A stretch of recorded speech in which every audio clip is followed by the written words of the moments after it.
Let's see. This one is Ontonki Sermon Dictation concerning the apocalypse. I believe that the correct term for this is Fortuna. This was an ancient Romorian technology, a wisdom unparalleled. I never imagined that Romorian ideas would be so similar to the diagram I have named, the world formula. This is strong evidence that human civilization should gradually shed possibilities as it continues to explore and evolve. The end of humankind may well be upon us right now. The sparks of civilization shall run out, unless we consider introducing variables from outside the system. Variables? Surely that can only mean one thing.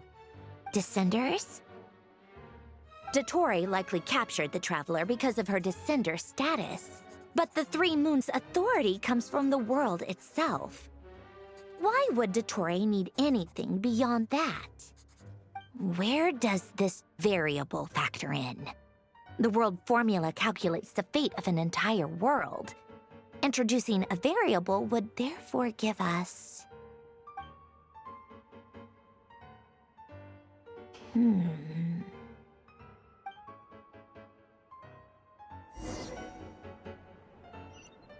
Polonia, search keyword pathway and bring me all relevant books.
Otonki Sermon Dictation. Explications on the chemical marriage. These titles are pretty esoteric. Observe and compute the pathway displayed in the guidance diagram. Deconstructing and reversing its effects could generate potential ideas. So, it's one of Renee's draft lectures. Deconstructing the pathway. I suppose that could lead to a breakthrough.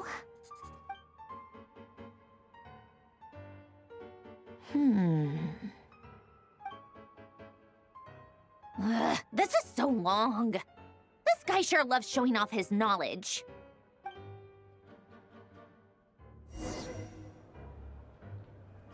Polonia, search keyword tree model and bring me all relevant books.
Most of the experimental devices proposed by the Lilia Crucis Ordo are built based on the simple and basic logical structure of a tree model. Lilia Crucis. Guess they were trying to cover up the name of the Narcissenkreuz Ordo? When Duke St. Germanus departed, he said, "It seems that there's no going back." Alas, he is only a genius when it comes to machines. In all other things, he is but ordinary. Excuse me? I'm sorry. That's just ridiculous. What kind of book is this? Great Detective Herlock, the Alchemist and the Clockwork Saint? Isn't this a novel? Come on. Still, the author swears that they knew Renee well. Whatever. I guess it's not beyond the realms of possibility that Renee would say nonsense like that on occasion. Memory, wishes, souls, and persona. Frankly, this sounds more like occultism, but if Albedo vouches for it, I suppose there must be some alchemical basis to these techniques. The way Alain Guillotin saw it, the world was comprised of machines. The universe needed machines, and thus his technologies were created. That's why I was born.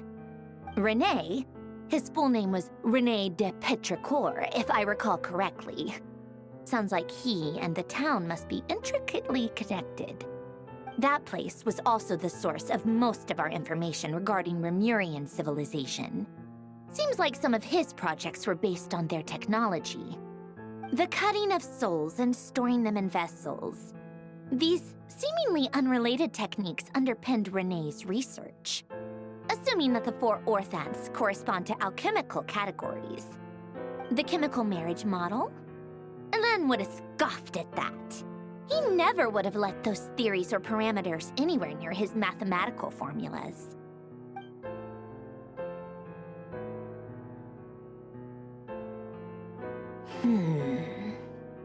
What was Alain's view on René? I know he mentioned the name, albeit very rarely. Oh, now I remember. Alain's old notes are here too. They mentioned René once. René seemed most out of sorts when he spoke to me. A lack of sweet foods has dulled his mind, I should think. Either way, his words are not to be believed. Yep, that sounds like Alain. My subordinates actually did a half-decent job digging out all these materials. Makes a change. Good for them. Some of Alain's old files are completely consistent with these records. He must have gotten them from the Tower of Gestalt. I never knew he got his hands on René's records that early. Heh, he may have kept them, but he never even attempted to use them. Didn't believe a word they said. Come to think of it, René's world formula was filled with calculations of constants. That shows he believed that the fate of the world to be predetermined. As for Alain... it's been too long. I forget what he said. What would he have said? A guy like him, fervent believer in machines, but not headstrong enough. The world can be changed. It is worth persevering.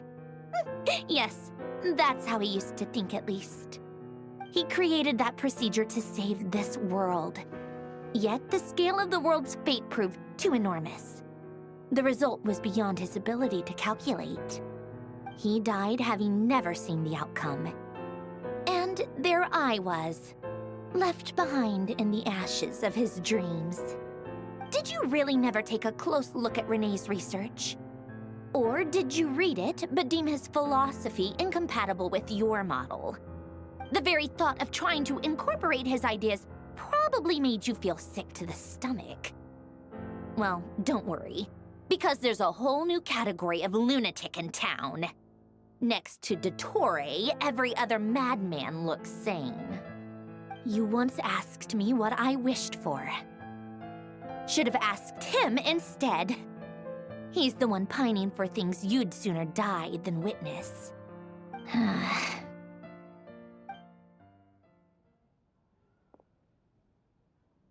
Even the tiniest variable can make big waves in the present.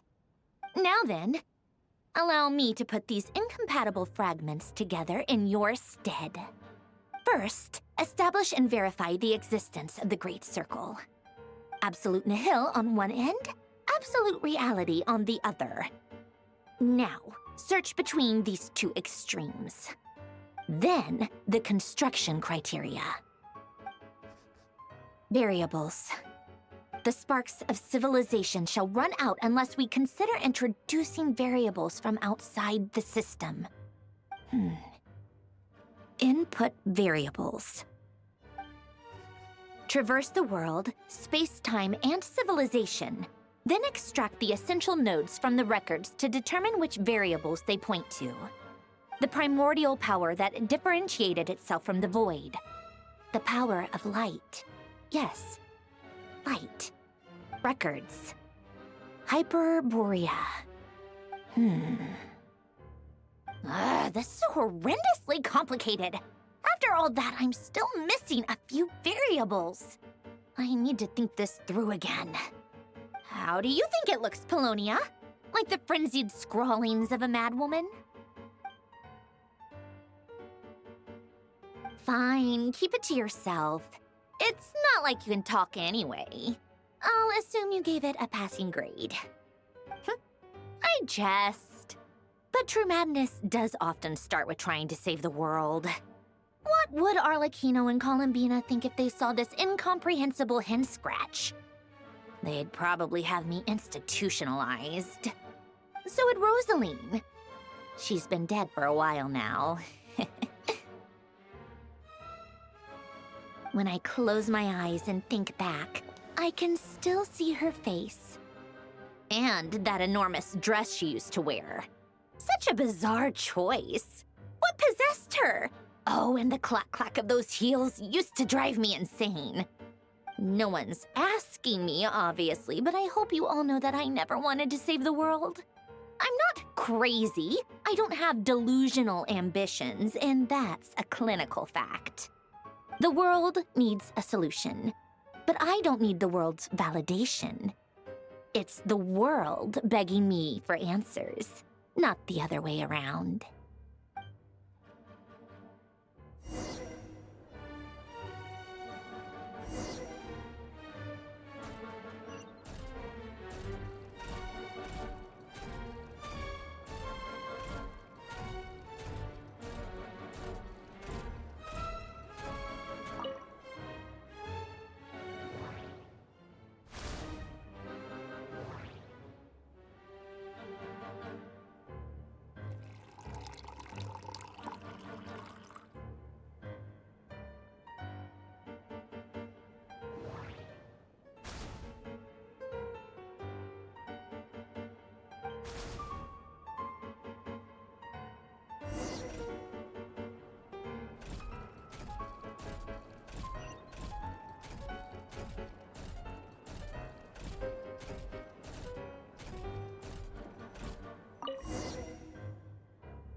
Oh, cookies to go with the tea.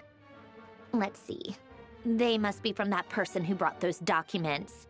I see they're from Hotel de Boer. Something's written on the box. We are proud to present this homage to the Fortress of Meropede's fun-filled mill collection system. Fortune cookies. Have a lucky start to your day. Sounds like a dumb gimmick to me. Be early to bed and early to rise. Get plenty of sun and drink plenty of water. Then things will surely go well for you. What? Are you kidding me? Somehow I doubt that an early night and a glass of water is magically gonna save a world on the brink of existential peril.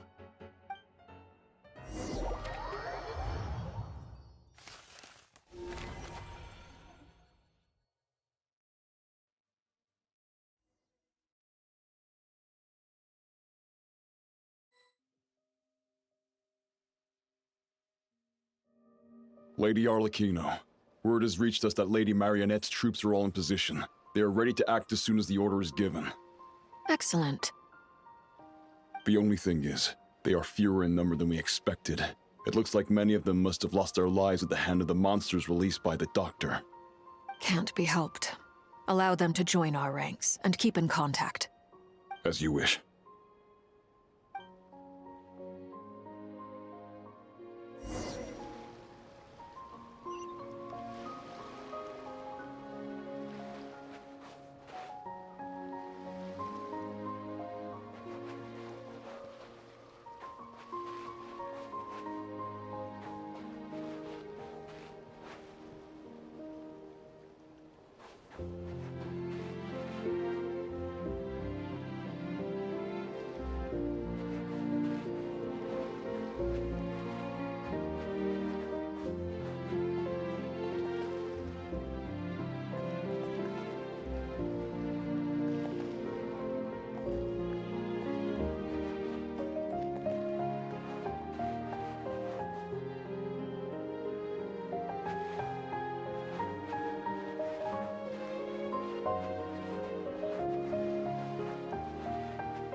It's been a while, Arlecchino. You look well.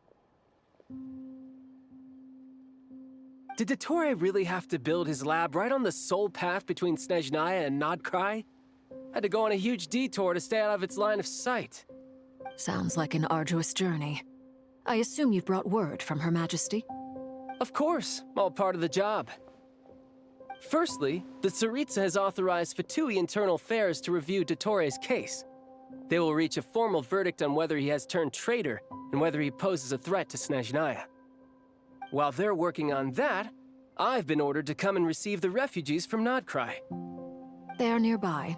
My team will escort you to them shortly. Great. Aside from that, Her Majesty has a message for you and Sandrone personally. Huh? Where is Sandrone? She stayed behind to work since I was making the trip anyway. It seemed sensible to have one person on standby at base while the other came out to meet you. All right, guess that's just how she rolls. In that case, tell her that the Tsaritsa's decree this time is pretty awesome sounding. I think she'll like this one. Still, I wonder what... Wait, what's that? Did one of our troops turn into a monster? Take him out.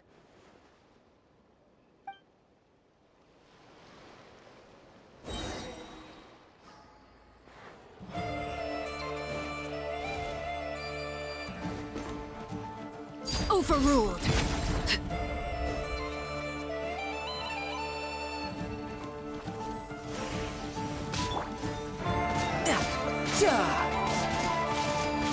Yeah, shouldn't let your guard down. You've gotten stronger, Arlecchino. Nice. Stop that right now. I appreciate the praise, but I am not fighting you today. I knew it.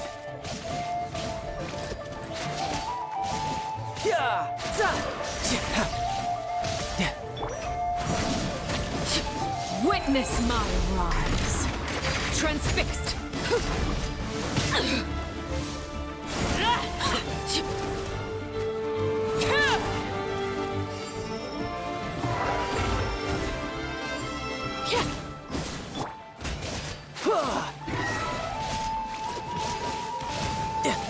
Yeah!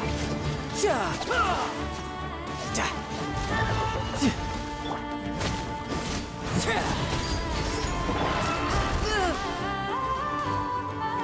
No time to lose.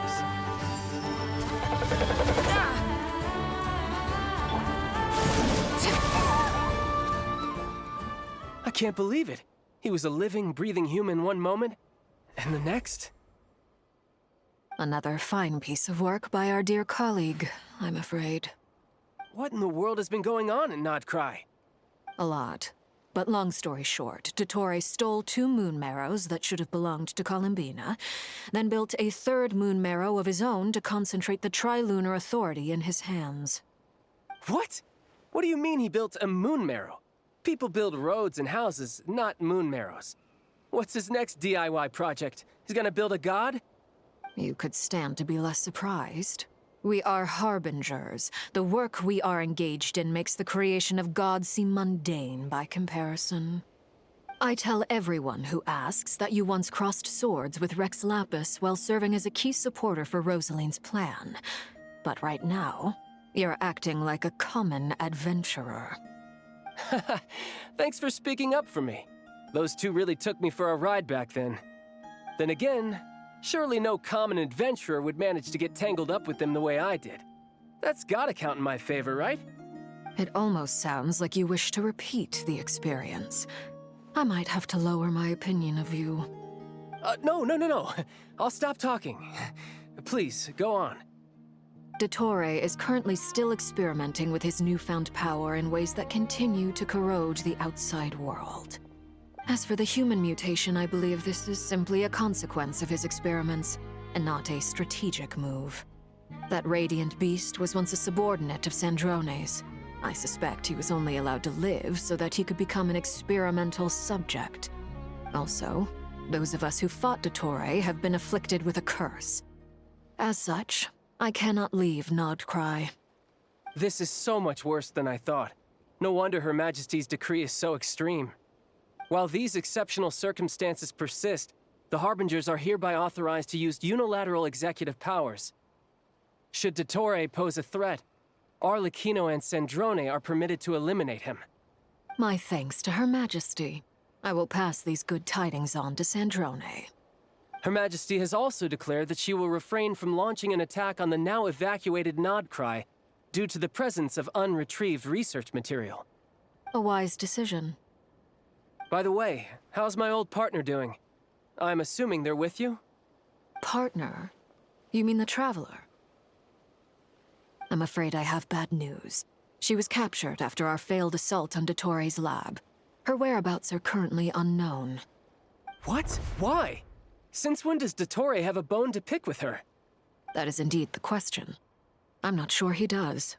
He must have some other goal in mind. This won't do. I have to rescue her.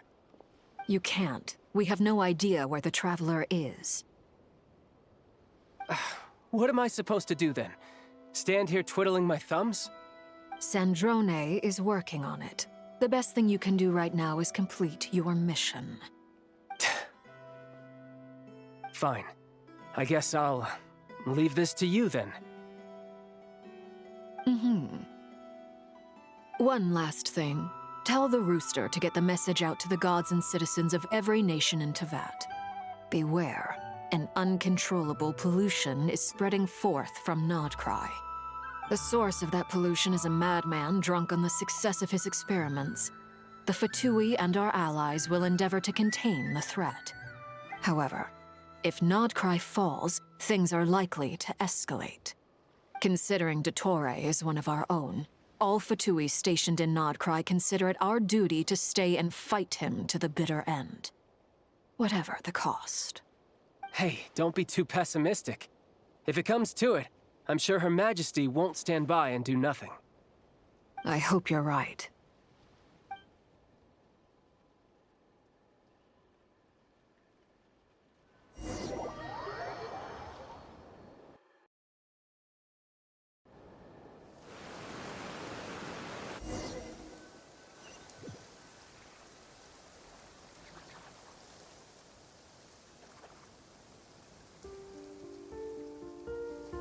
You're right on time. Thanks. Hey, do you think I'll get that gliding exam exemption? I made sure I was on my best behavior in Mondstadt. I landed well outside the city and walked in through the gates. I'll help you apply, don't worry. For now, let's see what we have here.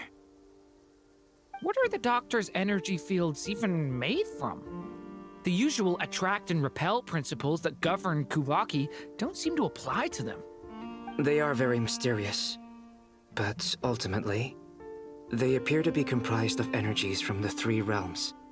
Thanks to research by Master in the Hexen Circle, we know that Tevat's 7 elements are derived from the more primordial power of the Light Realm, which is antagonistic with the power of the Void Realm.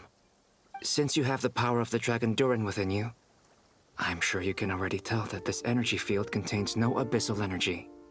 That's true. It's not abyssal energy. It's something pure, wild, and untamed. I've been thinking about something. Do you still remember the device that Dory supplied from the Academia when you and Miss Columbina fought Raria? That was one of the most marvelous feats of ingenuity I've ever seen.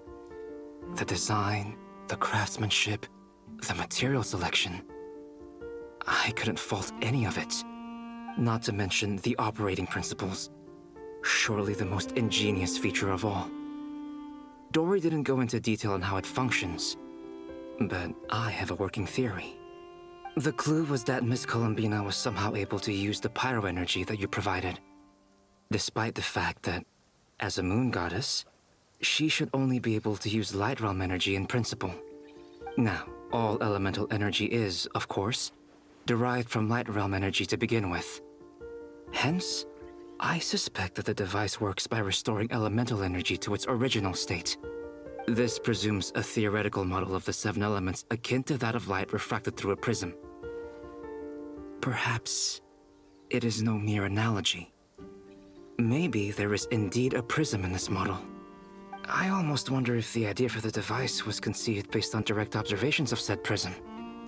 It would explain how such an ironclad design concept was achieved. It is at once a masterwork of engineering and a groundbreaking application of the Academia's latest elemental theories. I suspect only Lesser Lord Kusanali herself could have devised such an ambitious technology. But back to the energy field before us. If this is pure light realm energy, its relation to elemental energy is one of integration versus division. Or you could say that the former contains the latter. Could this mean that elemental energy can dilute the power of the light realm? Should we give it a try? We should.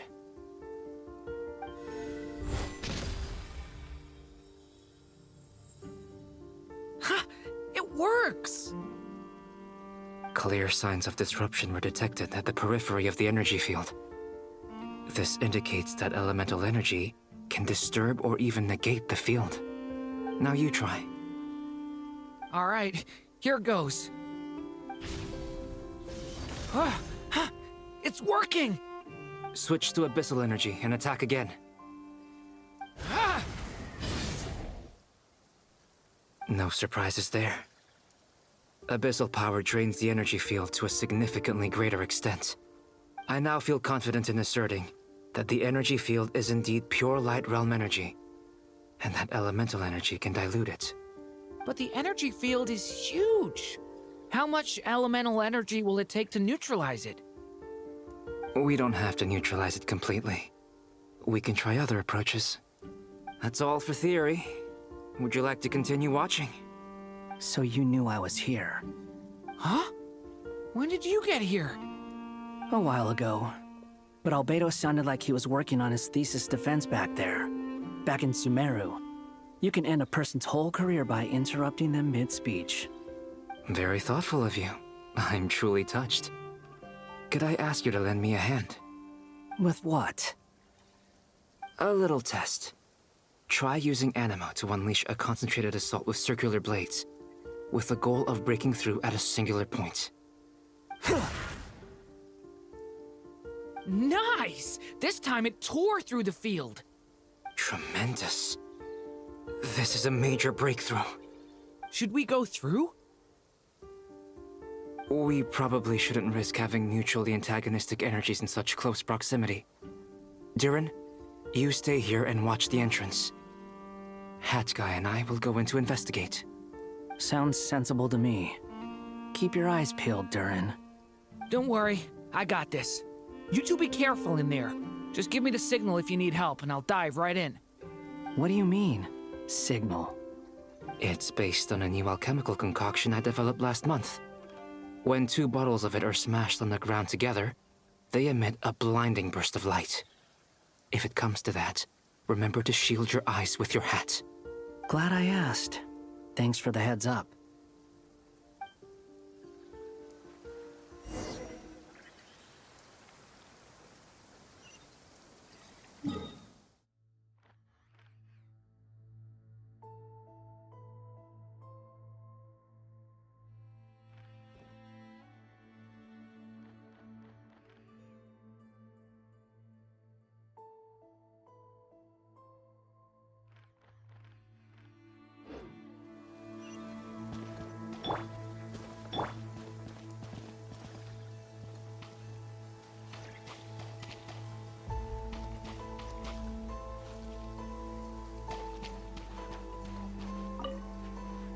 Like I thought.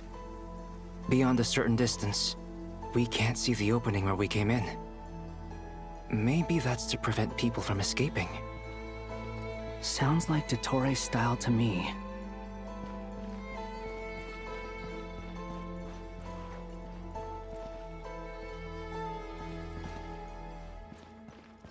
Not much has changed. Things are basically the same here as they were before the energy field appeared.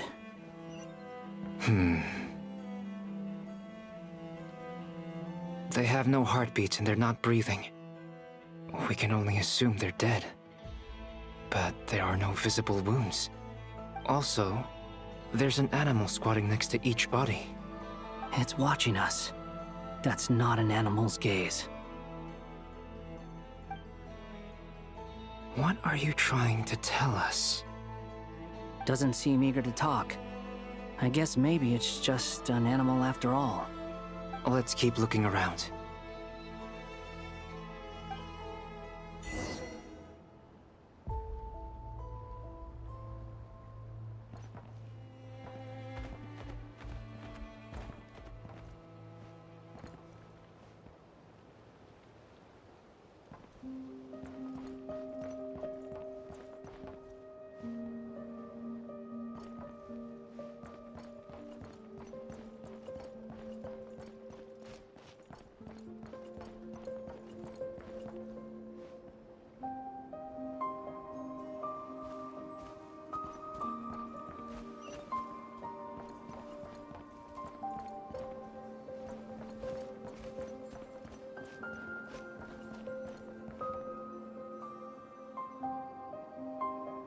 Same situation everywhere.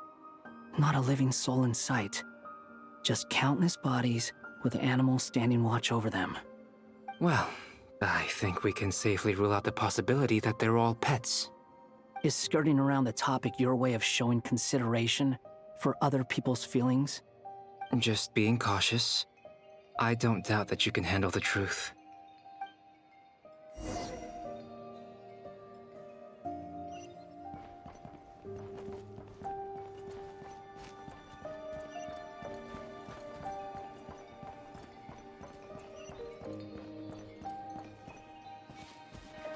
Careful.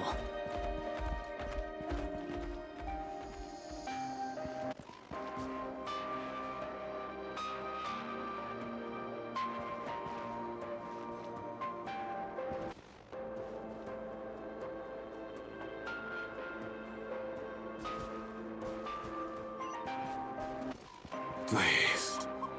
Help us. Please. Over there, I hear a voice.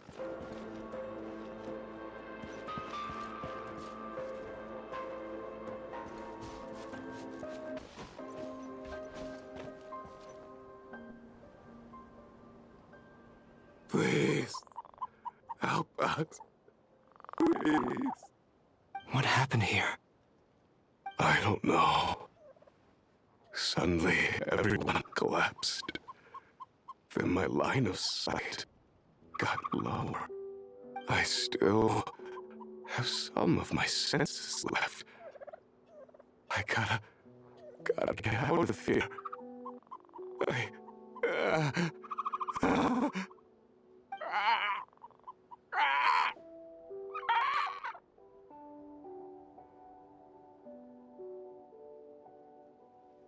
It looks like there's a huge experiment going on inside this energy field. Maybe each energy field is its own giant experiment. Vile. He's swapping human minds with those of animals. Even without the other circumstances, this would be an extremely radical experiment. Those people may have lost their sense of selves, but they are not fully animals either. If they were, they would have left. But instead, their instincts are driving them to remain by their dead bodies. We should go. No sense in sticking around here longer than we need to. Agreed.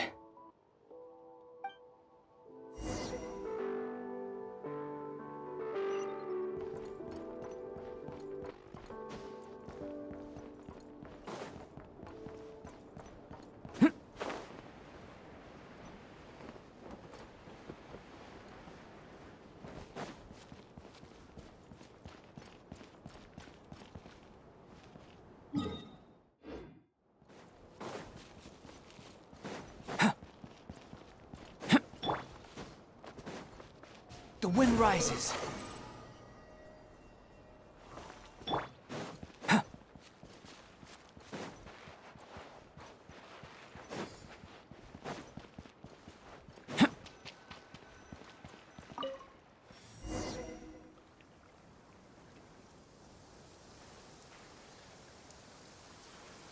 Ah, you're back! Everything okay? We saw some things that take a strong stomach. Otherwise, we're fine. We should share our findings with the others.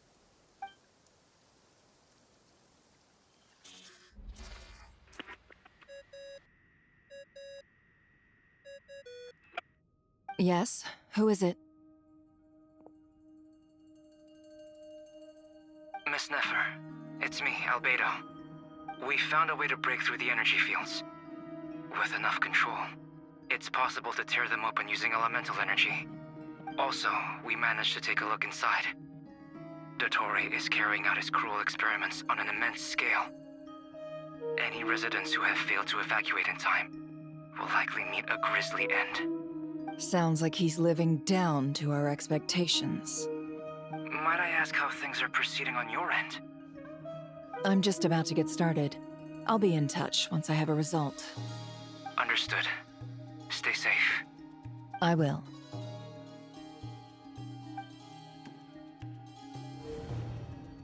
Well, Nefer, I'll link up with you once my tasks are complete. What makes you think I'd need you to do that?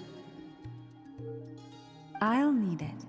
And considering the way you approach certain matters, I think you'll be better off with me present.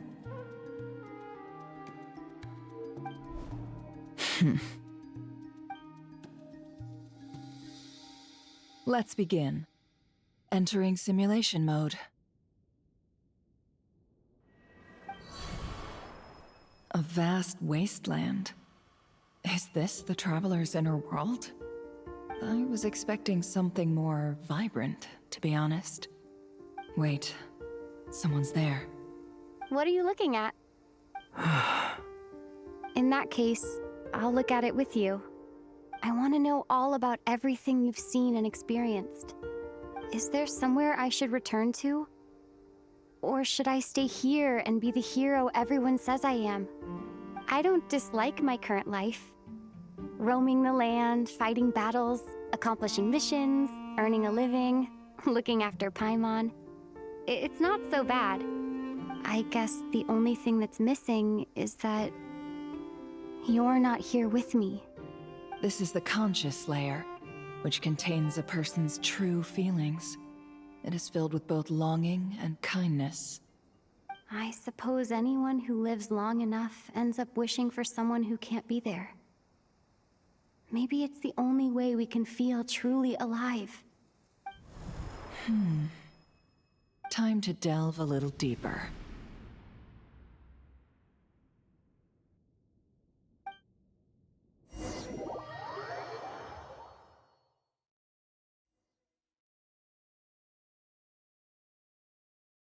Nasha Town is hardly the optimal choice for a place to live, but it has character and a reasonable population density. What are you trying to say? Oh, don't be nervous. I was just thinking where might make a good starting point for your journey. Perhaps I should send you further afield. Conria, perhaps. Conria ceased to exist long ago. Once again, you fail to understand the possibilities that the Tri-Lune creates. Anything that has existed in the past, I can now recreate. You simply do not wish to see that happen. That might be because you miss your sibling and fear getting answers that you are not ready to learn. But this is not for me to judge. If we are to collaborate, we need to maintain an amicable relationship. In a moment, you will be able to... Oh no. What are you...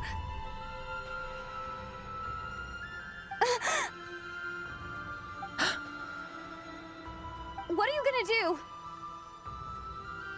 Don't move. Something unwanted has crept into... Oh? Gone as quickly as it came.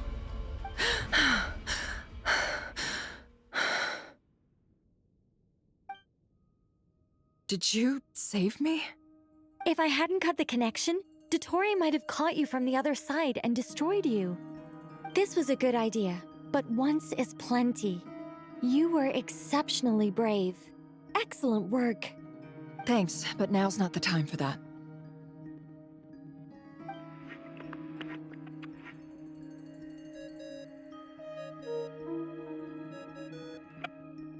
Albedo speaking. I think I know where she is. What is this endless darkness? I can't see anything, even though my eyes are wide open. But why? What happened? Ah, sorry about that. I take it you didn't notice. Just now, a friend of yours took a little peek into your mind. Could it be Nefer? How did she do it?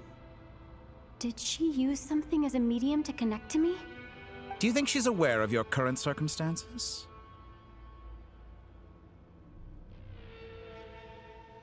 Oh dear. Have I stunned you into silence? I only wanted to slow down your time a little so I could stop your intruder in her tracks. It would have been nice to capture the spy. I must say, I'm finding the ability to adjust the flow of time rather intriguing. The moment you closed your eyes, time seemed to grow impossibly viscous, didn't it? A whole month passed before you opened your eyes again, but only for you. No one else was affected. I dare say this is something only a god can achieve. Point taken. You've proven once again that you have god-tier powers. Oh, you misunderstand. This wasn't about proving a point. I was testing things out. I find I learn best by doing, and I have to admit, time is not the easiest dimension to control. I only wanted to make you sleep for a short while, but it ended up lasting a whole month. Clearly some finesse is required to wield the authority over time as I wish. I hope you're not angry with me. It was only a month's discrepancy, nothing too serious. Had I been off by a year, a decade, or even a century, that would have been quite a different story. You could have frozen me for millions of years. So much for collaboration. You aren't showing much sincerity. Millions of years? To what end? I wonder if you don't understand humans all that well.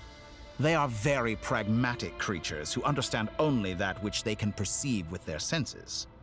If I had you sit here for a week, I imagine people might sympathize.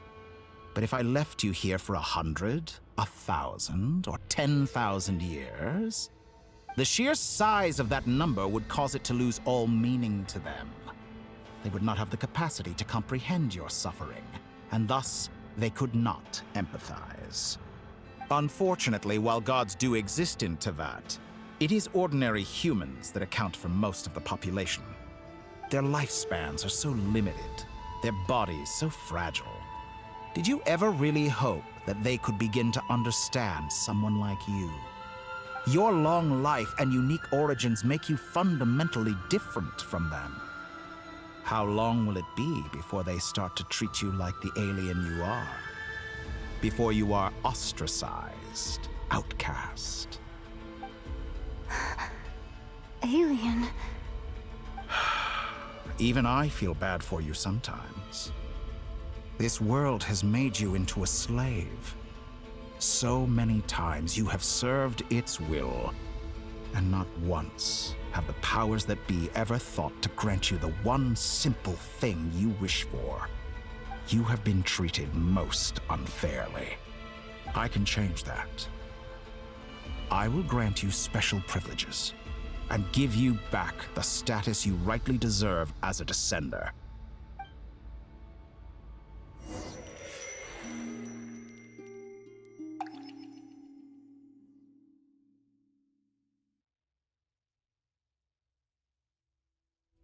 I've entered the past 3 times at this point, but I still have so many questions. For instance, beyond each point being further back in time than the last, what determines the specific locations at which I can make entry? So far, the common thread linking all 3 scenarios is that the traveler has been present. But it's more than that. I know I sensed something familiar around her. What was it? I'll keep this question in mind as I carry on.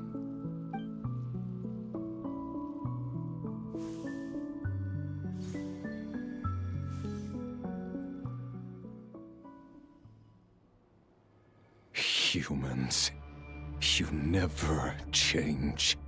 Always trying to use powers you neither comprehend nor control. This looks like Star Sand Shoal. Was this before Rerir regained his physical form?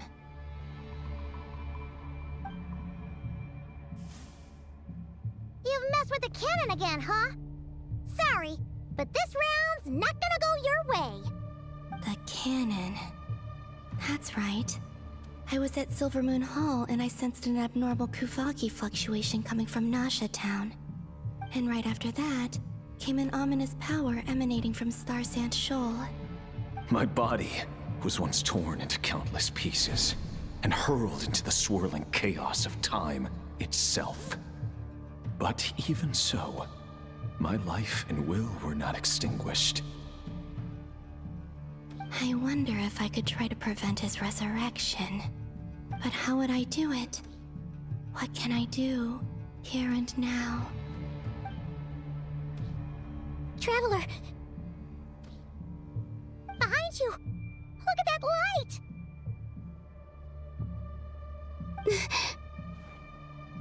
No, I won't make it in time. She's using the Kuvaki shield like I taught her. Is she gonna use it to block the cannon's beam? She's strong. I'm sure she can manage. But the force released when the beam impacts the shield might lead to collateral damage. EC Island. The Frost Moon Scions will be exposed to lethal levels of Kuvaki. A question, if I may, kind Miss Columbina. When the cannon's Kuvaki beam was deflected earlier, I saw several bolts of energy streak toward Hisi Island, only to be blocked. Did you also have a hand in that? Maybe that really was me after all. Well, future me. But I don't know if I have enough power left. Sigi sato pasa sax, niti ipotofutos. There's no time. Osestikos paratin tiran to risuiku, to pirto aithion feraton. I have to make it. Oh, Frost Moon. Oh, great land. Oh, slumbering moonlight of Nodcry. If you can hear me, if you can sense my call, then please, heed me once more!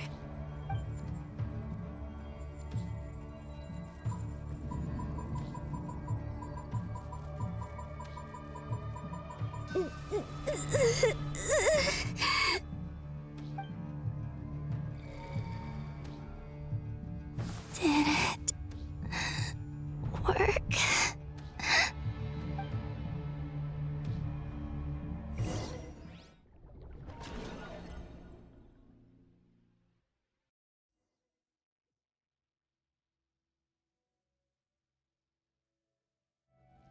Hey, wake up.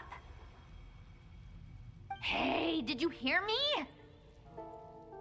Columbina, I said wake up now! Oh, good morning, Sandrone. It's 3 in the afternoon, actually. And could you kindly not use my quarters as your personal nap room next time? But I feel so safe here. And your coffee, right? It's so bitter, but it smells lovely. It's like you were raised by wolves in a forest or something. What did you drink growing up? Grass tea? The Frost Moon Scions certainly led a more frugal existence than the Fatui. Then I'll bet you've never eaten one of these before. It smells delicious. That's because it's a Fontanian recipe. I had a little free time today, so I made a batch. Rosaline will be here shortly, but if you really can't wait, I guess you can go ahead and... Hey, at least let me finish before you start eating! Did the Frost Moon Scions not teach you basic table manners? Or did the rules not apply to you because you're the high and mighty moon goddess? These are so tasty. Of course they are. I made them. I was worried they might contain traces of machine oil. What?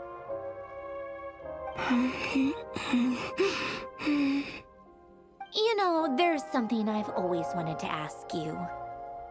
Why did you leave your old home and join the Fatui? I mean, I'm sure their food was awful. But there's gotta be more to it than that. Well, life there didn't go quite how I imagined. What were you expecting? You're a god. Your followers are gonna make some demands of you, right? Surely you can just answer a few prayers here and there in return for the free food and drink. How bad can it be? Well, would you help other people just for free food and drink? The doctor told me that you were created by a great mechanic, Lord something Fisher.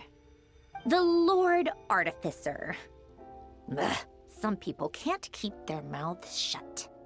Oh, Lord Artificer. And didn't he have something to do with the, narcissist? Narcissenkreuz Ordo. Yes, that was it. Narcissenkreuz Ordo. So, would you try to fulfill their wishes? You must be joking. I wouldn't go even if they paid me. I don't even know them.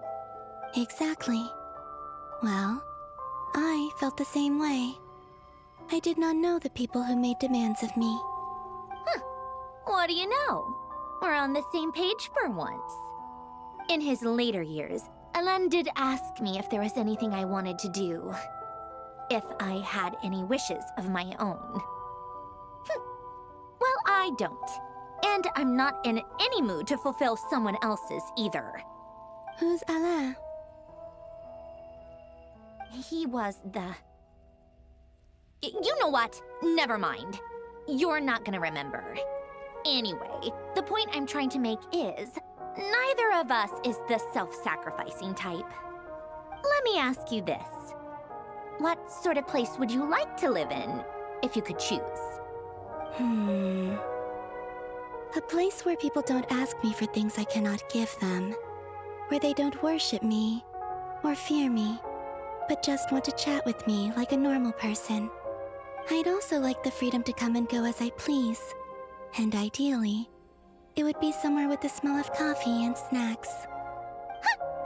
Not to burst your bubble, but no such place exists in the world. Now, take your snacks and scram.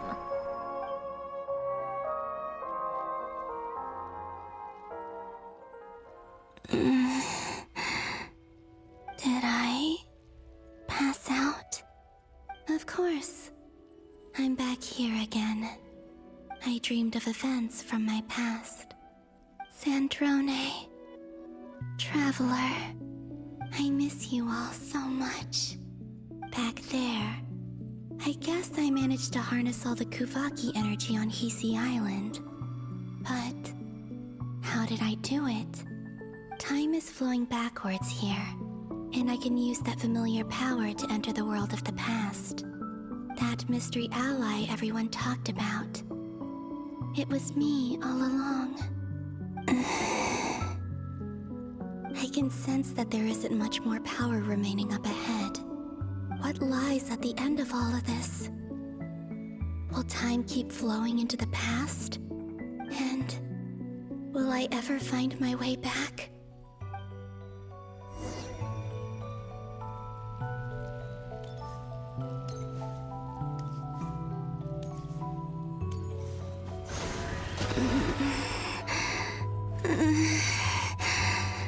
It's getting harder and harder to use my power.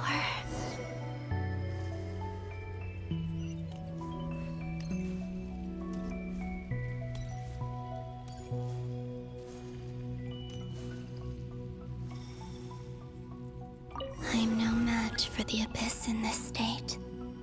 I need to avoid the contaminated fragments.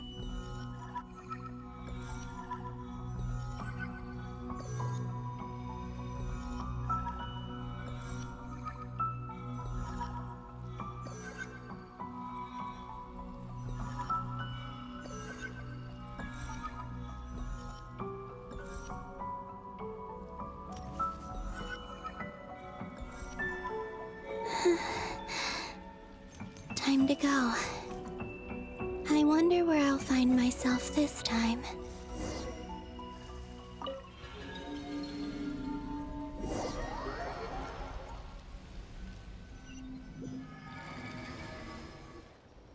The Final Night Cemetery. This is where Flint's is based. Or not! How are we supposed to read through this many files? Difficult, yes, but it is also our most efficient option. Seems like they're searching for information. Oh, I remember. Flint's and Varka talked about some files on the Wild Hunt. Was this my doing too? To expose the true intentions of this Rereer, we need to dive into Notcry's history. Are my actions changing the past? Or are they simply completing a process? Is all of this inevitable? Or am I the one making these decisions? If I choose not to help them now, will it change how things turn out? Hope we don't land on our heads then. They're my friends. I can't not help them.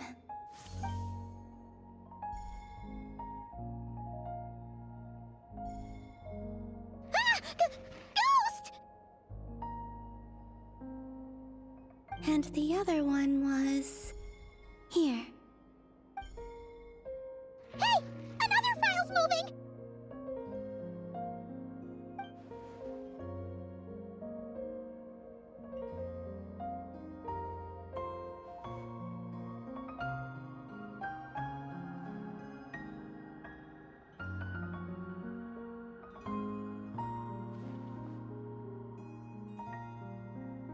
That should do it.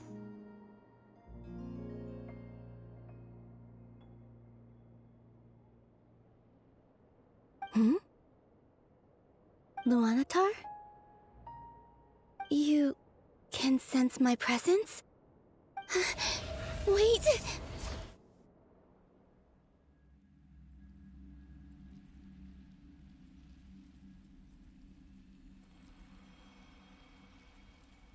Luanatar. So she's that familiar presence I've been sensing all along. She's always been by the Traveler's side. That explains why the Traveler has been there each time I've entered the past. But why Luanatar? Is it because she has a connection to me as the Moon Goddess's familiar? If so, why not any other Kuhenki? That's...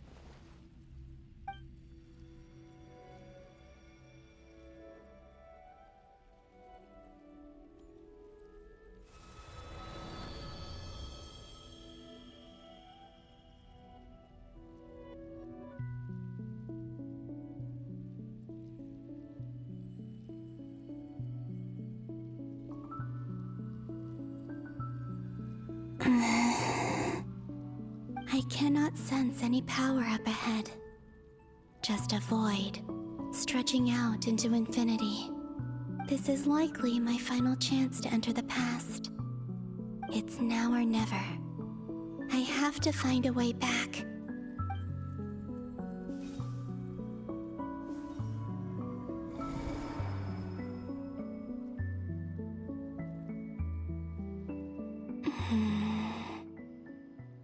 Hisi Island? How far back in time is this? Where's Luanatar?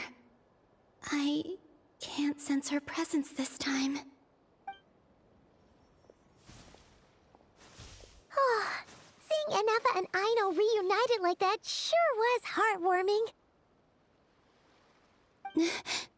Traveler, Paimon. No, stay calm. I don't have much power left to change things. I don't even have that much time left here. Think, Columbina. How do I find a way back? A way back... to where? Do I go back to Moon Prayer Night? Or to the future that followed? And if I return in my current state, what will become of me then? Dotori's actions that day proved that he'd been planning that for a long time. He had already seized the power of 2 Moon Marrows before capturing me.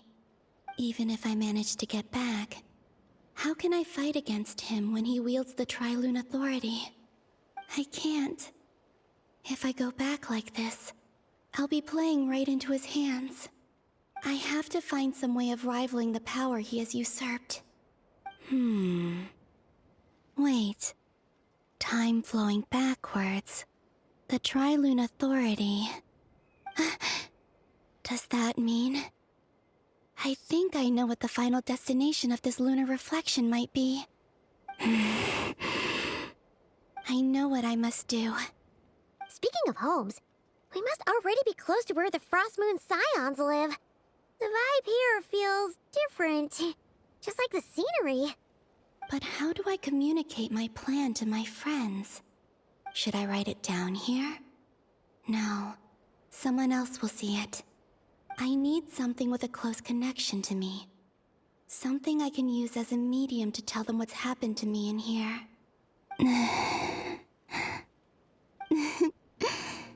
Now it makes sense.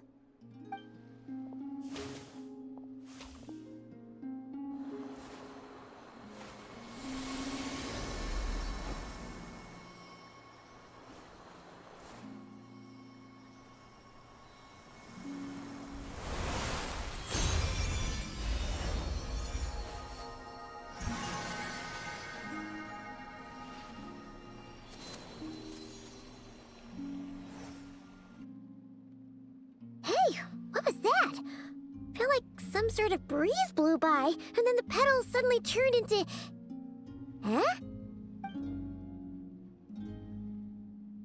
It was I who brought Luanatar into being. I gave up a piece of my own soul to create her. That's why I could sense a familiar power from the moment I entered this space.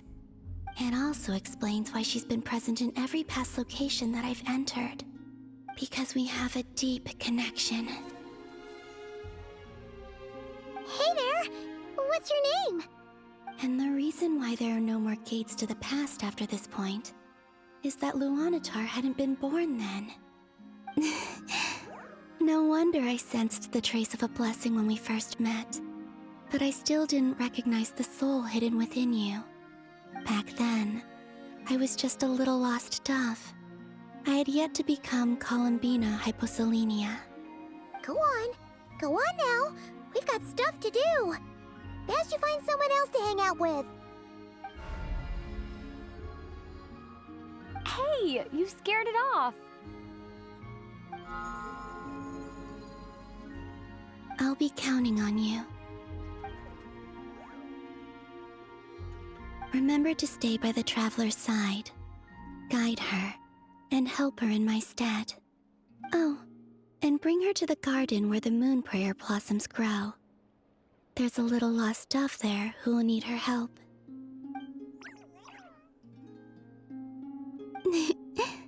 Go on.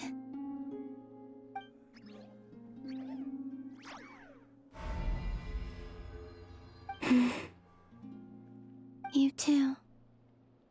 Go and live your story. As for mine must go in a different direction.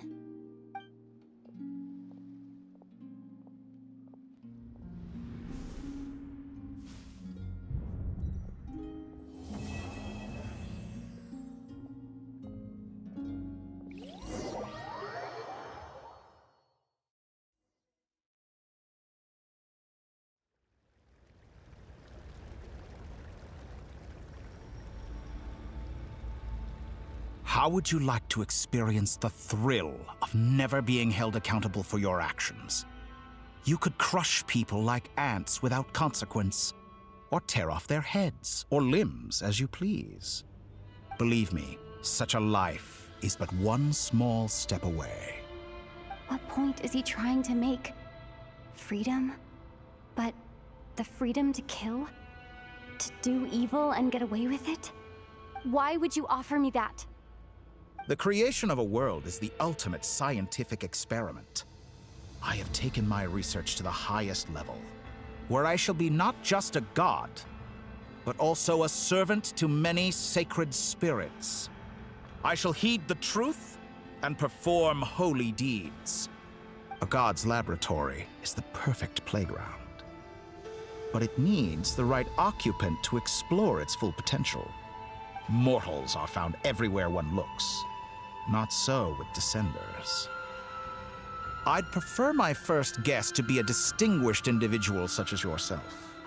And I know you could make the most of the opportunities it offers. So the condition for entering the New World is to take innocent lives. The same dilemma that Rerir once faced. Could I really bring myself to kill others for my own benefit? Rerir did. And look where it got him. Have you made up your mind? I can't do it. Your playground is no place for me. You're putting your hopes in the wrong person. But we both know I'm not quite the hero you say I am either. I have my own reasons for the journey I'm on, and they aren't all selfless. You've grown a lot since we last met. But there are still things you are unwilling to compromise on. This will only hinder you. Why don't I lower my requirements a little as a gesture of goodwill? I'll give you a little time to learn to be a less noble soul. That'll make things much easier for you. I really doubt I could live that sort of life. And yet you already sound less defiant than a moment ago. The benefits appeal to you because you can read the signs of the times. Why don't we return to my research facility? Your last visit was so rushed. There is much that I have yet to show you.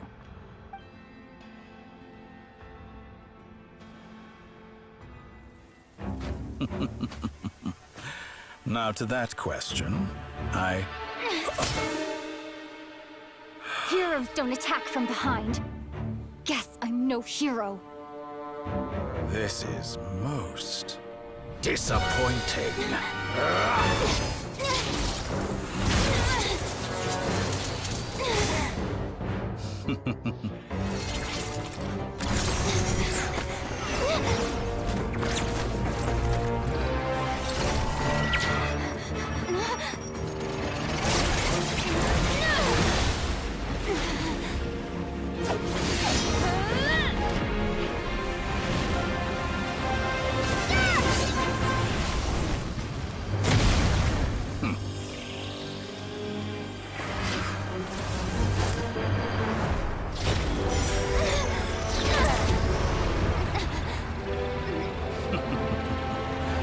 Now then.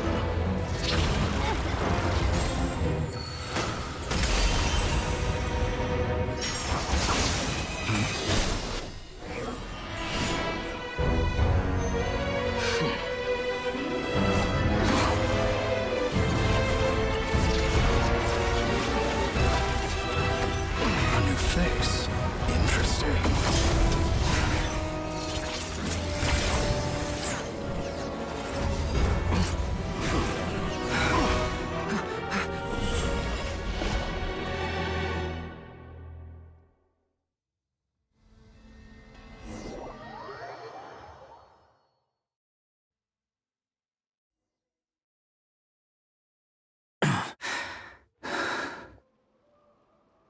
You're still gonna call me Hat Guy after that, huh?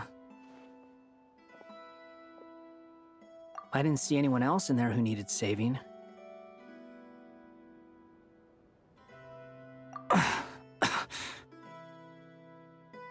It's nothing. I'll be fine. Why are you looking at me like that?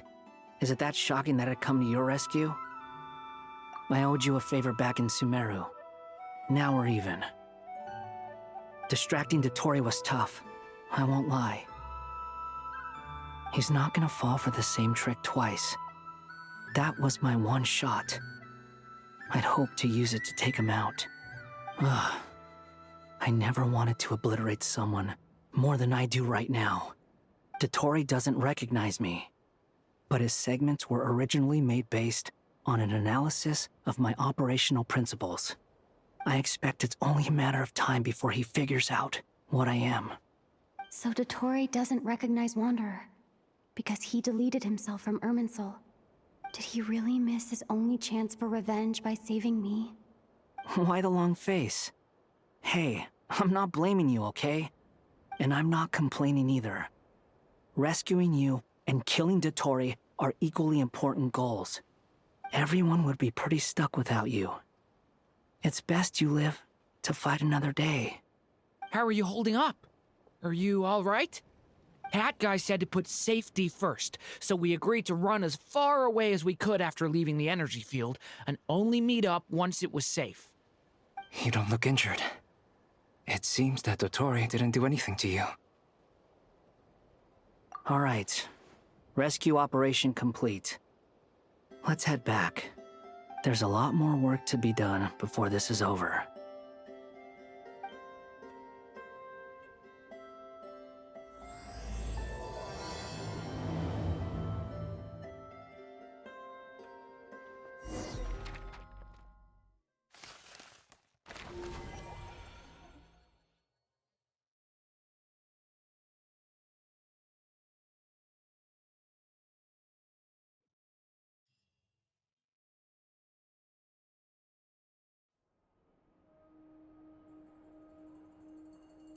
Understood.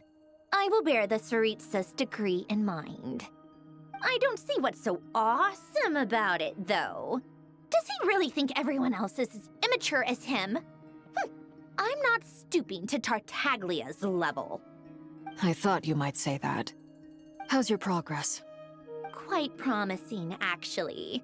That alchemist Albedo gave me a few ideas. Remember how I asked you to look up some files for me? That stuff on the Natsitzenkreuz Institute.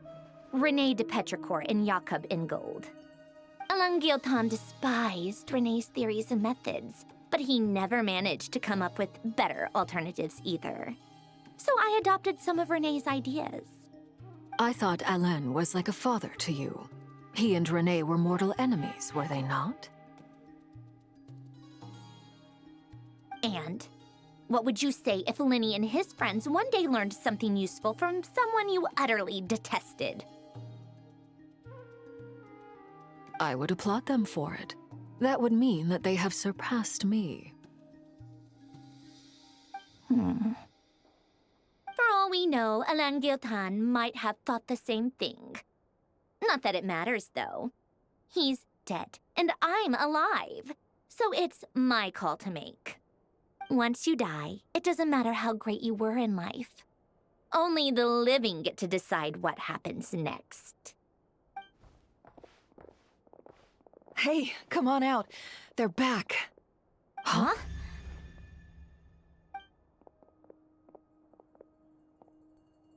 You're back? And your head's still screwed on? And you still have all your limbs? What does it look like? Way to keep your composure, madam. Excuse you. I am perfectly composed. Glad you're okay. Yes, it's a huge relief. Worry? Oh, yeah, right. You think we, the Fatui, were worried about you? We were worried sick. Hey! The Traveler and I were already friends. You are free to join this mission in whatever capacity you please. Much like your tea parties. It's a laugh a minute with you guys. I must say, I was quite surprised when Mr. Albedo told me he would need no additional aid. We discussed this on our way back as well. I am rarely so unequivocal, but in this case, we had full confidence in Hat Guy. He said he knew what he was doing. Albedo and I pretty much had to just wait outside on standby. Meanwhile, Hat Guy broke into the energy field and rescued the Traveler solo. You didn't have to mention that. Well, I'm thoroughly impressed. You are a force to be reckoned with, Hat Guy. Is she back? Is she really back? Traveler! It's really you! Oh, thank goodness! Paimon missed you so much! You can finally breathe easy, Paimon. It's great to have you back in one piece! Oh, Paimon's been having nightmares the whole time you were gone! Look at them. You know, once you reach my age, there's nothing better than watching a misty-eyed reunion between friends. It's nothing. Same goes when you get to my age, too. I bet Ino and Anefa would be tearing up as well if they were here.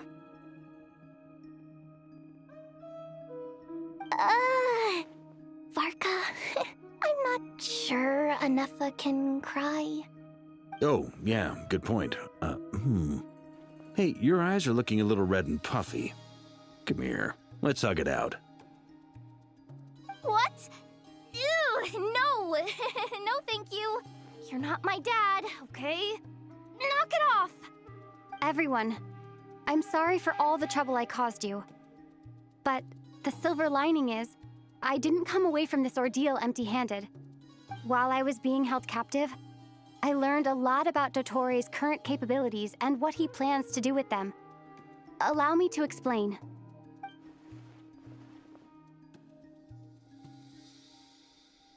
The three moon goddesses were even more powerful than we imagined. No wonder Dottore believes himself to be equal to the gods. Maybe even superior. Utter blasphemy. While everyone was gone, Nefer and I made an interesting discovery. And I believe Miss Sandrone has something to share too. Ma'am, perhaps you could do the honors?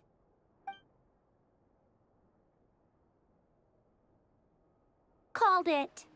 Getting rid of a pesky troublemaker like her is like trying to clean up after a crumbly cake. It always comes back to haunt you. Our next step is to find a way to bring her back. A place where time flows backwards, with no destination in sight. Surely it must have been created for a specific purpose. But I fear the answers are buried deep in Tevat's history, held by great powers beyond our reach. It sounds like she's on a specific path through time, just traveling in the opposite direction to us. The question is, where does that path lead? Or will it keep going to infinity? We considered that question as well. Strictly speaking, time is not infinite. Indeed not. Every road has an end. Nicole! You sure loved quietly sneaking in mid-conversation. I do, in fact. It's something I've always done at our mages' tea parties. Quiet, mysterious, and persuasive. You wonder what lies at the end of her road. Well, just as the world has a beginning and an end, so too does time. And so, the end of the road is the moment that Tevat was born. But where Miss Columbina will end up along this road, that depends on where this particular river of reverse time began. What about the original moons and the moon goddesses? Do they have a beginning too? All things do. In the beginning, no moons adorned the sky. It was the Dragon King Nibelung who raised the 3 moons into the heavens, and thus were the moon goddesses born. They were shadows of the planet, born to wield Nibelung's authority and oversee the world on his behalf. They were extensions of his will, manifestations of his majesty. But then one day, they disappeared just as suddenly as they had once been brought into being. Nobody knew where they had gone.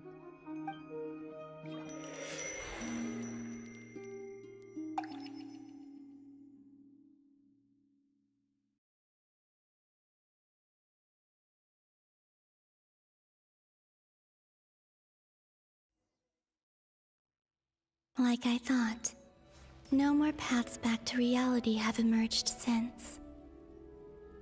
But how can I be sure that I'm going the right way without scenes from reality to keep me on track? I can't even be sure of how long I've been walking for. The further I travel, the less stable this space becomes. There are even moments where I can sense something that feels like abyssal energy. They can just materialize out of thin air. I have to keep my wits about me.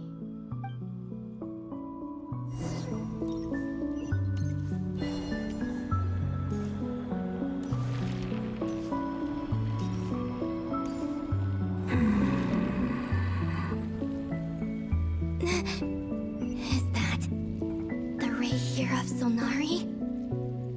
I can't believe he survived. How did he do it?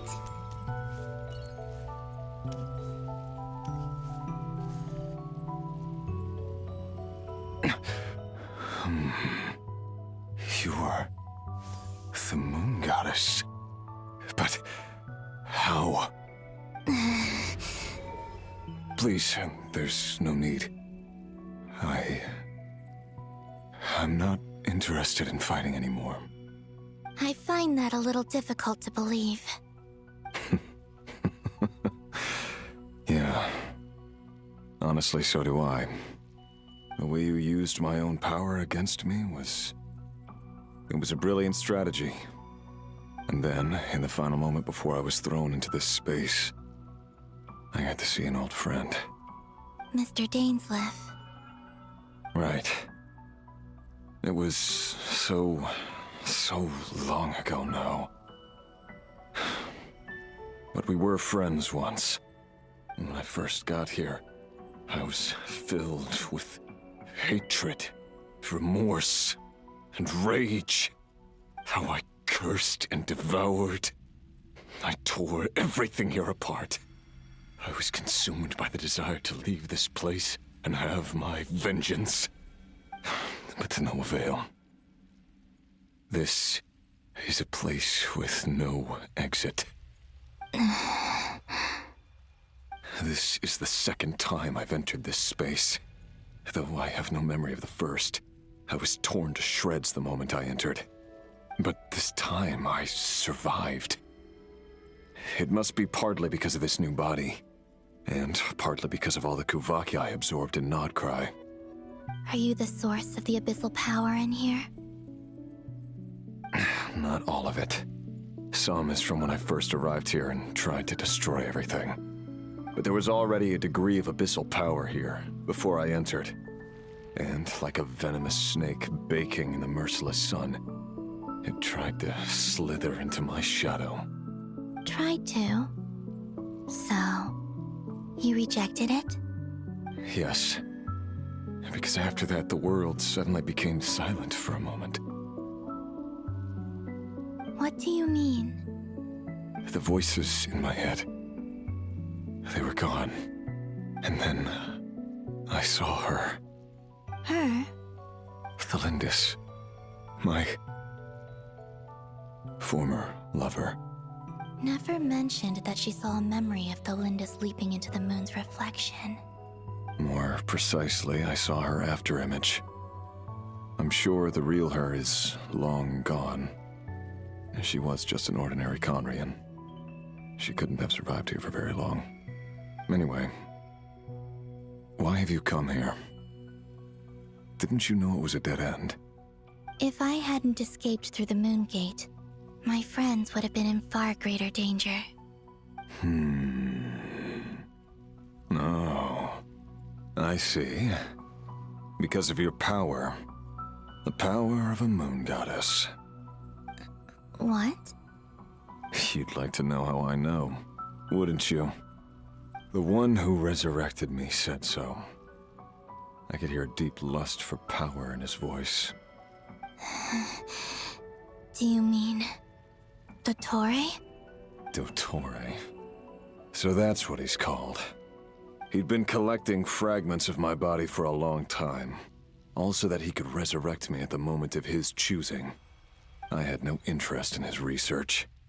But being as corroded by the abyss as I was, we were aligned as far as hunting the moons and recovering my strength were concerned. So that's why the Wild Hunt suddenly became so active in Nodcry. When I left the Fatui in my weakened state, Dottore must have felt that his time had come. Moon Goddess, could I ask a favor of you? What? I know this is a lot to ask, especially from someone who tried to kill you. If you refuse, I won't fight it. But this is the only thing I desire now. Nothing else matters. What do you want? I'd like you to take a message to Thalindis for me. Thalindis? But... Yes, she's dead. But like I said, I saw her afterimage. I can sense that some part of her soul remains here. Far, far ahead. Why don't you go and speak to her yourself? I can't.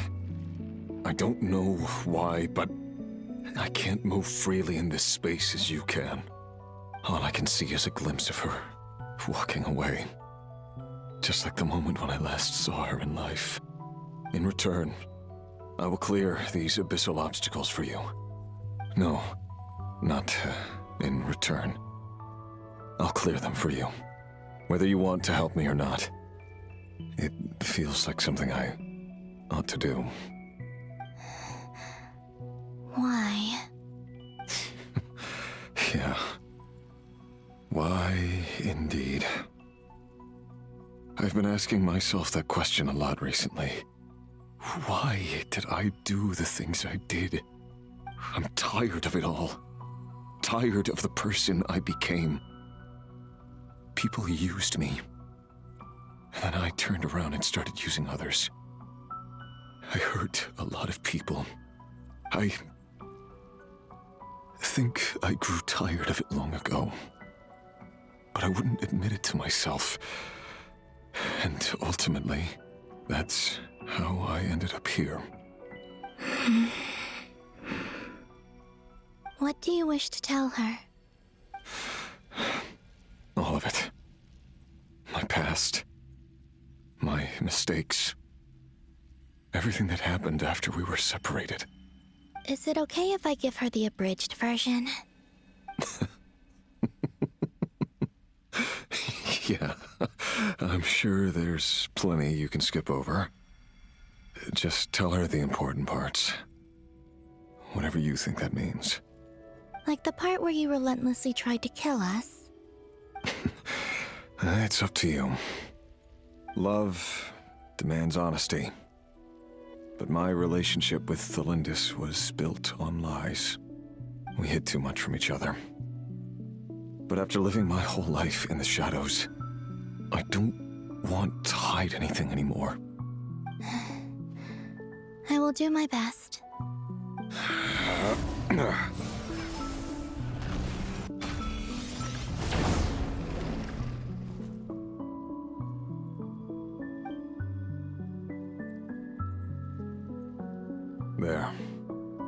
The Abyss will no longer stand in your way.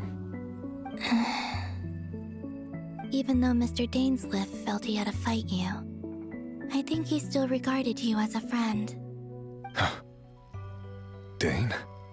He said that you betrayed him, but he also felt great remorse at never having understood what you were truly going through. Why tell me this? Because if he'd known that someone could take a message to you, I believe that's what he would have said. Thank you. It means a lot. I know this will sound strange coming from me, but don't die, Moon Goddess. I can tell that you're determined to get out of here.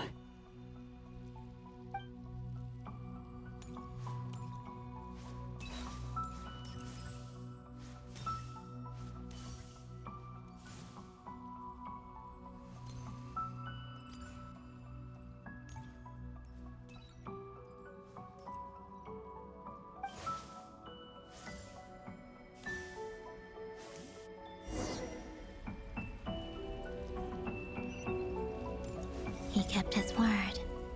The Abyss is no longer obstructing my path.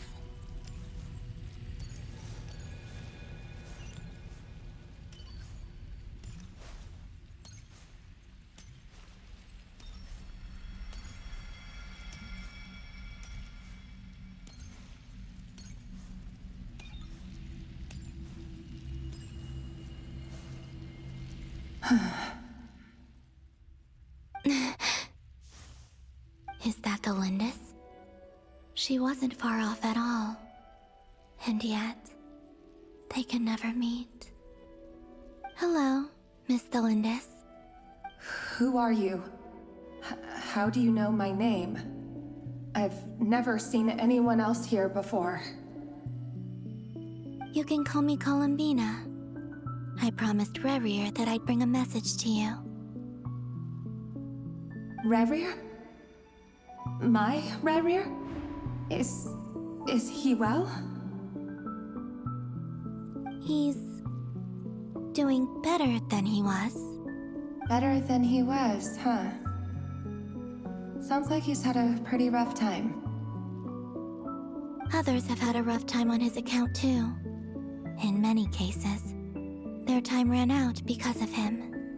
And I'm not just talking about the children of the Crimson Moon. So, things got worse before they got better. Could you tell me what happened, Miss Columbina? Are you sure you wish to know? Yes. This is my opportunity to learn the truth. No matter how hard it is to hear, I have to know. I admire your courage. However, time is short. I cannot stay here for long.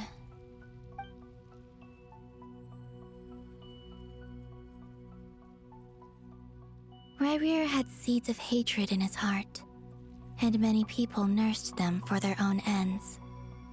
On some level, everything he did was to try and find a way to see you again. But in the end, he came to regret his mistakes. He wanted to apologize for hiding his past from you. Beyond that, He did not say specifically what it was he wished to convey to you, but I'm sure that you've always been on his mind. You are what has kept him going over all these years.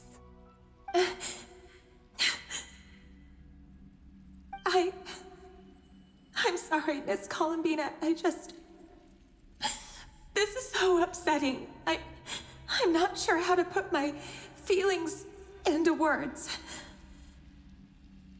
It's all right. I understand.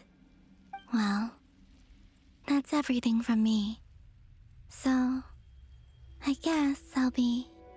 Wait. One moment. Time flows backwards here. The road ahead only leads further and further into the past. I know. I intend to reach the end of that road. Without a moon marrow, without the 3 moons' power, you won't make it far. Wait, unless... Are you one of the moon goddesses? You could say that. I see. I often think to myself, if life is like a train ride, why haven't I reached the terminus? Where am I even going? And it's not just me, it's this whole place. Wherever it is, it seems like it's existed forever. It's such a mystery. Where is it going? I must seem so ridiculous. I can't answer these basic questions, and yet I jumped right in here without hesitating, only to be torn apart the moment I entered by powerful energy currents. Only my soul remains now. Thinking back, I was suddenly overcome with fear and terror in that moment. Perhaps I too became bewitched by the abyss. I may have been the leverage it needed to control Rayrir. I used to be a researcher at the Universitas Magistrorum in Conria, researching the iridescent moon's marrow. Eventually, I came to the conclusion that time in here flows in reverse. Rayrir was one of the Vinster King's retainers. With me, he was in an impossible position. It plagued him constantly. I wanted to help him escape his lot in life. I wanted him to be happy, so I thought I'd use this place to return to the past. At the time, I thought I could just go back to the day that the Vinster King first found the prince. It was only after meeting the prince that the Vinster King started going too far with his research into the abyss. That was the day all of our woes began. I thought I could stop the king from ever meeting him and solve everything. I couldn't kill the Vinster King himself, so I had to find another way to save Rayrir. That's why I wanted to go back, to kill the person who had brought new possibilities to our realm. I'm sure it was a futile endeavor, but the abyss probably enhances the basest human desires. So I naively hoped I could change everything. But I was simply too weak. Like a speck of dust against the whole universe. Look at me. I didn't even survive the journey here. Not physically, at least. I know I'm never getting out of here. But you're different. You can make it, and I want to help you. I owe you that much. How do you plan to help me? Have you noticed the golden energy that exists here? Based on my past research and my observations since coming here, I believe they carry you forward faster. I can share what I've learned and help you understand the pattern in which this energy appears.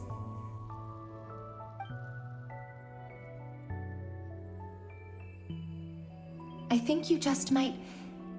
Now, I know you will be able to change the past. Also, I've been speculating about where this space ends.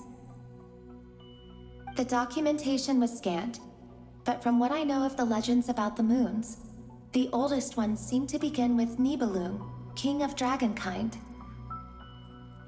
I have no way of verifying any of it by this point. But if it's true, you might be able to reach that era if you keep walking. Understood. Thank you, Miss Thelindis. I'm the one who should be thanking you. If you hadn't entered this realm of everlasting death, what use would my deductions be? Thanks to you, they have some meaning.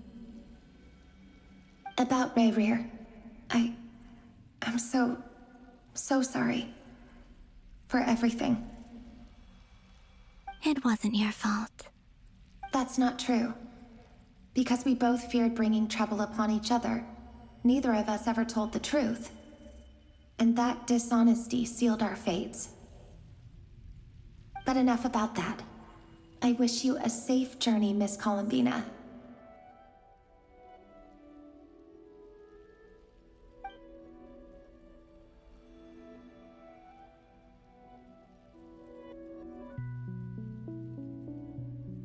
And may the outside world never have to experience pain like this again.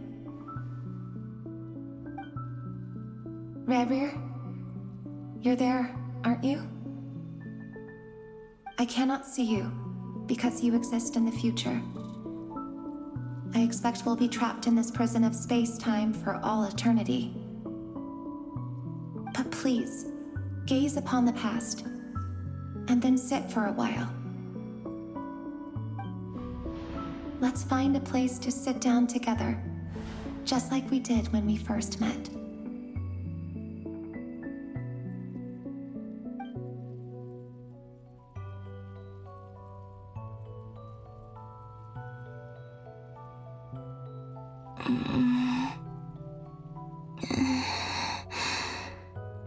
How long have I been walking? How much further till I reach the end? Is there even an end to be found? Everything's getting blurry.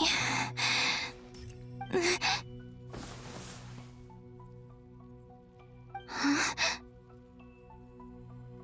Are you all right, little sister? Have you come from the distant future?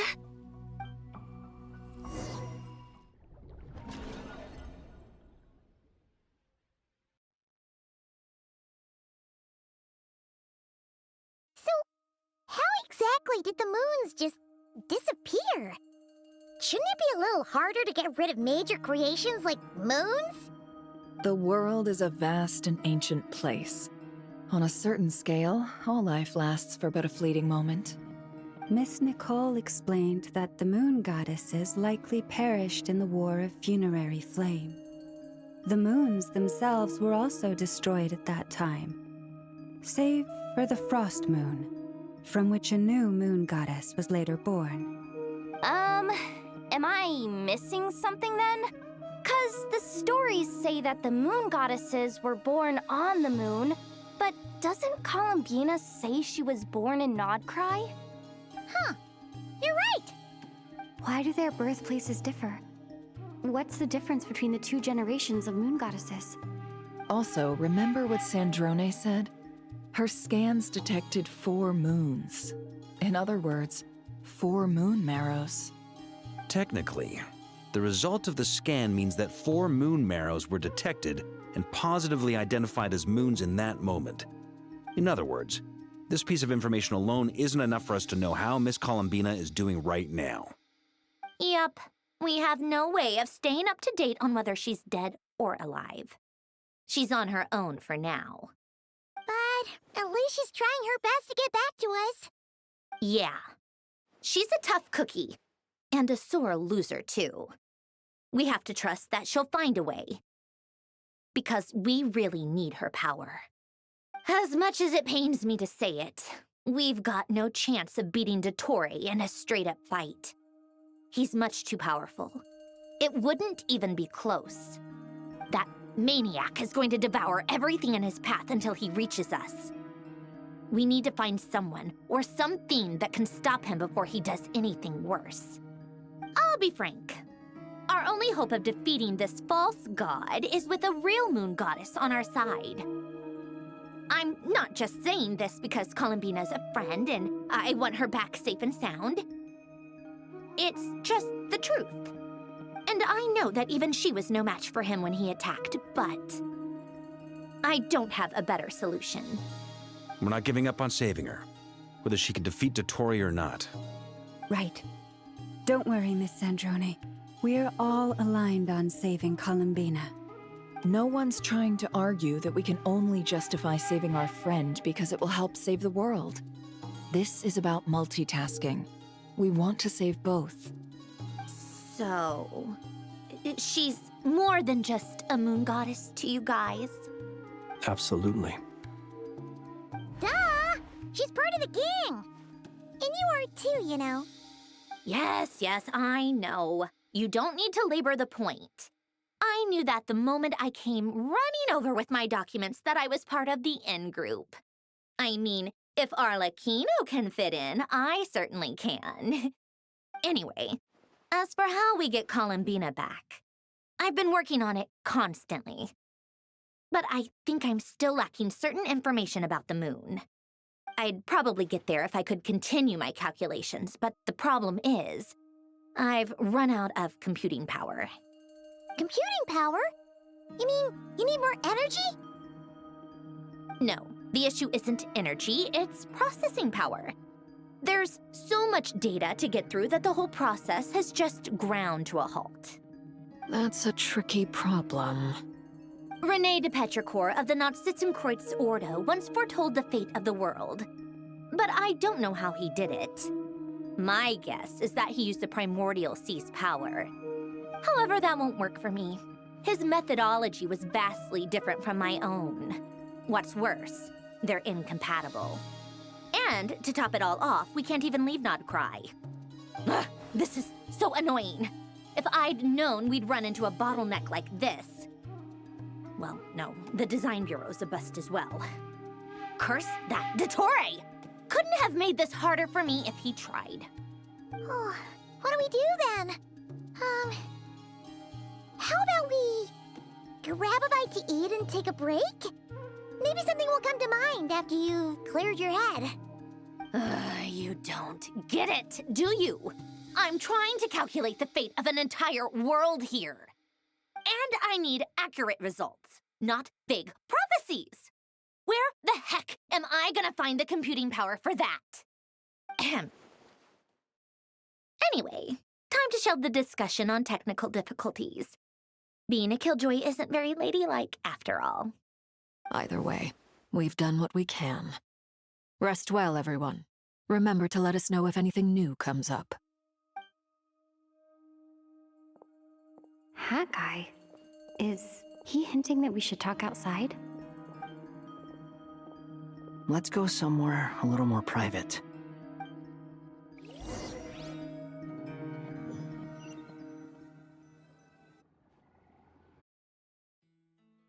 You know that Dory went back to Sumeru, right? Yeah. She mentioned she was planning to head back. Things aren't looking good for Nodcry. She's gone to spread the word so that Sumeru has a chance to prepare for the worst. From what I know of Dottore, there are two possible reasons why he hasn't made a move yet. One is that he's still working through some kinks in his new powers. The other is, he wants to see how we're going to react. He'll easily devour everything eventually, so I guess he's in no rush to make it happen. The first false god he made was me. Now it's his turn. Even though my records were erased from Irminsul, Dottore's ideas haven't changed one bit. He once told me that becoming a god was like turning yourself into a hungry wolf or giant serpent to devour the moon. Clearly, he began studying the moon goddess's powers long before he even tried making a god. He's always wanted to get his greedy hands on divine authority one way or another. And in the end, he devoured the moon where I failed. In the desert of Sumeru, there is a chessboard built by King Deshret, also known as Al-Ahmar. I don't know if it was a real game, or if he was just trying to challenge his servants and citizens in some way. But creating games and setting rules, gods do that as a matter of course. That's the kind of power Dottore craves. Now he has the Trilunar Authority. His power is leagues beyond the common people.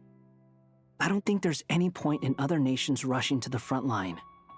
They're better off focusing on defense and hoping they can fend off any threats that spill out from Nodcry.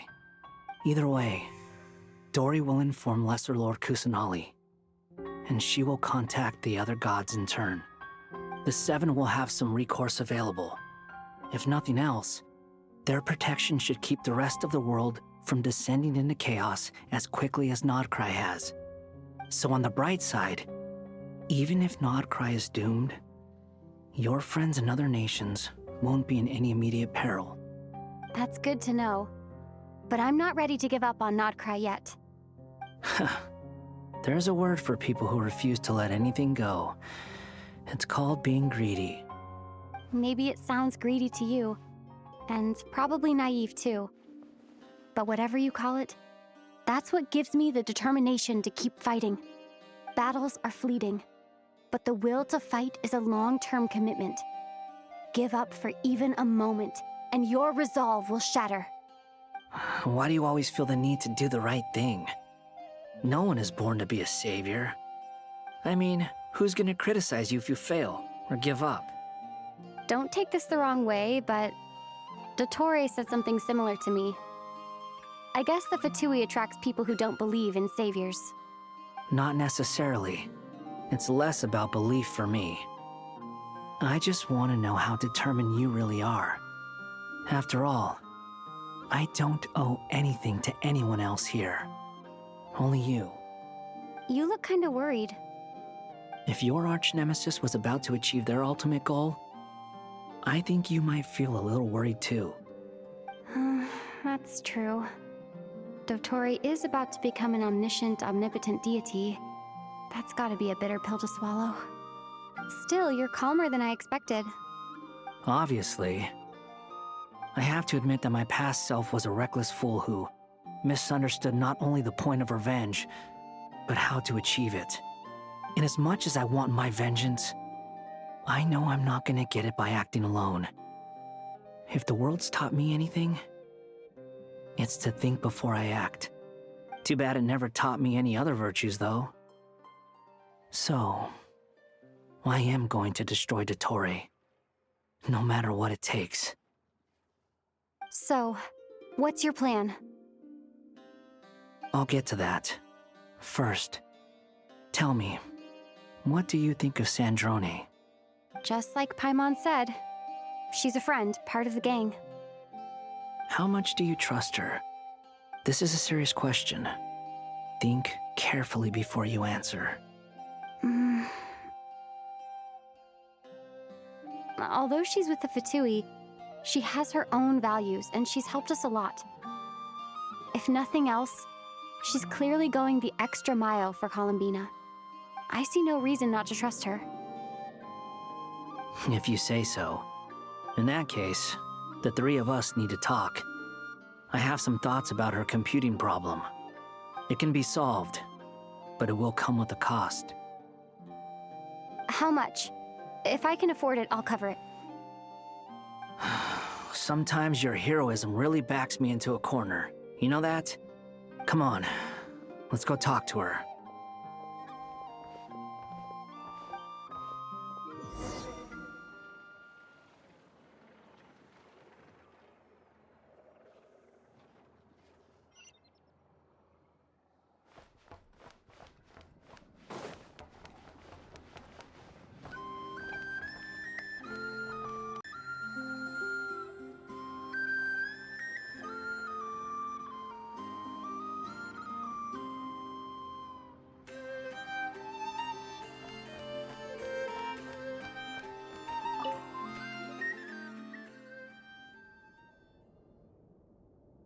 Miss Androne, Traveler. Hey there. Paimon's here too! She was just helping them sort through their things. How did your chat go? That was fast. The call only just ended. Well, you said it was urgent, so we got here as quickly as we could. Albedo, I have some alchemy questions for you. I see. Looks like my knowledge proved useful after all.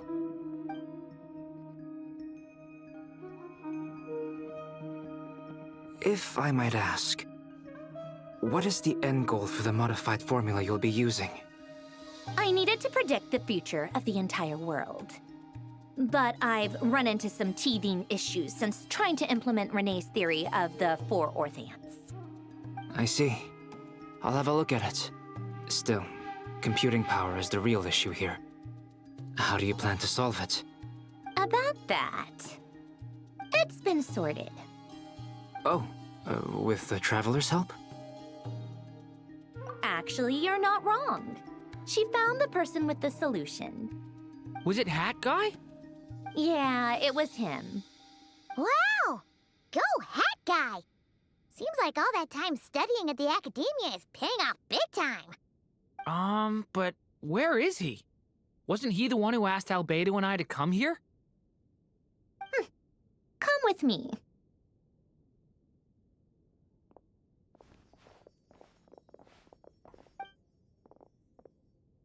Hat Guy? What's happened to him?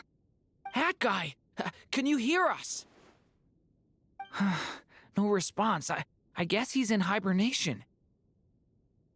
Hat Guy mentioned that he was a puppet. It seems that his functions are currently shut down. I presume this has something to do with the solution to your computing problem. That's right. He and the Traveler came to see me.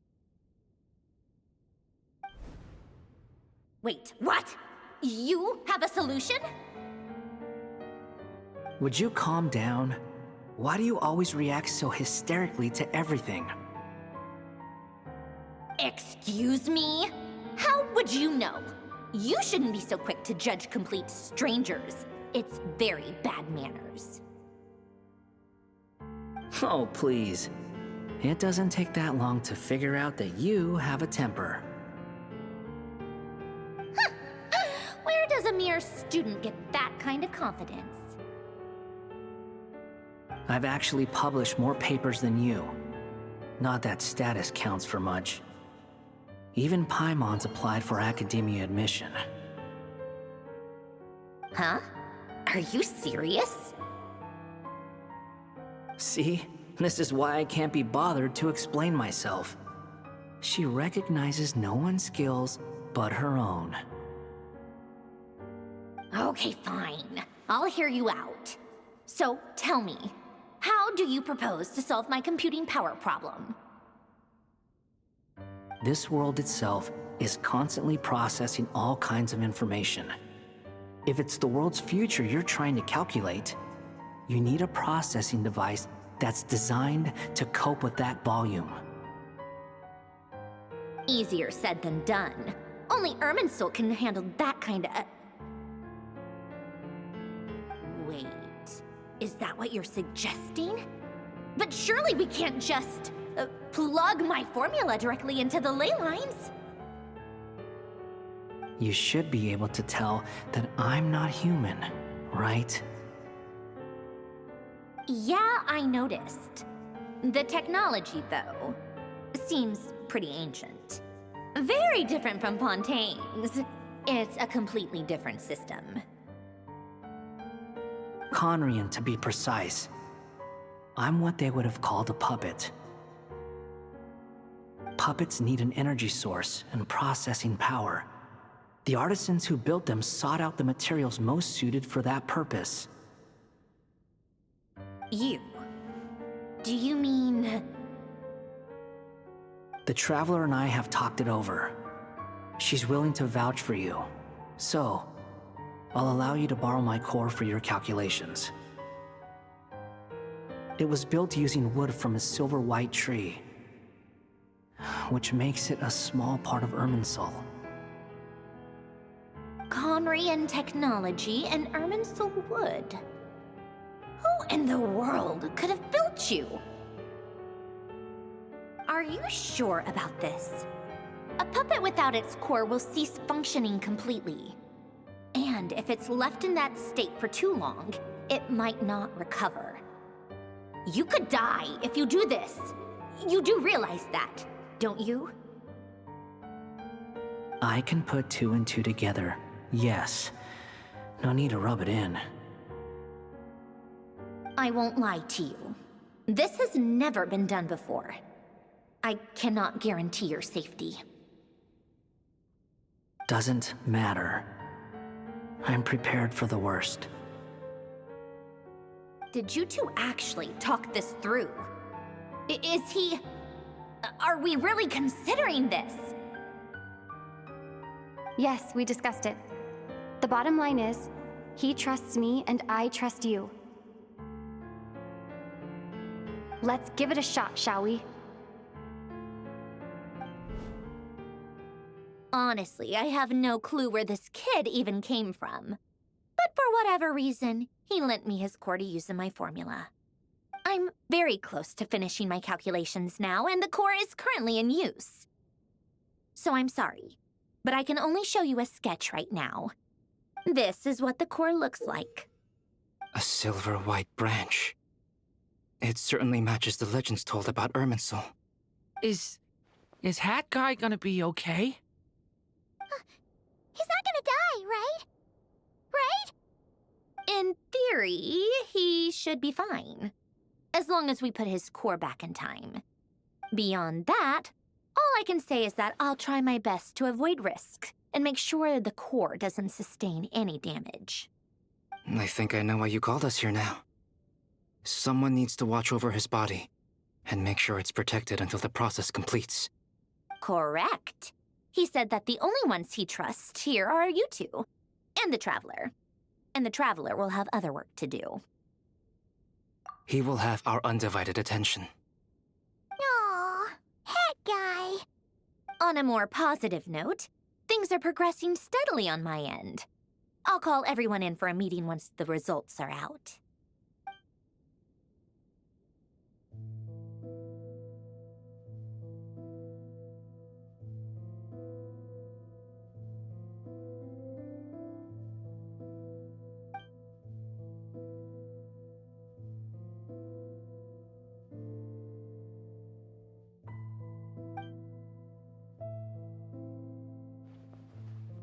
The worst-case scenario with the core removal is either a system reset or a total loss of function.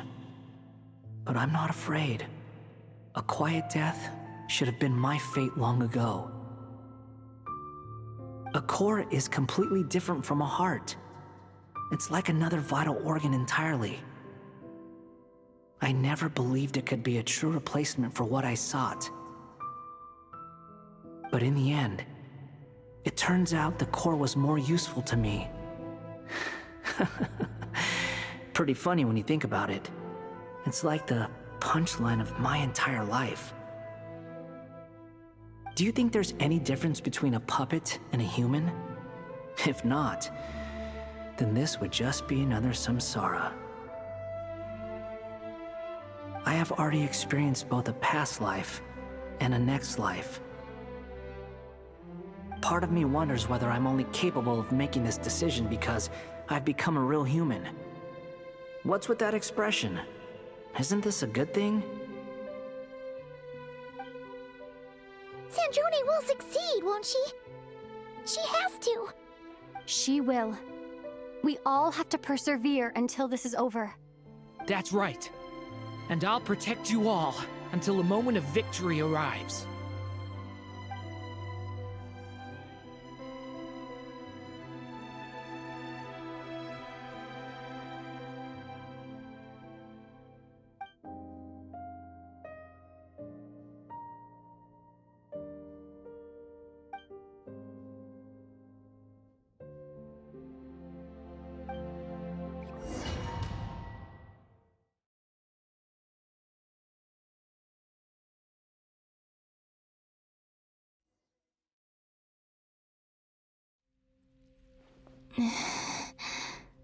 Who are you? Call me Sonnet. You have the same power as Canon. on it. So, you're the goddess of the iridescent moon? Oh, goodness. You recognize me? Well then, what's your name? Columbina.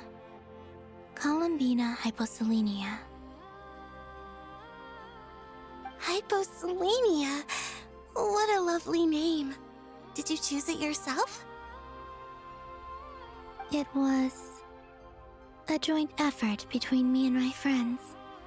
Friends? You mean your friends in the heavens? Huh? Oh, sorry.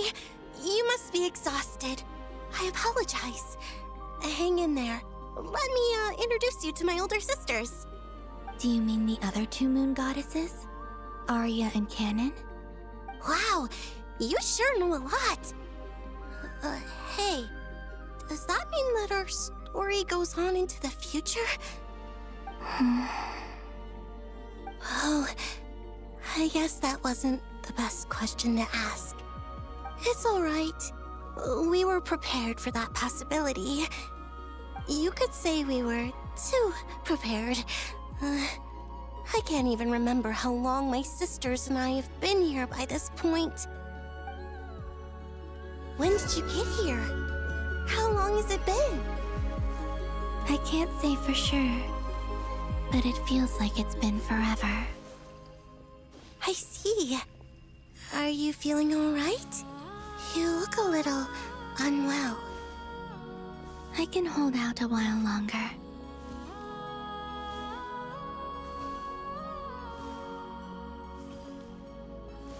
We don't have far to go. The place where my sisters and I are based is just up ahead. Don't worry, they're both really nice. I'll introduce you.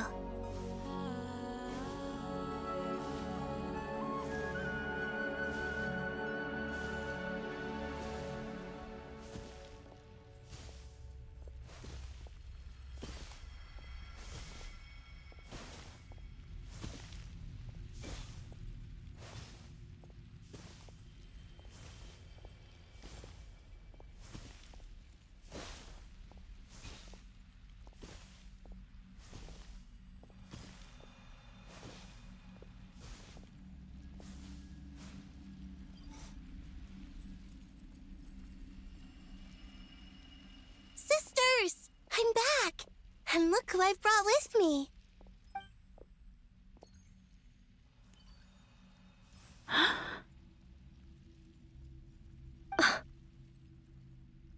It's our lovely little sister, born in the far future. The pleasure is all mine.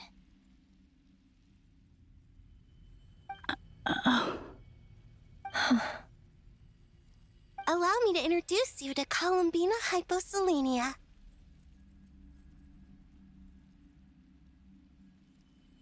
This is Arya, the goddess of the eternal moon. And this is Canon, goddess of the frost moon. Canon, don't you think Hyposelenia's power is similar to yours? Hello, Columbina. I apologize for our startled reaction just now. And please, forgive our little sister if she's been annoying you. She tends to talk a lot. It's fine. You seem shy. Don't worry, Columbina Hyposelenia. No one can hurt you here. Could you tell me where here is? Please. I must know.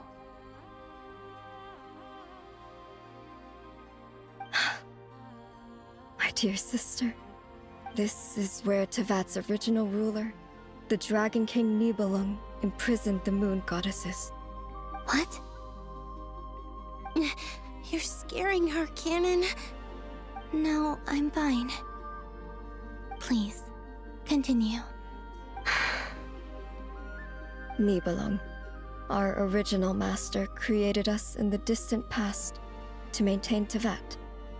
But he left this world and traveled into the dark universe beyond, to explore worlds vaster still. Day and night, we fulfilled our duty in the heavens, until the day that the first Descender arrived. The great ruler of the firmament. The heavenly principles. Is that what later generations call them? I see. But we did not reject them at first, nor did they seem to harbor ill intent towards this world. We coexisted in peace. They were like a guest in our home. Slowly, however, we came to realize that our guest had a growing desire to change and dominate the world. And you didn't stop it? No. There was an order to the rules they set up that Nibelung never taught us. We wanted to know if this order would bode good or ill for Tivat.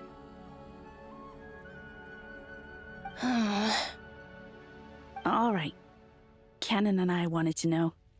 Sonnet was against it from the outset. Later, we discovered that this great ruler of the firmament bore an almost paranoid hostility toward the desire of certain life forms to seek power. Or perhaps they feared them. They would even cast down celestial nails as manifestations of their power, to punish the civilizations of the world below. Only this was far beyond mere punishment. Right.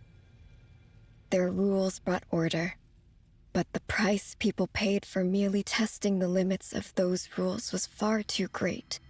I did everything in my power to help the punished escape catastrophe, but still, too many lives were lost. The ancestors of the Frost Moon Scions were some of the ones you helped.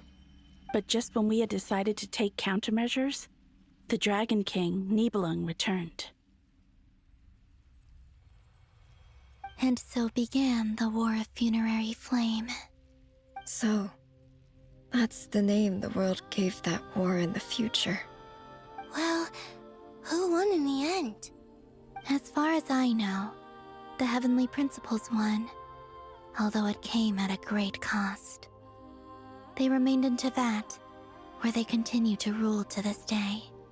And the world's original master, the Dragon King Nibelung, was destroyed. And what of the moons?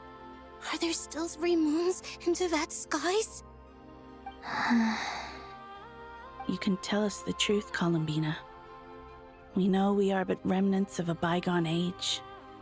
We are prepared for the answer. Only the Frost Moon remains. But it has been cast beyond the false firmament by the Heavenly Principles. The eternal and iridescent moons were both shattered during the war. So death finally came for us in the end. Sonnet. But you're still here, aren't you? A moon goddess cannot live without her moon, Columbina. She's right. That's why I began to disappear. Because the Frost Moon is cut off by the false sky. How much worse it would have been if it were outright destroyed. Our souls may endure within this lunar palace, but if our moons are destroyed, then we shall disappear the moment we depart from it. I'm sorry. There's no need to apologize to us, dear sister. If anything, we owe the world an apology. If only we'd decided to act sooner, rather than arguing amongst ourselves. all the more reason not to spend this time in regret and repentance. Instead, we should focus our efforts on how we might help our future sister. Sorry? Don't you see, Columbina, your story is not yet over. Is that not why you are here?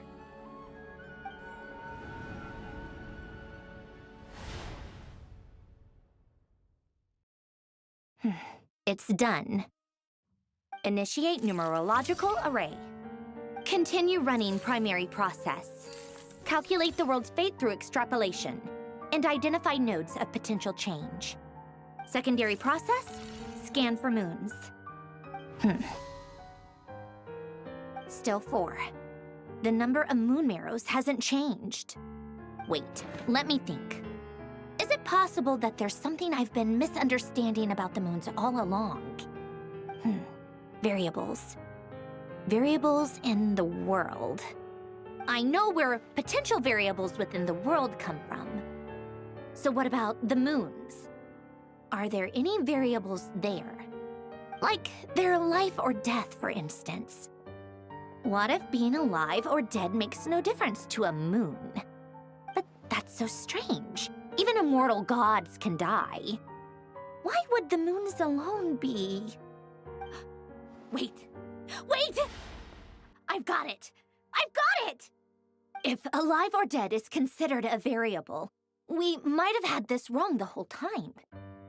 No one ever said that a moon marrow equals a living moon. We just made that assumption ourselves. Initiate secondary process. Scan again. This time filtering out interfering perimeter, moon marrow. I don't care if they're natural or artificial. Get them out of my search results! Why? It says 3 moons still exist in Teyvat, even after excluding the moon marrows. But we know for a fact that 2 of them are dead. Redo the scan. Narrow the results to living moons and real moons. No, scrap that. Narrow it down to moons that have lunar authority and remain alive. Why? Why is it still 3? What is this, Columbina? Has the world lied to us? Or are you the one pulling the wool over our eyes?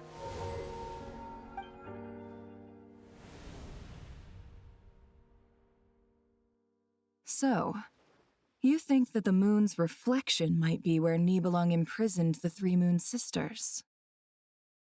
Yes, it would explain a lot, such as why that space would respond to a moon goddess's power, opening the moon gate at her command. It would also explain why Miss Columbina has been unable to leave, and why time flows in reverse there. In the messages she sent, Columbina promised us she'd find a way to return, but we have no way of knowing how, when, or where this might happen. The fact that she still has yet to reappear in this world indicates that returning from that place is no easy feat. We cannot afford to simply wait for her. So you're saying, if she could return by her own power alone, she would have done so long ago? Yes, she certainly wouldn't leave it to this late stage when it's so touch and go. I've been giving this some thought, and I've come to believe that Luanatar might be an anchor that she left behind, as a sort of future waypoint. This could also explain why Luanatar is always by the traveler's side. Sounds like a plausible theory. If that's the case, there must be some criteria we need to fulfill to allow Columbina to return to the present. The question is, what could they be?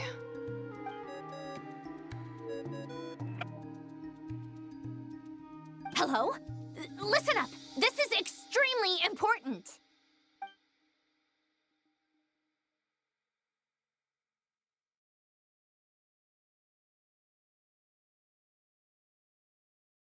Not only is Columbina alive, but she may well exist in a form unimaginable to us. I'm still unclear on the details, but she's done something truly inconceivable in the past.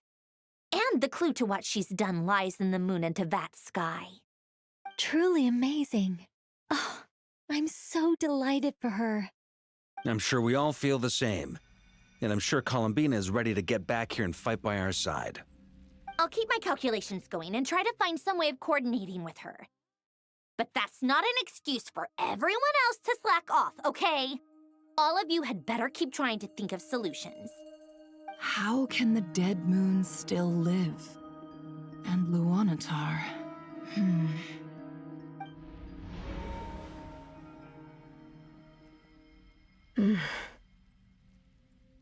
It's hard to believe that's what will happen in the distant future. Our authority is linked to the most fundamental rules of Teyvat. I suppose it's no wonder that many would covet that power. I didn't realize that when you said friends, you meant people who live down in Teyvat. That's so lovely. I always wanted to go down there and have some fun. Have you ever tried leaving this prison? Of course. Between us, we've tried everything. But no matter where we go, this space will eventually bring us back here. It's like the center of a whirlpool. Everything ultimately converges here, at the moment when Nibelung imprisoned us. In that case, have you tried using any of those pathways that connect this space to the real world? Sorry? What are those? They're passages through which you can make small-scale changes to reality by using Kuvaki. Or am I the only one who can use those passages? Because part of my soul remains in reality. Kuvaki. What is that? You don't know? It's a unique kind of elemental energy found only in Nodcry, the land from which the moons arose. Oh. Well, it's true that the moons first rose up from the part of that you say is called Nodcry. But there is no difference in the elemental energy between there and anywhere else. What? Could you show us some of this Kuvaki? Hyposelenia? Maybe if we see it, it'll make more sense. Okay.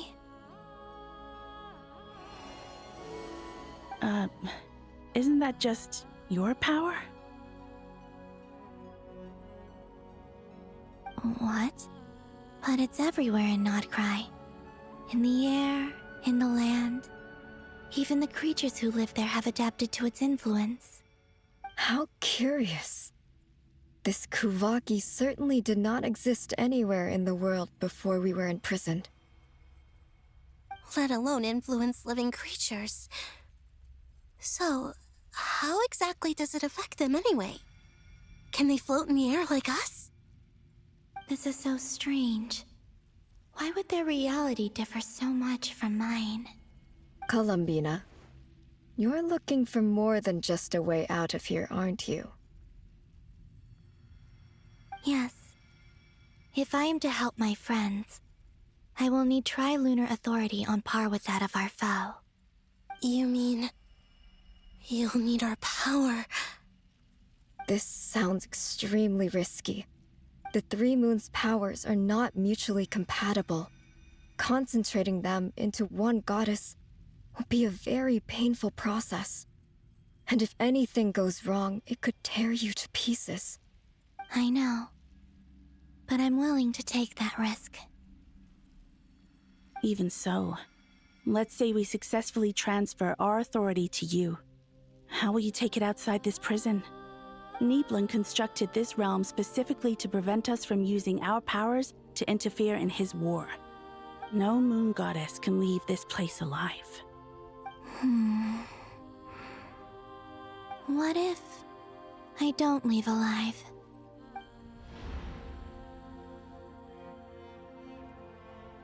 Where do we even start? How are we supposed to figure out what we're meant to do to help Columbina?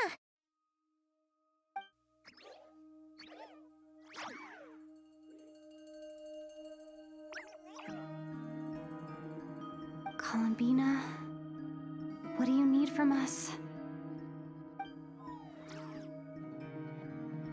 If she really got to the beginning of time in there, how do you think she'd leave us a message?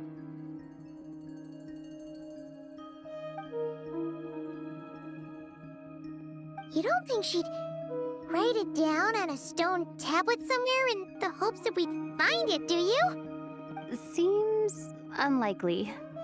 Columbina may not talk a lot, but she thinks deeply about issues like this. Let's review what we know. This is the Columbina who fought alongside us against the Rehir of Solnari, and with whom we celebrated Moon Prayer Night. She knows our personalities, our ways of doing things, even our unique strengths and abilities. So, if she wanted to tell us something from a long, long time ago, what would she do? Oh,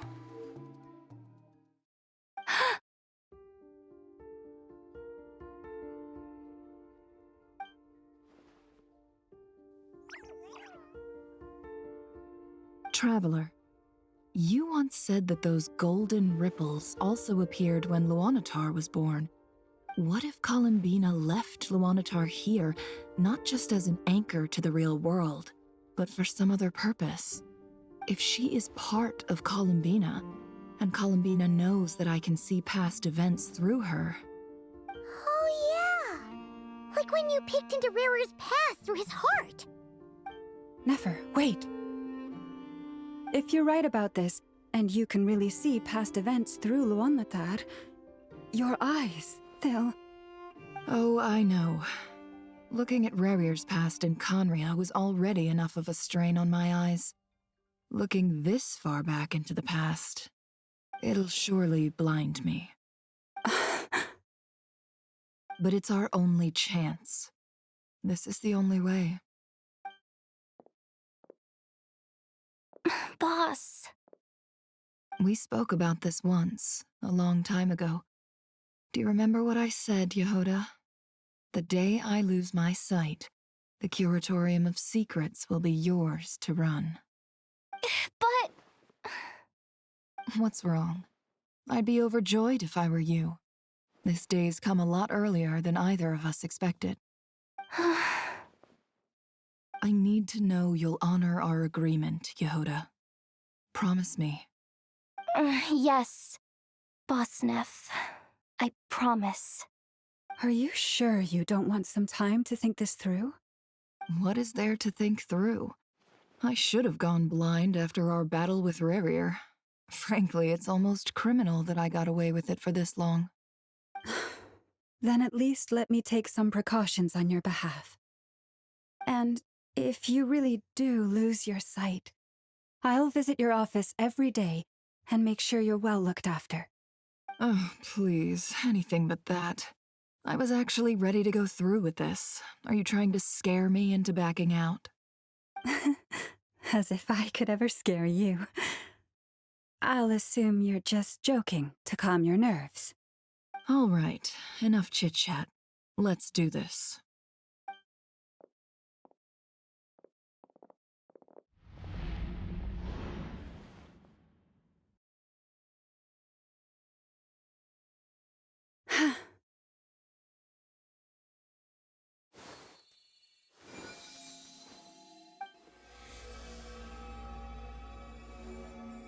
All done. Good. Now give me some space.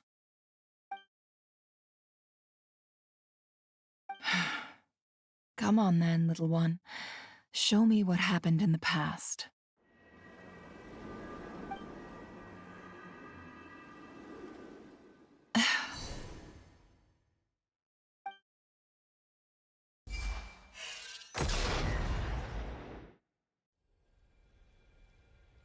Between the Trilunar Authority, Kuvaki, and the soul-surviving moon, the Frost Moon, I think I might know how to get back. But I will need my sister's help. Time to go talk it over with them.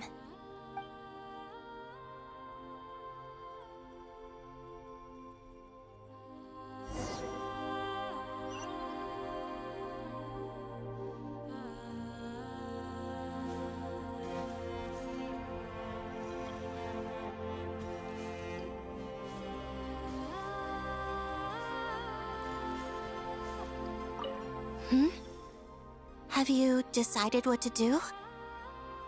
I hope it's not too dangerous. You really scared me when you said that thing about not leaving here alive. Come on, let's go find the other two.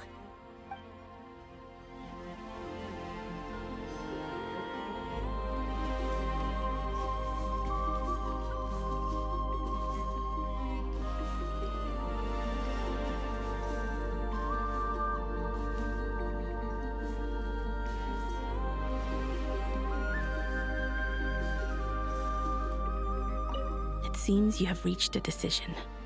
I'm all ears. What do you propose?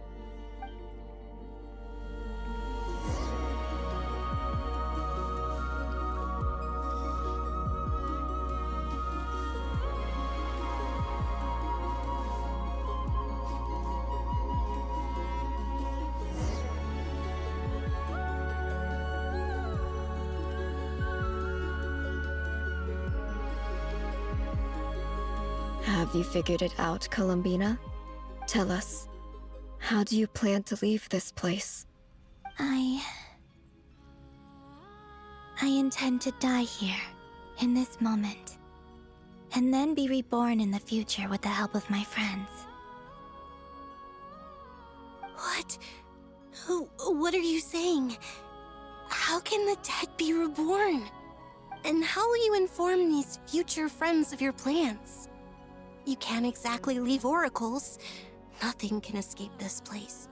Not a single ray of moonlight. And even if you found a way, what if they never find the message you left for them? You'll... No, that won't happen. Come again? They will find my message. I'm sure of it. I'm not following. How exactly will you achieve this? It's quite simple, really. First, I will leave my soul here.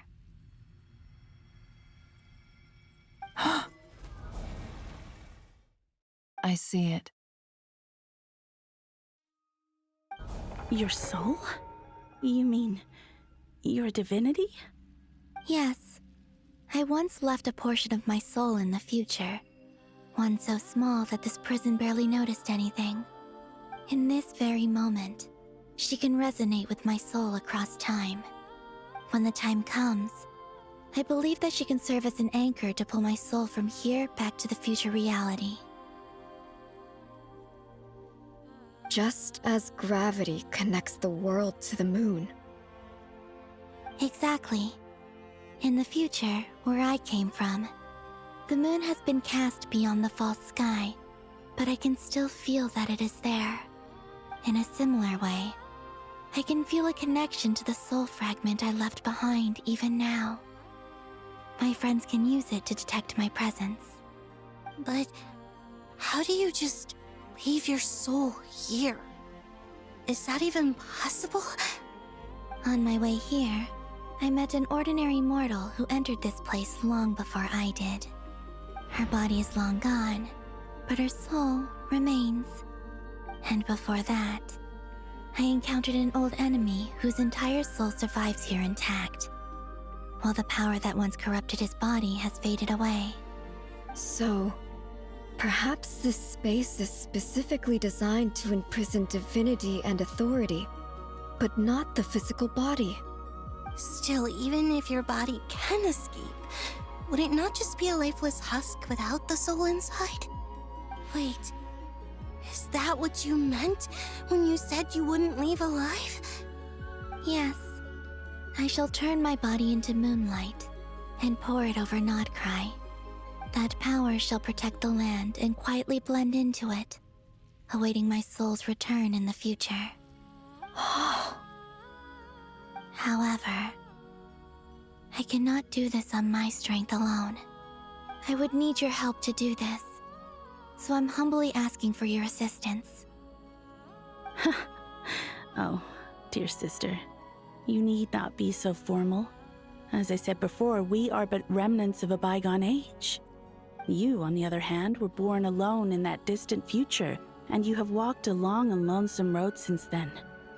How could I bear to let your story end here in this dungeon? Don't forget, we are your sisters, your family.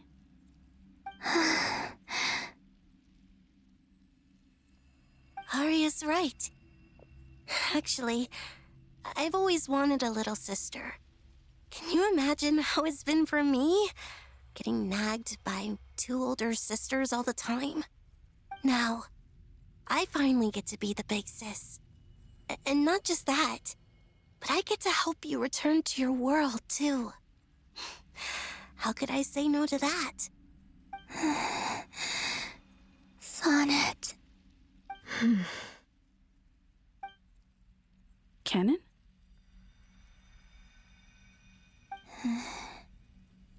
I'm sorry.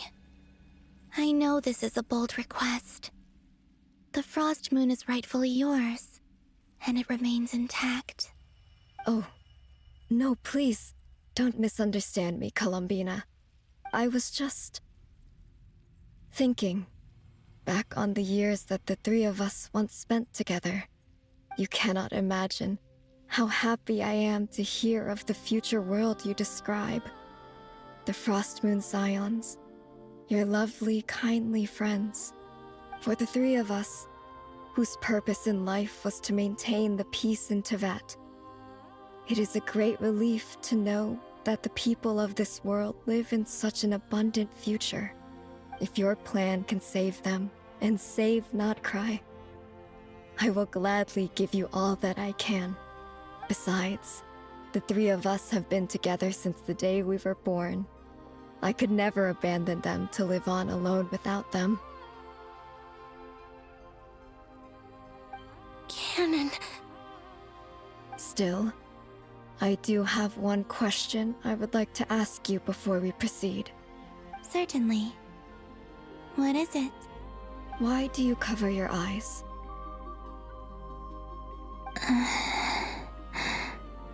Yeah, I was curious about that too. But it seemed personal, so I didn't want to intrude.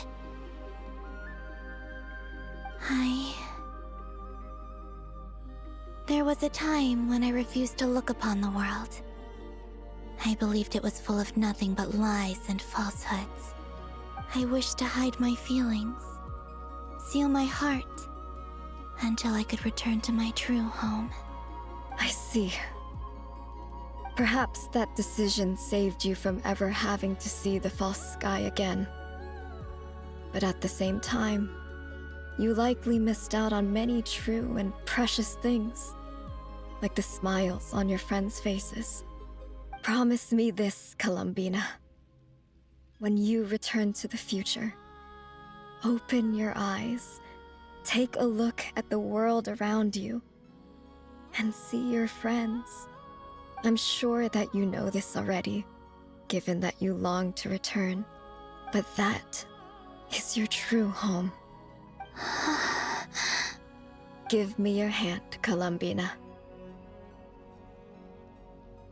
Arya, Sonnet, you too. Okay. All right.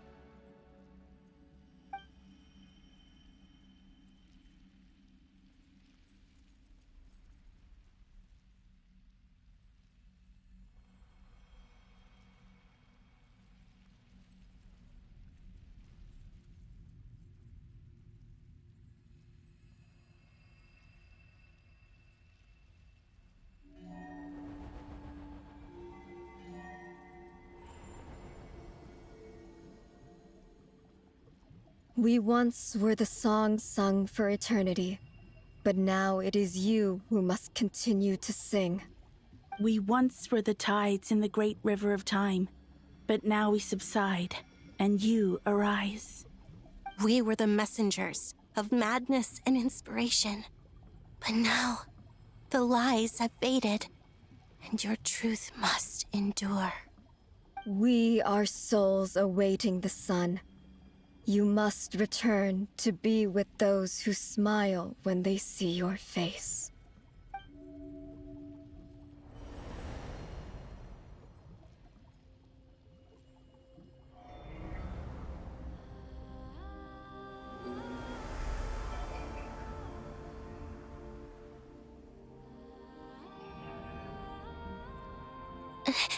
Is it done? Yes. We have transferred the authority over all 3 moons to Columbina Hyposelenia. From this moment on, she is the Tri-Lune Goddess, the one and only moon goddess of this world.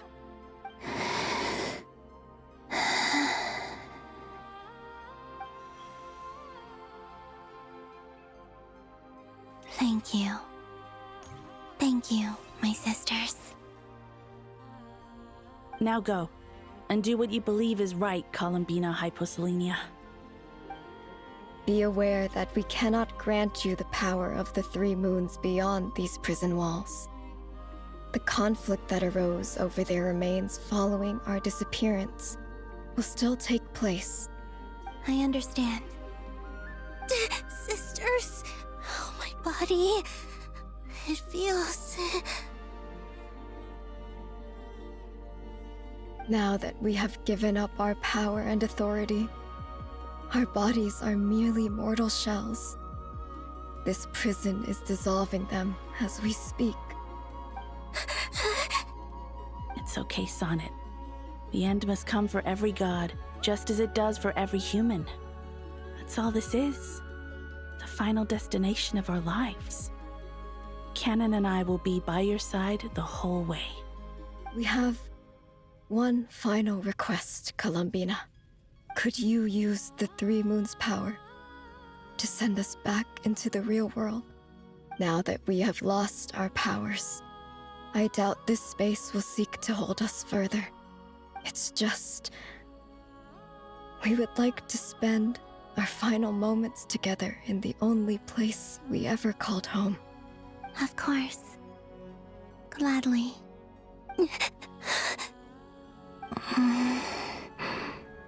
Sonnet. Yes. Don't... I wish I could tell her not to give in to the abyss. Not to be afraid. But is this really what I should say at this moment? Don't forget. I'm so glad to have a big sister like you.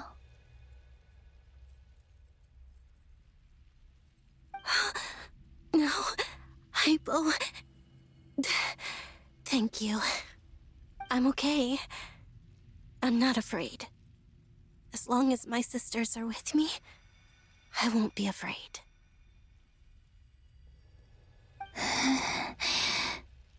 It looks like this is goodbye, sisters. Goodbye, Columbina. Take care of this world in our stead. I will.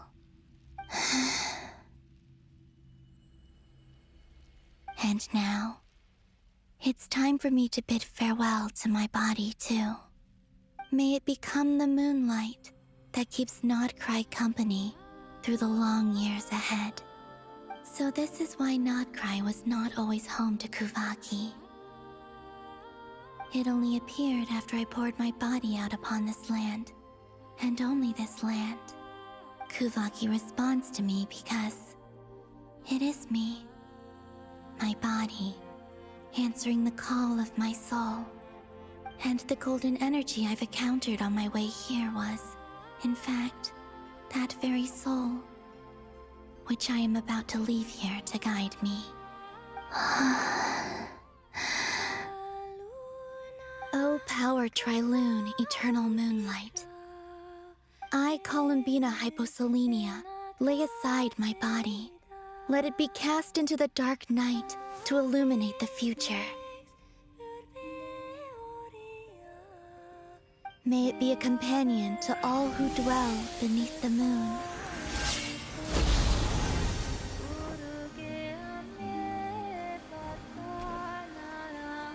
Until the time comes for me to return home.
Boss! That was crazy! Were we even allowed to see that? Is anyone? Can you still see? How many fingers am I holding up? I see 2 fingers, and a look of sheer terror on your face. Truly astounding, Miss Nefer. Your eyes have glimpsed the very ends of the world, and yet they remain as sharp as ever. Or is the credit for this miracle due to Miss Lauma? It seems that even time itself is no match for your medical skills. Surely you jest, Mr. Flint. I suspect we have Columbina to thank. She must have realized the immense toll that the ritual would take and purposely set aside some of her power in the past to protect Nefer's eyes when this moment arrived. There is always a great price to pay for witnessing the truth, but it seems that this time, Columbina has shouldered that burden on our behalf. She chose the perfect method of getting a message to us. Though her eyes were always shut, she was clearly so perceptive. She knows us well. She knew exactly how we would think and what we would try. Despite being separated by time and space, we're seeing the same possibilities and seizing the same opportunities. We still don't even know if she's okay right now. But as long as there's a chance we can do something, we'll fight to make it happen. We'll get you back somehow, Columbina.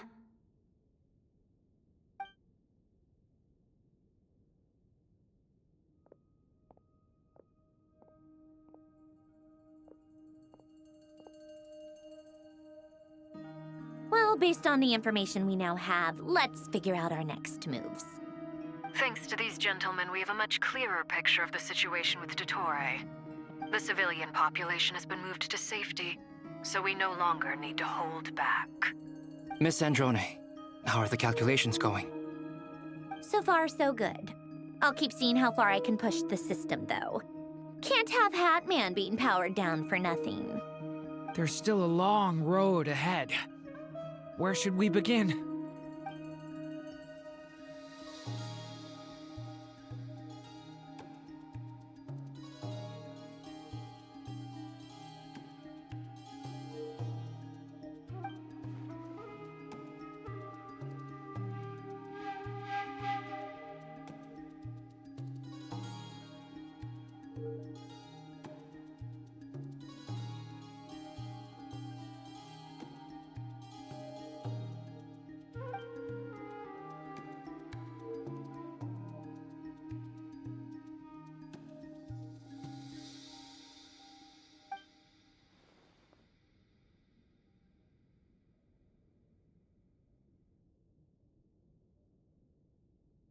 Our plan is clear. Time is short, so let's get moving. There's just never enough time, is there? Time is the bane of my existence. Ugh. Anyway, I'm gonna get back to work. All right, we'll do our part too. Yeah.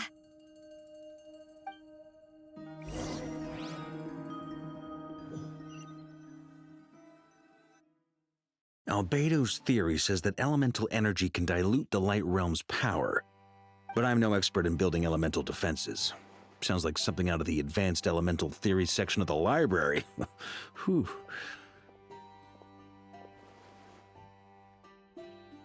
You seem quite troubled. Well, yeah. I mean, who doesn't get a little flustered when they're completely out of their depth? You were the very picture of confidence back when you approached the Hexen Circle.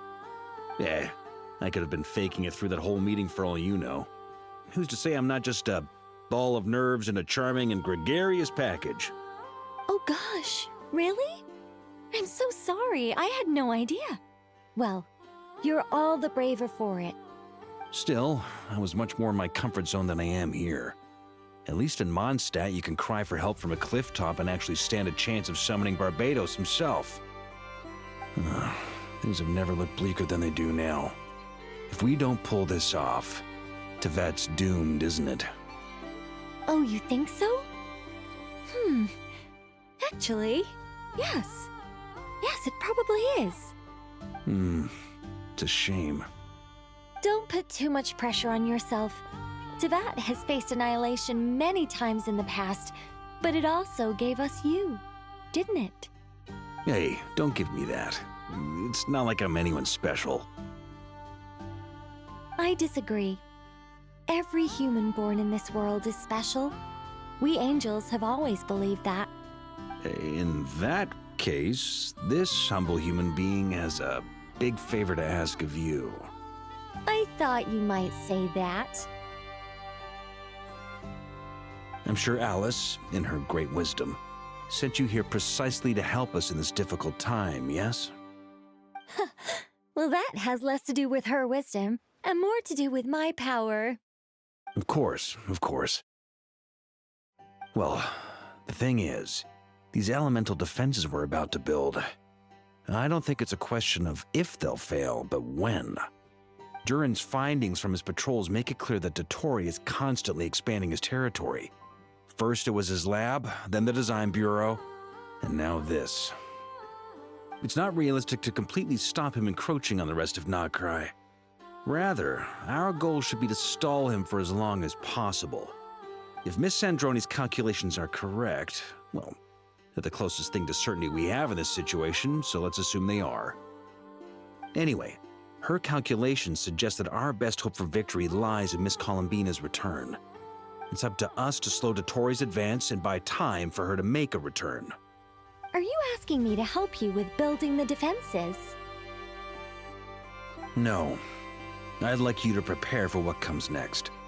When he eventually reaches us, we will have to fight him. You were an angel once and a mage now. I'm asking you to lend us your protection. Oh. Can I take it that you're triggering the terms you fought for during our three-way talks? Well, technically those terms were about protecting Mondstadt. But if you're happy to agree to the change in location, then yes, let's do that. You're cashing in on this much sooner than I'd imagined. Well, yeah. The way things are going, I might not get another chance. Very well.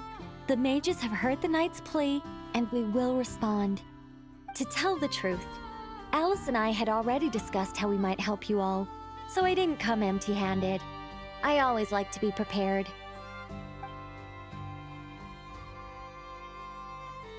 This is... wow, yeah. This is great. Seriously, thank you. It's been many long years since I had a chance to dazzle humanity with a little divine intervention. To humbly serve as a reliable and responsible guide. Anyway, Knight of Boreas, please accept this gift in recognition of your great virtue. Go now. May the angel's blessing deliver you safely to your destination.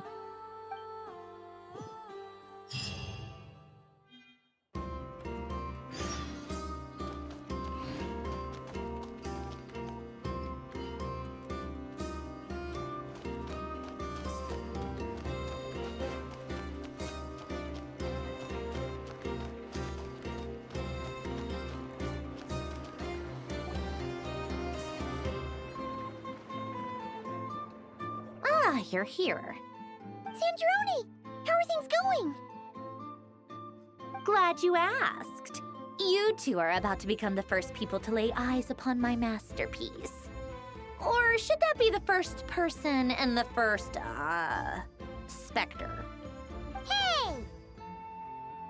Whatever. Come, feast your eyes on this. Wow!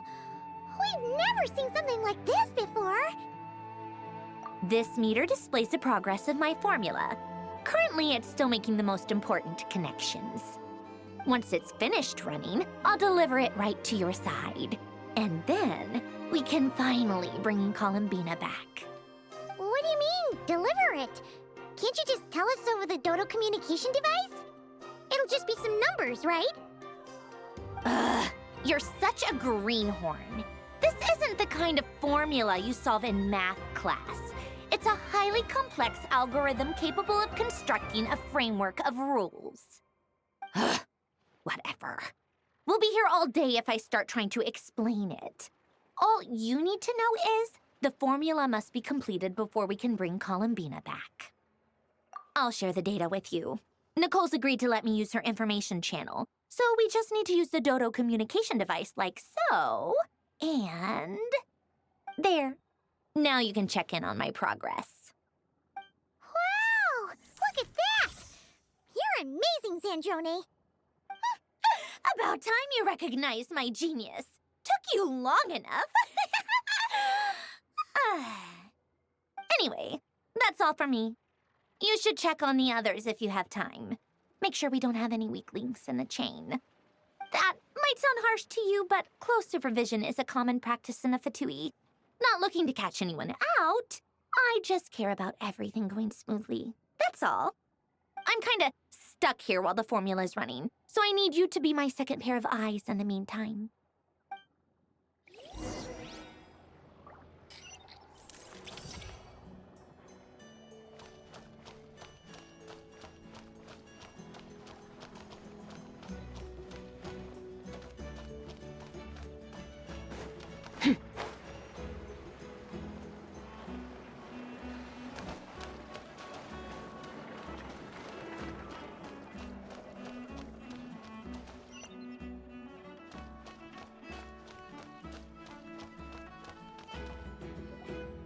Thankfully, Miss Nicole has come to our aid. Nasha Town is now looking very well defended. Golden Flame. Yes, that's Nicole's power, all right. Based on the latest message from Grandmaster Varka, it sounds like they've reached an agreement. The situation should be more stable with her assistance. Everyone will have at least some degree of protection. Albedo! Durin! Hello there, you two. Are you well rested? That's good to hear. As per the plan, Albedo and I will be in charge of Nasha Town. As Dotori's energy field expands, it's creeping ever closer in that direction. But we will do our best to hold our position. We fought side by side many times before, and always with great success. I believe this time will be no different. So don't worry about us. Focus on fighting Dotori.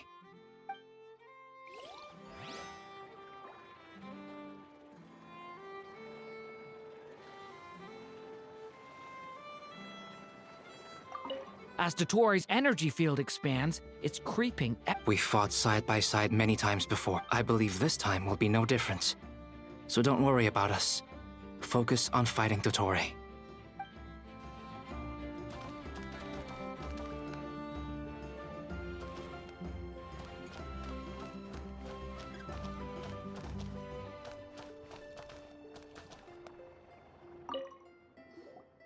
Traveler, Paimon.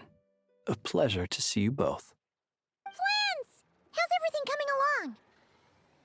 Fairly well, if I do say so myself. Personally, I am ready to confront Dotori head-on. Ooh, you sound much more serious than usual. To be honest, I am not usually fond of exercising my full strength. For one thing, it's hardly conducive to maintaining a low profile.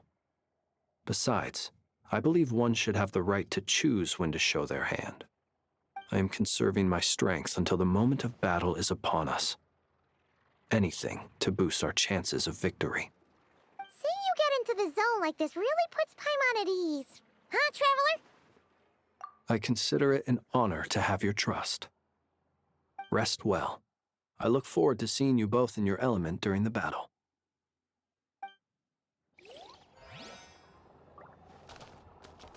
Rest well. I look forward to seeing you both.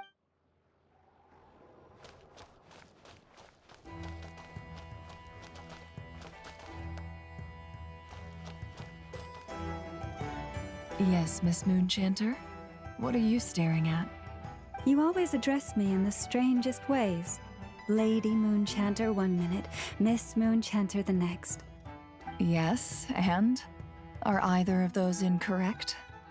Not as such. It's just that I simply call you Nefer nowadays. Uh-huh. That's my name. What's your point? The point is I don't add any honorifics or titles. Meaning what? That Maybe we're on friendlier terms now than we used to be. Is that how you see it? And I thought I was the one with eye damage. Never! Wilma! Paimon, traveler. Just swinging by to check in on you. How are things going? Did you manage to get some rest? Don't worry about me. I won't slow us down. And I give my all to ensure our victory. Ah, yes. Allow me to give you two a quick checkup. All done. You're both in good shape. You're welcome. You'll have your work cut out for you in this battle against Dottore, so make sure to get some rest in first. Paimon will keep an eye on her. Don't you worry. I'm glad to hear it. Take good care of yourself, too, Paimon. Sure thing.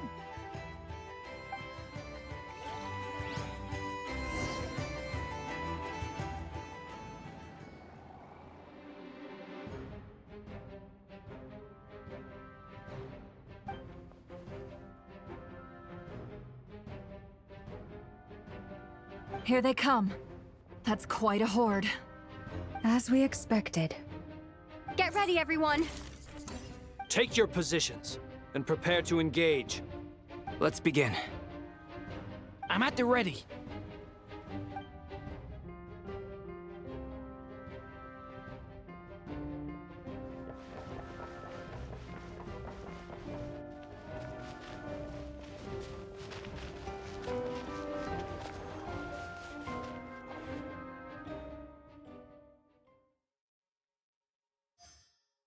What a waste of time! Go! Time for the Observe. Beware the creatures of the night. Close your eyes. Another one? Do you fear the dark? Bombs away!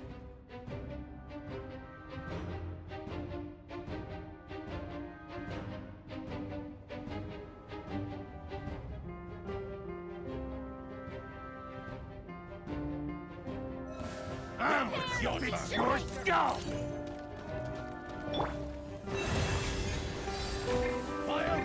No more lies. These creatures cannot stand against us. Oh, fighting talk. Just don't let your guard down. That goes without saying. I'm hardly the risk taker in this group. Excuse me? Ends here.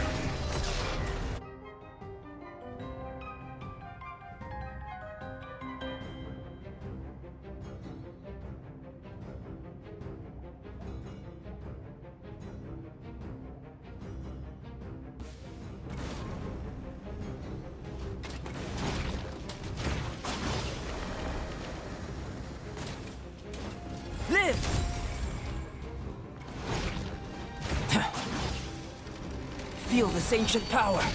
A turning point in fate! Get back!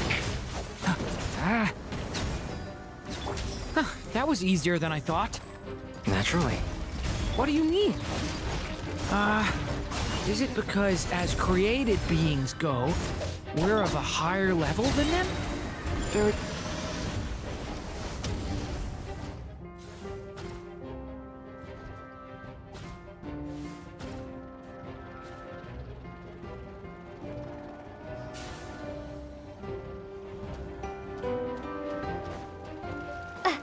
Wipe out! Go! The night cometh. Be silent. Observe. By the frost moon of old. No more lies. People have always used fire to drive away wild beasts. Wouldn't a lantern work just as well? You read my mind, my dear friend. I was just about to say that. All right then, dear friend. Bring the light.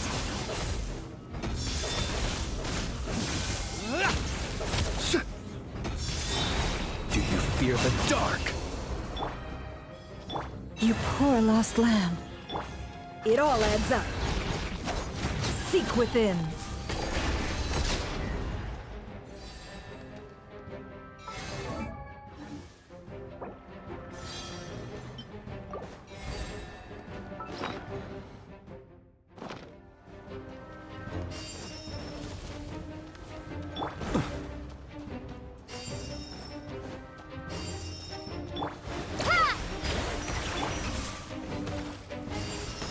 being tested.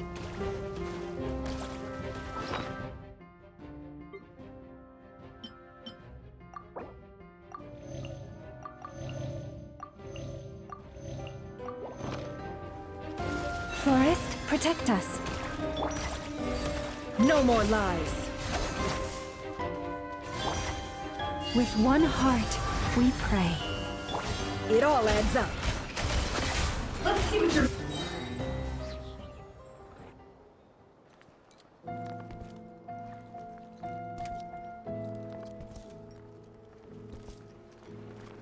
You're looking well. I trust you've had a good couple of days. Dottore. It's actually a good thing, in my view. If the subjects of my experiment were to die prematurely, it would throw quite a wrench in the works. And so, I must thank you all for your resilience. We are no longer on the same level, but you are nonetheless worthy of my respect. A creator god should be merciful and gracious after all.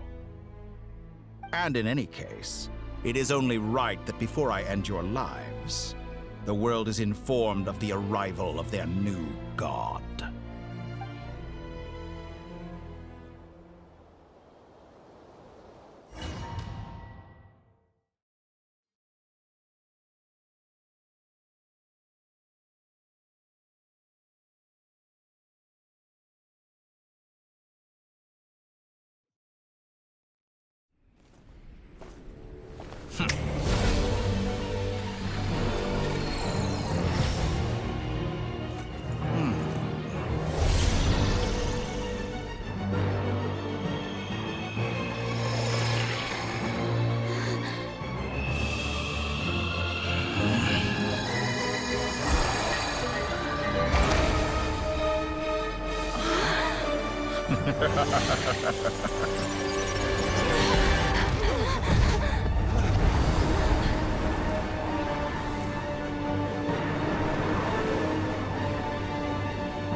The experiment begins.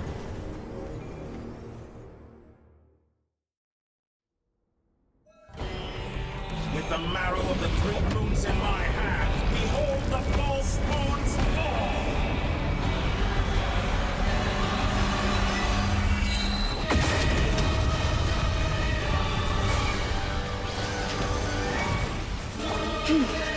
By the frost moon of old, you... Go! No more lies. Pathetic. That's more like it. Good, keep it up. I'm still alive. You cannot face me. Found. Entropy bends to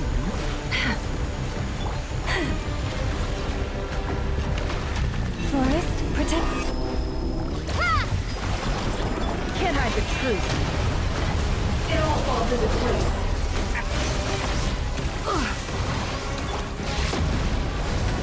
Close your eyes. Did you honestly think that would hit me? Observe. Do you fear the dark? First, like an ant in my palm. Oh. I've been moved inside another space. And it's sealed off. Looking at the structure of it, it seems like Dottore intends to trap us here. There's no exit. Our endurance is about to be put to the test.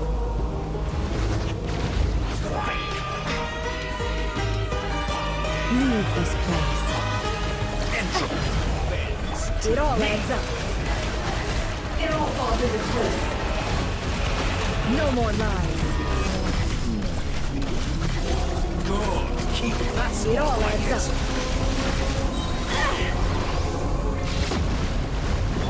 Forest, no more lies.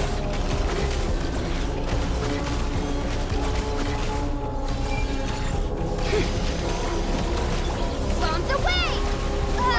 And here I thought you dodged that. With one heart, we pray. It all adds up. It's in my hand. Behold the false moon's fall.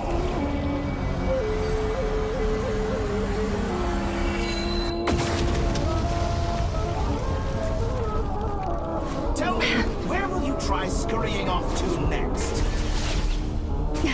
A grave trap. Looks like Dottore has opted for a divide and conquer strategy. But we will not allow him to triumph. Now, I shall pray for our victory.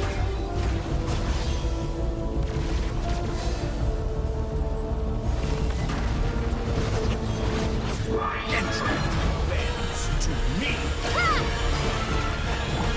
No more lies. Can't hide the truth.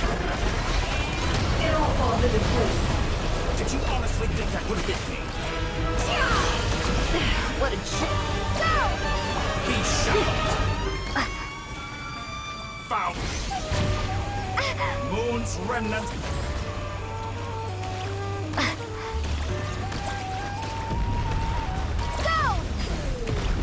It all adds up. Keep it up. I'm still...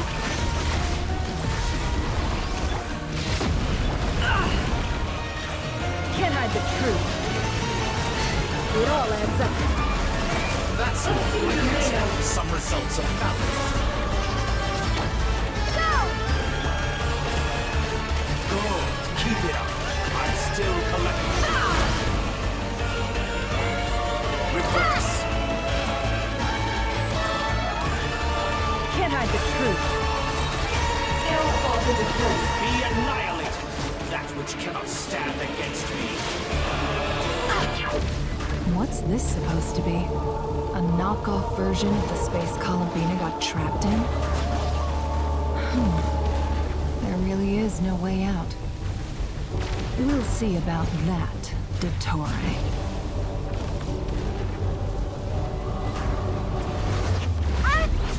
Entra, my apologies. I had not intended to take your teammates from you.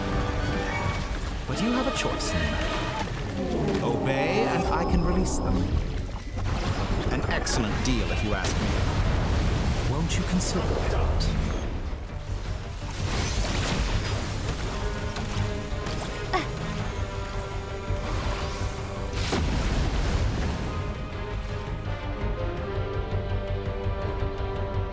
I'm aware you've been working on some little tricks to surprise me with, but it appears that none of them have come to fruition.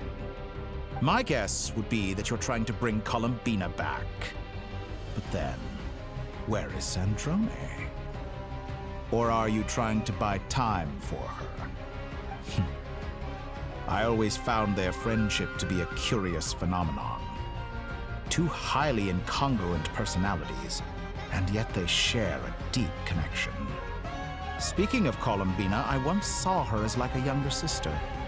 We got along quite amicably while she was with the Fatui.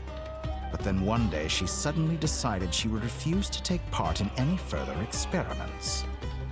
To this day, I truly don't understand what I could have done to upset her so much. It's such a pity. I could have had a sister, a family. But alas, she grew to dislike me. You're not fit to be family to her.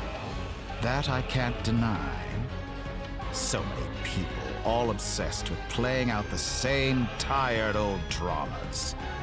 This world is rotten to the core. And then there's you.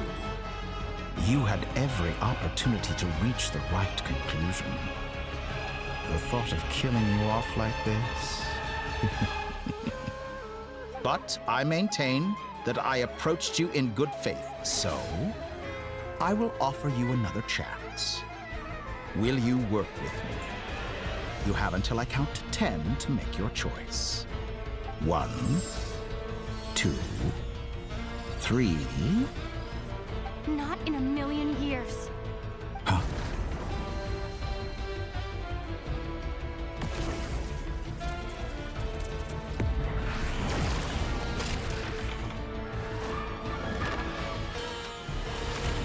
Sandrone, what a pleasant surprise.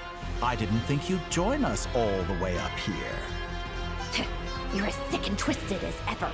Don't fool yourself into thinking anyone's grateful for the chances you're offering them. Sandrone, the formula hasn't finished running yet. Funnily enough, I was just discussing a collaboration opportunity with the Traveler, and then I see you, who I must say is a good example of an opportunity gone to waste. Gone to waste? I said that everyone would get one chance, and you've used yours to march right back into the lion's den. So yes, it's an utterly wasted opportunity.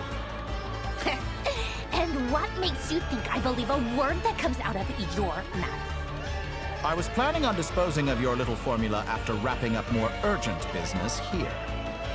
Since you've taken the trouble of serving it to me on a silver platter, I can simply bring it forward in the schedule.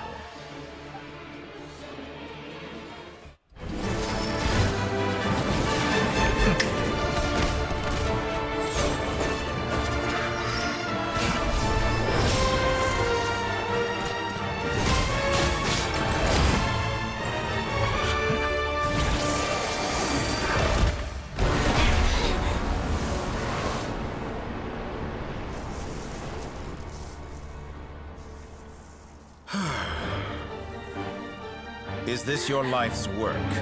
This piece of trash?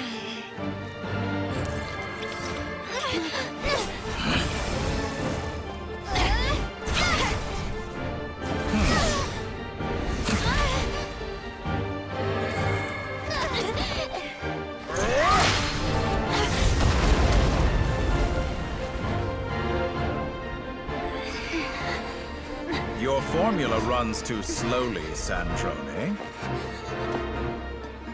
You put your hope for success on others instead of fighting dirty. That is why you have failed. Now, whom should I slay first? Any volunteers? No one? How nice of you to leave the decision to me.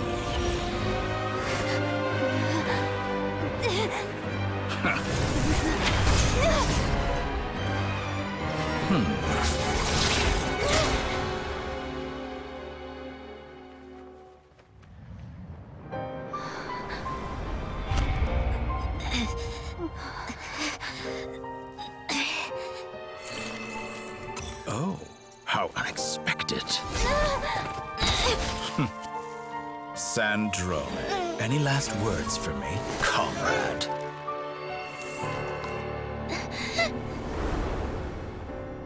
Is there anything you wish for? Not really. But I've always known what I don't want. Go to hell, Dottore.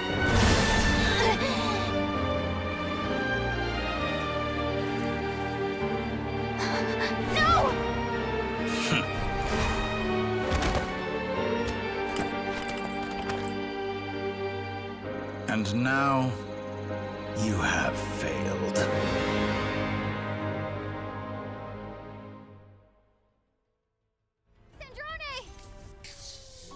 Now you see how fragile mechanical contraptions are. Just a gentle tap, and they fall to pieces. However keen of an inventor Sandrone may have been, her death spells the end of the formula that was running inside her body. Of course, I have to commend her for making it this far. As her colleague, I have to admire her stubborn tenacity. Now, it is time for you to take your place by my side. My count was interrupted, but the second chance I extended to you still stands. Once again, you are welcome to join me. By now, I'm sure you have gained a greater appreciation for the power and authority I wield. What is stopping you from embracing a new world of endless possibilities? Not in the mood to talk? As you wish. You seem less talkative than usual today. I'll change the topic to something more apropos. Sandrone was always like this. never trusting anyone, always so reluctant to share her research with them. Objectively speaking, she had her strengths. It is remarkable how she extracted and even optimized the world formula from so much data. But her inability to trust was her undoing. Had she allowed someone else to monitor or run the formula for her, you might still have a chance at victory even now. But regrettably, she was a stubborn fool. As much as it pains me, she had to go. Dottore. Maybe this is news to you, but people can change. Columbina surprised you when she escaped, and I think Sandrone would surprise you too. Change? You can twist the truth however you want, but I see it clear as day. You're the one who can't trust other people. Is that how you see me? By this point, what can you hope to do about it?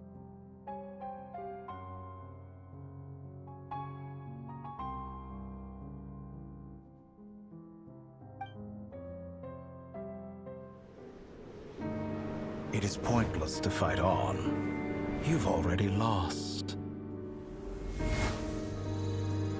Wrong. You can't win this, Dottore.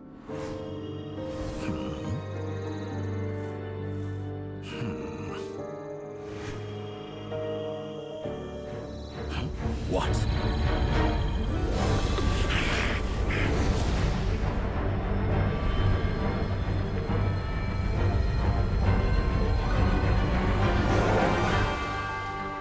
My formula can get us 90% of the way.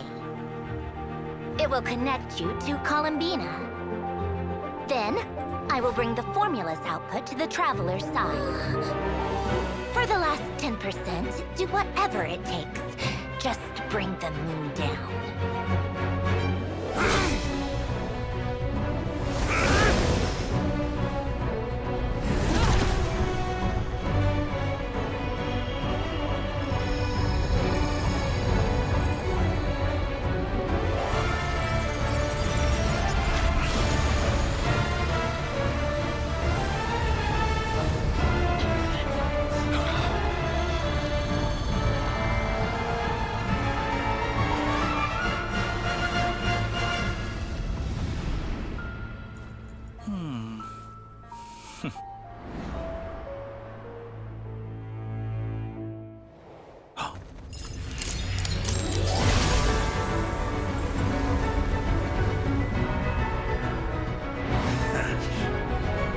The moon will never be yours.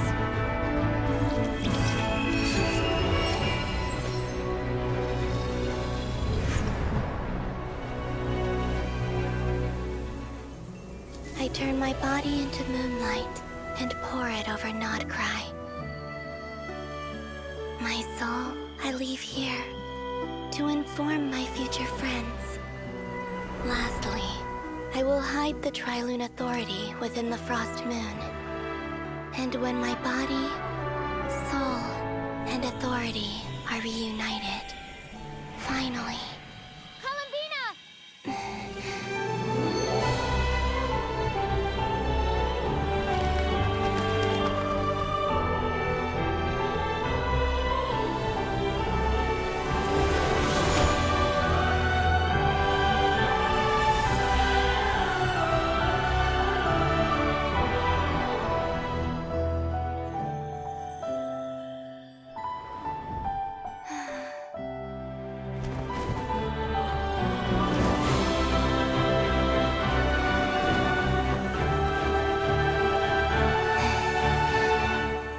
It's been too long. I'm back.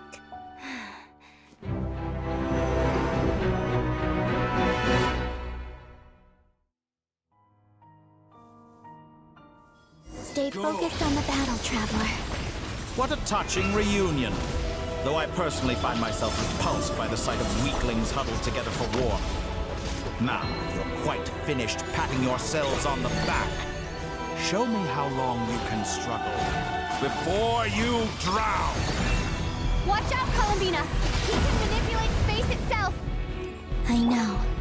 Wait for the right moment. We'll strike together.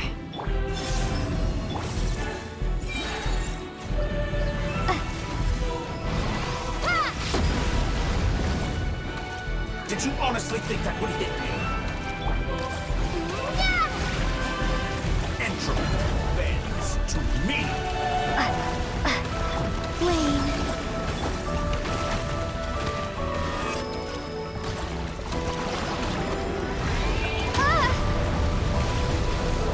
Moon's remnants fall!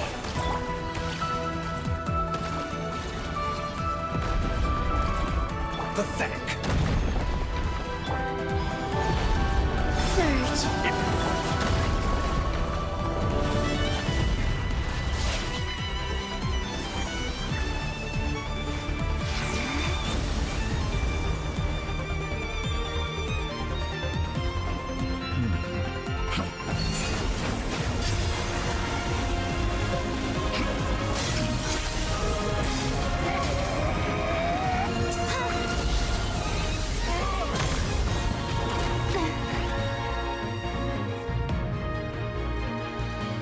I grant you the new moon's blessing.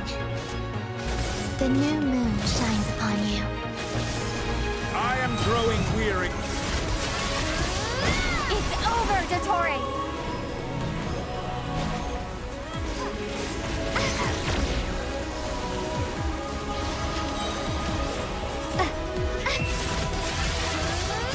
Time to pay for your heinous crimes! No longer must the world cower in the cold night.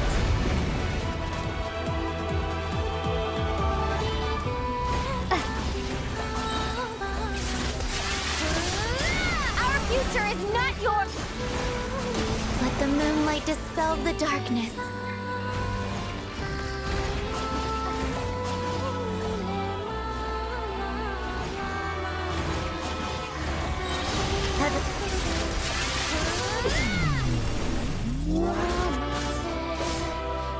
So you rather wallow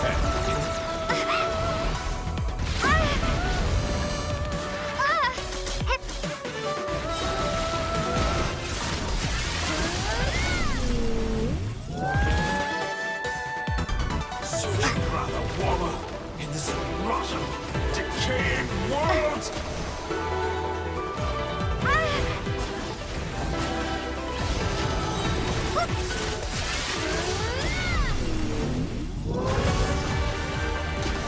So you'd rather wallow in this rotten, decaying world?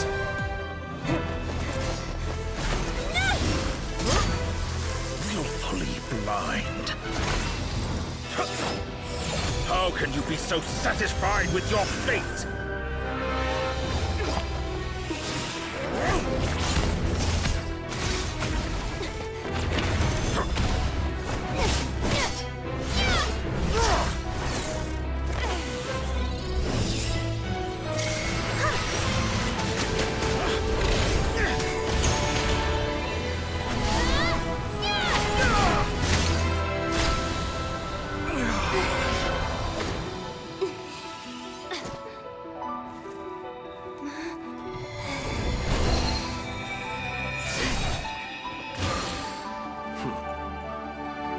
This battle was never about fate. It's about friends, family, and the home you stole from them.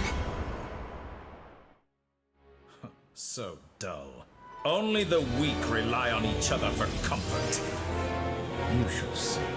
Once I transcend fate, you will be nothing but fodder for my grand experiment! That will never happen.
No, this world is our home.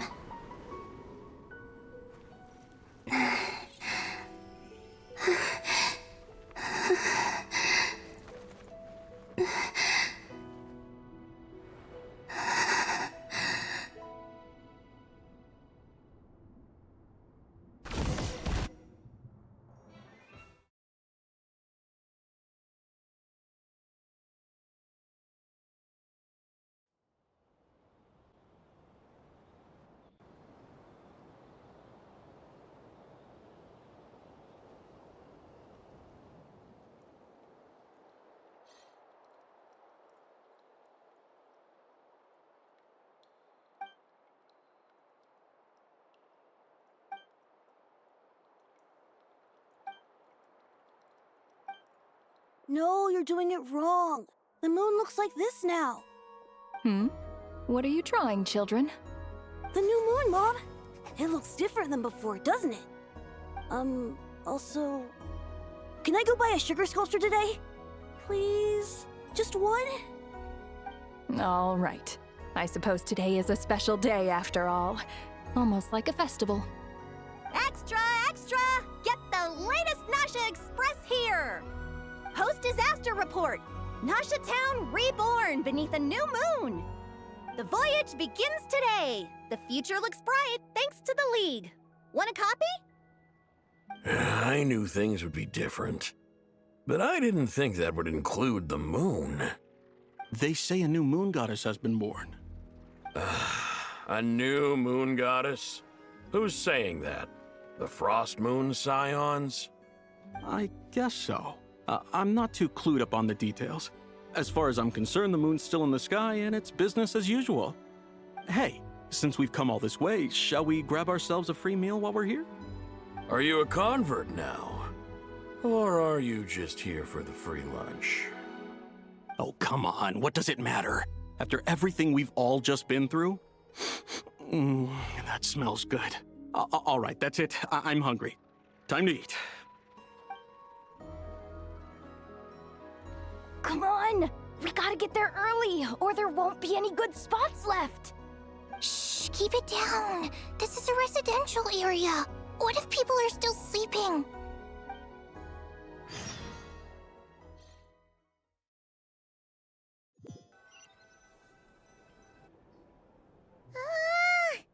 Why is it so noisy outside?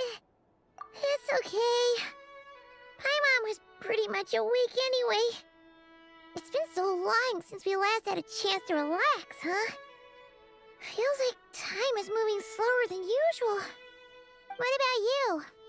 Did you rest well? Still winding down from everything that's happened? Or are you wondering how our friends are doing? Or is it about what Dotori said to you? Okay, if you say so. But don't push yourself, alright? Let Paimon know if you need to talk. What we just went through was a lot.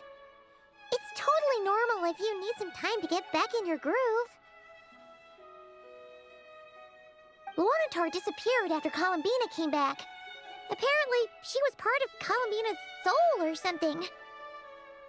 Still, Paimon kind of misses Luanatar somehow. But anyway, you did great. So did Paimon. We all worked our butts off to contain this disaster, and in the end, we made it. So, chin up, Traveler. You should be proud of yourself. Hey! Don't poke fun. You should be glad that Paimon's growing as a person.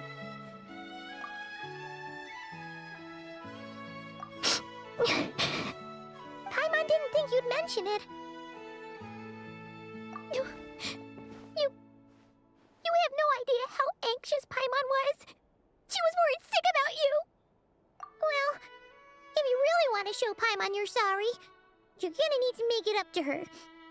You better be ready to splash out on a lavish meal.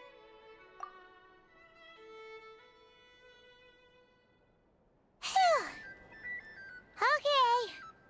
Paimon's full now. Huh?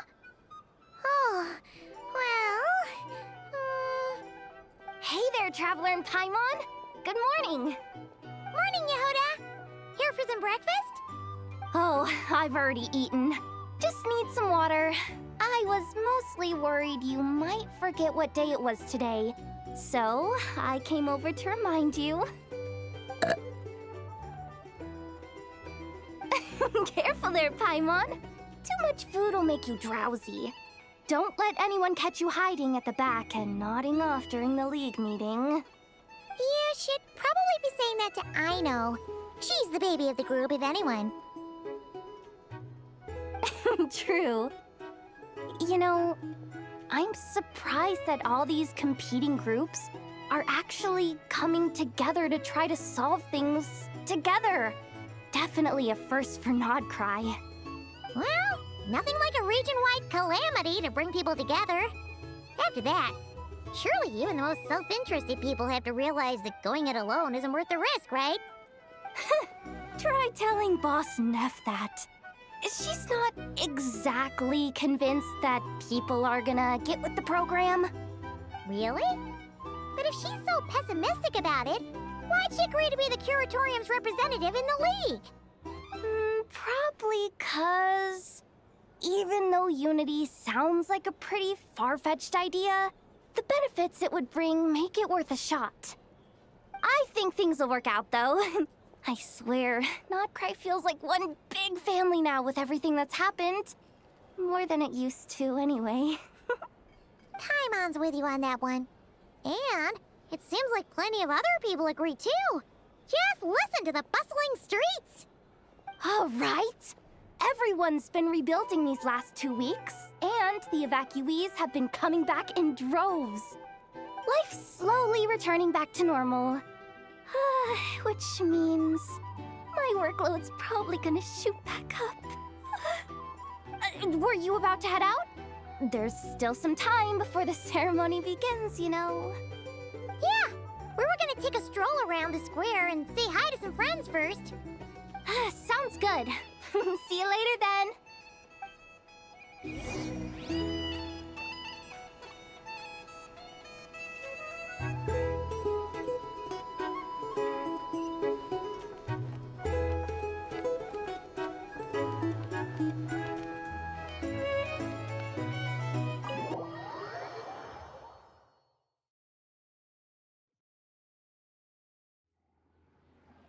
Please accept today's boon.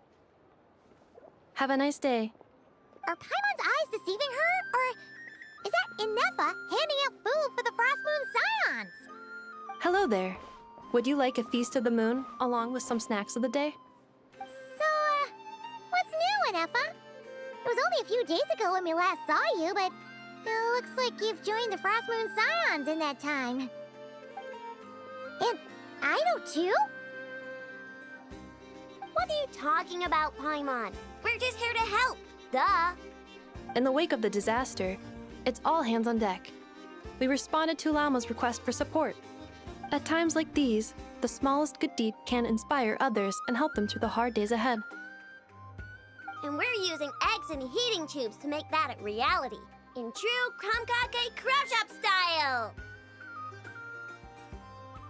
Inefa! Did you hear that? The Traveler said I did good. The Traveler! That's because it's true, I know. Proposal. If you can resist eating today's dessert, I will provide you with compliments, too. No way! Well, that proposal got shot down quickly. I need something to get me through the hard times, too, you know. Mom! Yes, dear. Go right ahead. Excuse me. Could I take a photo with the robot lady? She helped us get safely out of Nodcry, and she helped us get back home too. She's the best. Of course she is. And since I'm the whiz kid who built her, that makes me even better than best, right? But you stole my snacks, though. Oops. Shall we move to the open space near the center? The view there is better. Thank you! Aren't you the better pick for this job, Flint? You underestimate yourself yet again, Master Ilua. Not at all. I rarely come by Nasha Town. I don't know any of the big shots here. All in good time. Socializing is a step-by-step journey. But you're much further ahead on that road, aren't you? You're not seeing the full picture. You know the truth now. My friends do not understand my habits. There is no question about it.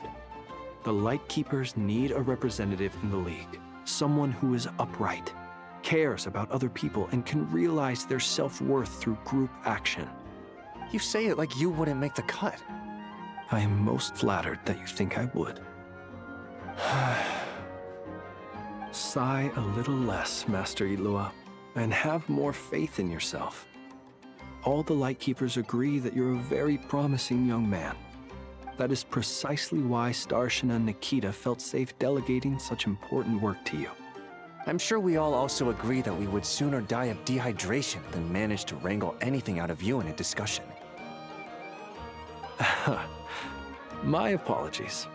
I am not in the habit of bringing water with me when I go out. Whatever. I'll take the job. By the way, who else is part of this? Oh, it's quite the who's who of Nodcry. There's the Moon Chanter of the Frost Moon Scions, the boss of the Curatorium of Secrets, a representative of the Voynich Guild, and even someone from the adorable Krumkake craft shop. I'm sure you will find speaking with them to be a genuine pleasure. If you say so. I've never done this work before, so I'm honestly a little scared of making mistakes. But I'll do it. Not only is it our duty as Lightkeepers, but because I want to make Nodcry a more welcoming place. An admirable attitude to take. The beacons are lit, Ilua. We're but one step away from breaking through the blizzard. We have the chance to band together and build our shared homeland into an Elysium. This is unprecedented for Nodcry. An opportunity not to be missed. Yeah. You're right. I'll do my best. Quite a few familiar faces have arrived. Let's go, shall we?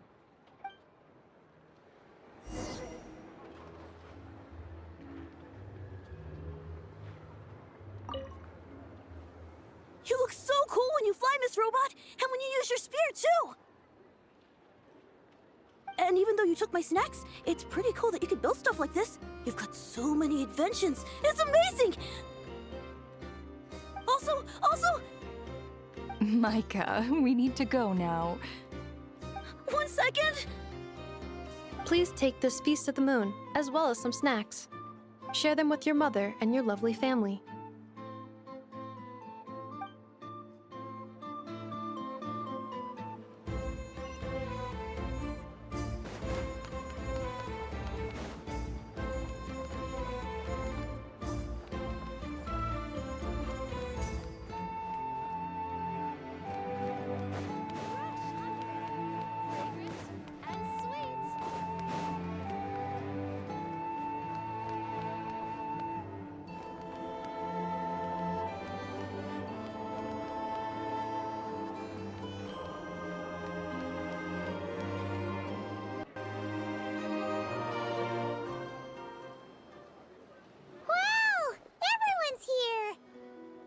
You seem well rested. I know no one's asked, but I'm sure you all want to know, so let me just say, we're doing great. Thanks. Well, great, but not perfect. I'm starting to lose my mind from boredom. Can't drink a drop of alcohol while I'm waiting for my wounds to heal. I'm sure you had a sneaky swig or two. Wait, how'd you find out? I'm sure you must be missing Mondstadt after all these years away, Grandmaster. Yeah, you could say that again. Every time I get news from Mondstadt, it makes me want to go back and see the place for myself. Honestly, once things are wrapped up here, I think it'll be time to head back home. Hey, looks like someone's taking the stage. Can everyone see okay? Anyone need a boost? I'll just listen from the back. It's fine. You're taking this pretty seriously, huh, Durin? Well, it's not every day that I get the chance to see how people speak in official settings. Soak it up like a sponge. I'll make sure you get a chance to practice for yourself later down the line. Actually, I know just the thing. You can debrief the Knights of Favonius for me. Mr. Varka, are you forgetting that I'm not a Knight of Favonius? I can knight you. Any particular title you'd like? Is he joking? I really can't tell. You'll have to figure this one out for yourself. It'll be a good learning experience. It is my honor to host the opening ceremony for the League, and to have this opportunity to speak to you all in my capacity as Voynich Guild representative. Could this person also have been pushed onto the big stage by the real big shots? Guess I'm not the only one then. We come here today, having weathered the trials and hardships of yesterday, and having learned from them the importance of unity and cooperation. All right, here we go. Uh-oh, looks like Aino's off in Dreamland already. Wait, Boss is looking kinda drowsy too. What's up with her? Come on, get this speech over with already. Nodcry is our home, the land we rely on for survival. And as we chart a course for the future, may we persevere through the storms ahead as we sail towards a new era of prosperity, freedom, and hope.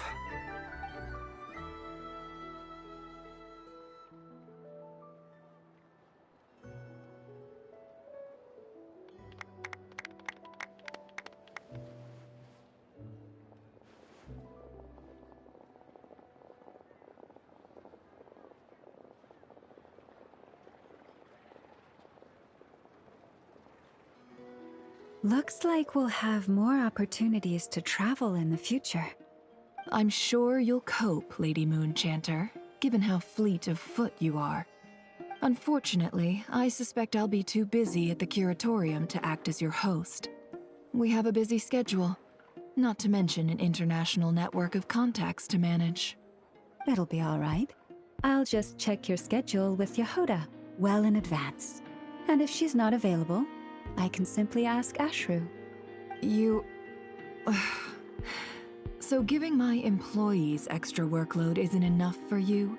You're really going to drag my cat into this too?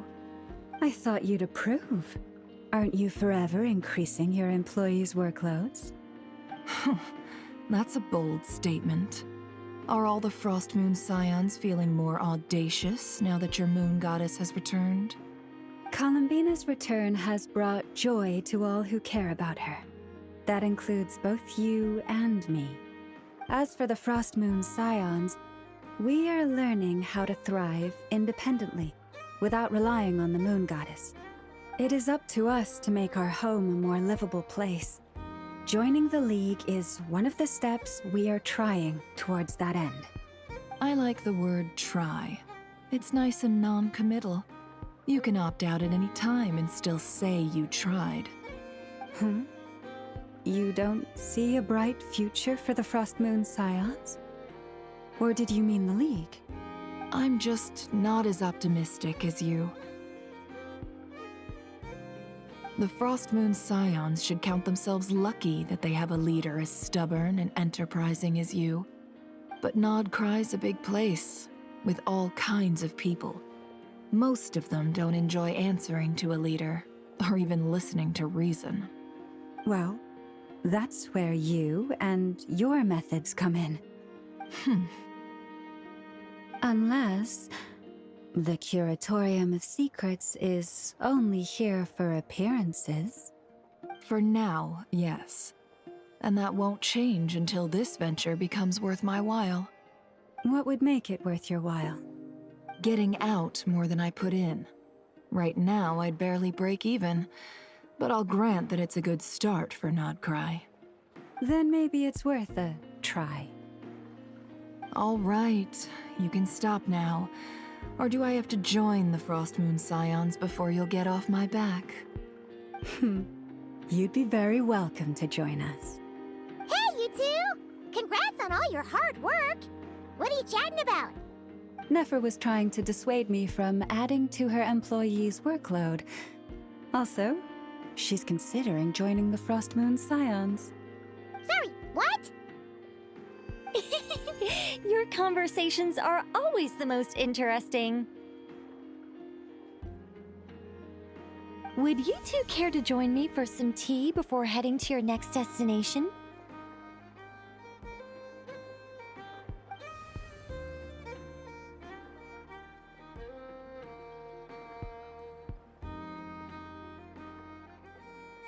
Nicole? Wait, where are you?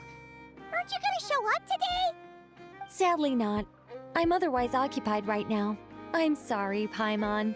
I can hear how disappointed you are.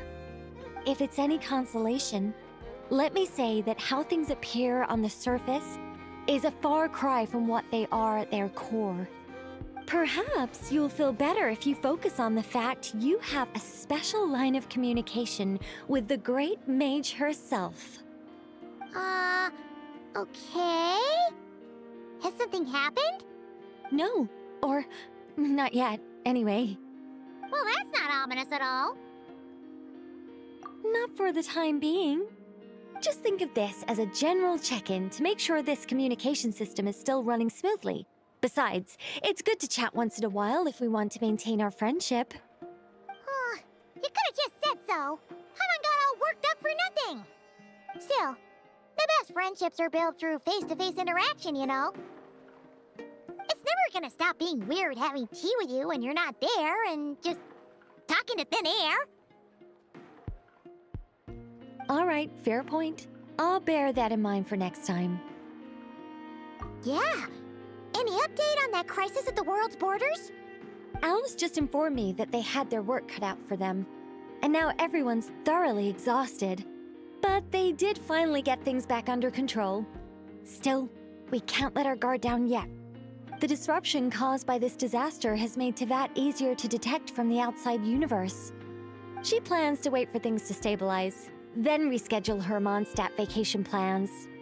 As for me, I agree with Hat Guy's perspective.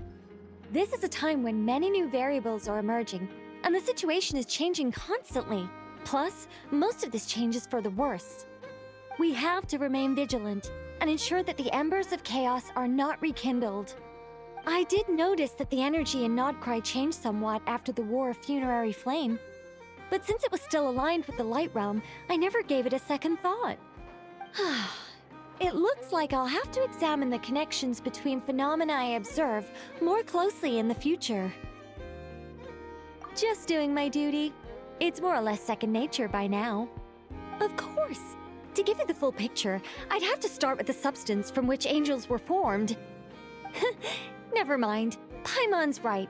Showing off my knowledge would be much more satisfying in person. By the way, you did receive the gifts from the Hexen Circle, yes? I'm not trying to claim credit or anything, but my pride demands that I at least mention it.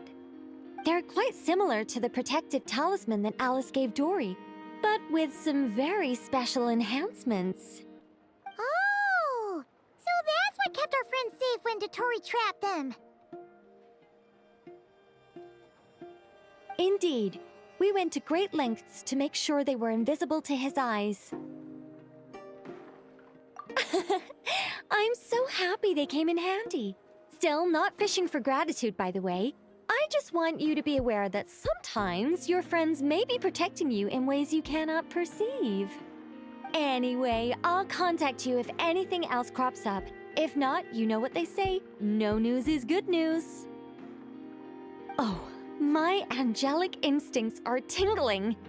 They say you should head to the docks next. Your friends are about to board their ship home. This place looks perfect. Nothing warms the soul like piping hot food. Fearless.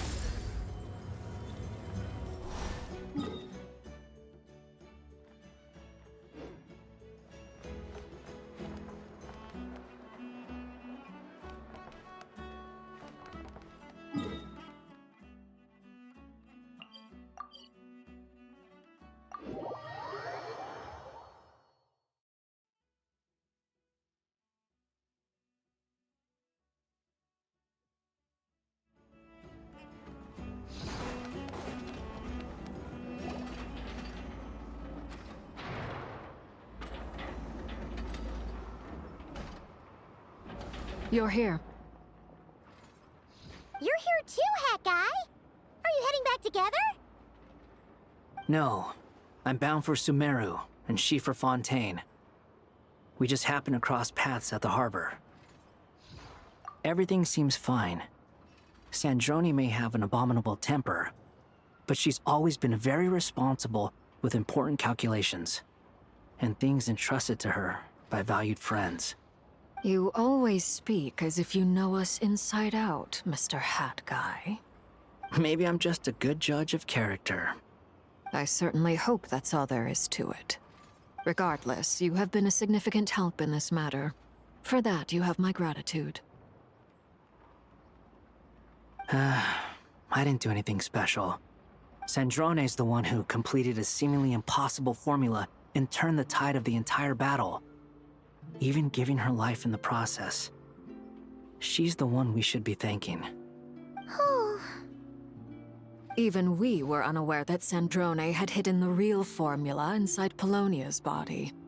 She managed to fool Dottore into thinking the formula was running in her system by installing an identical-looking decoy within her. She probably realized that she didn't have the strength to stop Dottore. But this way, she could at least get him to lower his guard. She always worked like that. Always had a backup plan. Well, that's why I'm traveling to Fontaine.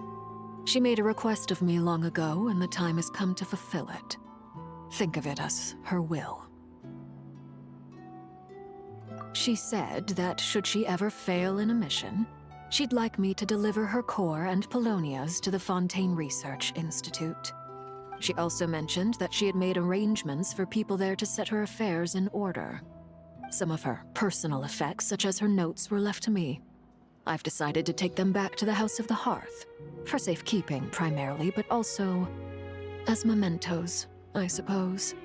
However, there is one book among them that I'd like to leave in your care. I'll have someone deliver it to your residence at the flagship at a later date. No, I was specifically warned not to tell her. This is her last wish, and I will abide by it. I can only hope so, but none of us here can know for certain. I bade farewell to Columbina earlier today. As promised, she turned the iridescent moon's marrow over to me. She spent a long time with Sandrone's body, saying her goodbyes. Oh, is she alright? Sandrone's passing has left a great wound in all of our hearts. It will take time to heal, but Columbina surprised me. She offered me some words of comfort before I departed. Despite being grief-stricken herself, she showed an awareness of the feelings of others around her. She never used to act like this. Clearly, she has grown. And I suspect that we have you to thank for much of the change we are seeing in her. After these recent events, the Tsaritsa has revoked the Pale Star Edict. Snezhnaya now realizes that the arrest warrant for Columbina was just a ploy by Dottore, who coveted her powers. I shall return to Nodcry to see her as soon as I find the time. I hope that from now on, she too will explore more of the world. Columbina Hyposelenia's journey is only beginning. My ship is here. Traveler, Paimon, we shall meet again. You too, Hat Guy. What are you still bumming around for? Isn't Columbina waiting for you? I thought today was the day you'd agreed with her to go find out the truth about your sibling. You're afraid you won't like the truth when you see it. Well, this is new. I was starting to think that nothing could scare you. Don't say that! Wouldn't you be if you were in this situation? Fair point.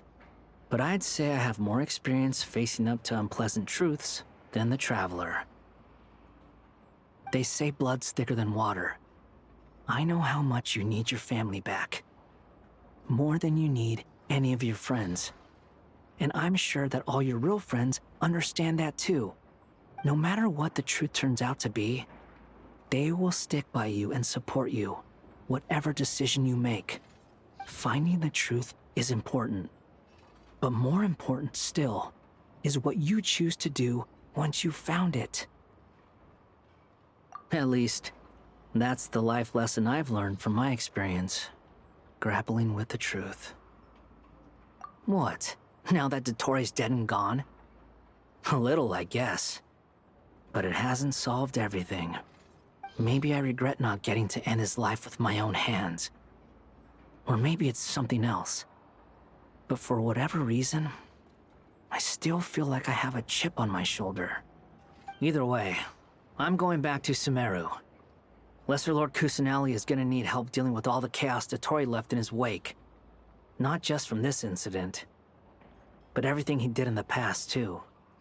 You should continue with your journey, as you've always done. Who knows? Maybe we'll meet again someplace else. So, what should we do now? If you want to explore a bit more to steady those nerves, Paimon's game! After all, when Columbina said she knew where your ship was hidden, Paimon promised to give you two some alone time with the truth.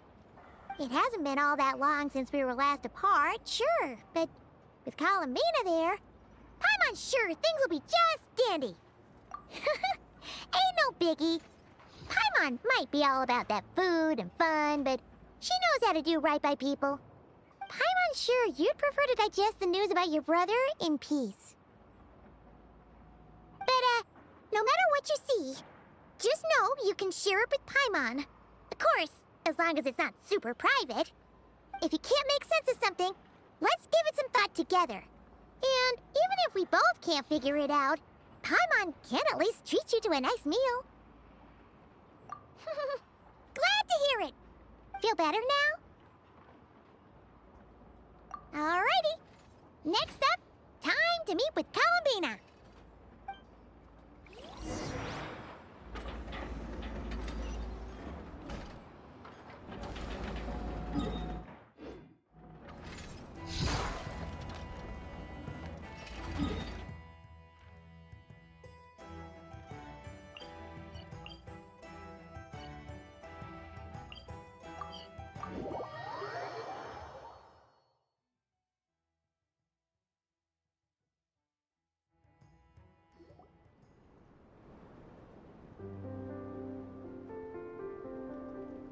Columbina, we're here! Can't quite believe we're meeting out here. We've gotten used to walking over to Silver Moon Hall whenever we go see you. Well, you're still welcome to go there whenever you want to see me. It's just, now that it's all over, I've decided to make some changes. Try and fit in with the Frost Moon Scions, like Lama suggested.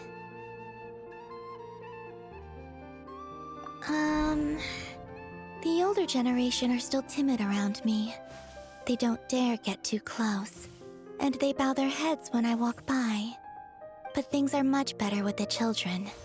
I see more curiosity in their eyes. Hopefully, by the time the next Moon Prayer Night comes around, I can enjoy the festival with them as myself, without having to pretend that I'm only dressed up as the Moon Goddess. You'll do fine, Columbina. Paimon's sure they'll realize you're super nice once they get to know you better. You really think so? When we first met, you thought I was a little up in the clouds. We were just starting out then, come on! So Lama told you, huh? I'm only teasing. I know that I have you to thank for pulling me back down to solid ground. It feels good to finally stand firm on the earth where I was born. Oh, that's great!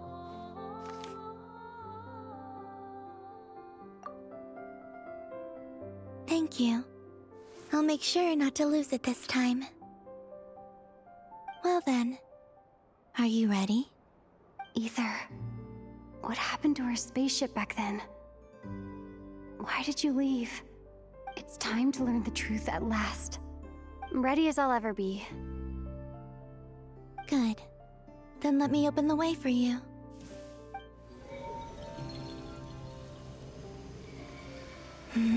Where does this lead? To our shared destination. Huh? Do you remember me telling you about my missing prologue back when we just met? I said that my story began on the moon. But while I was inside the moon's reflection, I realized that my prologue was really hidden in the future. I just had yet to discover it at that point. The story of the time before I was born was in fact the story of my distant future. It's truly fascinating. But when I obtained the Trilunar Authority and returned to our present reality, I sensed something I hadn't expected. Your prologue. So you mean... Yes, your spaceship. All this time, it has been hidden on the Frost Moon, which lay beyond the sky. The great ruler of the firmament. The heavenly principles. Wait, them? Why would they do that? I don't know. Perhaps your ship contains something that is incompatible with Tevat. Or something that cannot be known. Oh, did I pick a bad time to say this? I know it must have been hard to work up the courage to do this. Maybe I should have waited until you were on the moon, with no chance to back out. That would have been kind of mean, you know.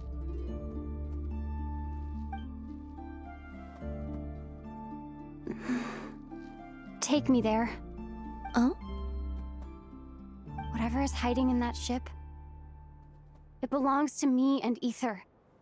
Those memories belong to us. No one else has the right to decide whether I should or shouldn't know about it. Not even the heavenly principles. Very well. Then let's go. You two take care, alright? And don't forget to come back soon! Rest assured, Paimon. We will. Traveler, after you. Thinking about the story that we'll find hidden on the moon? Yes. And hoping that it has a happy ending. Stories like that don't exist, you know? You don't believe in happy endings? I don't believe in endings.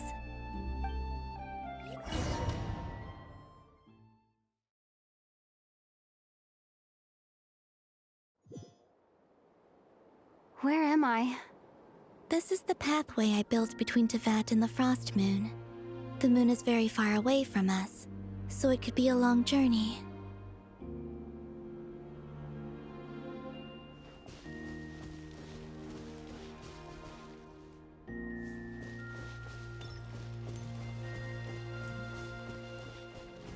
After I obtained the Trilunar Authority, I unwittingly saw past events from many of my friends' lives.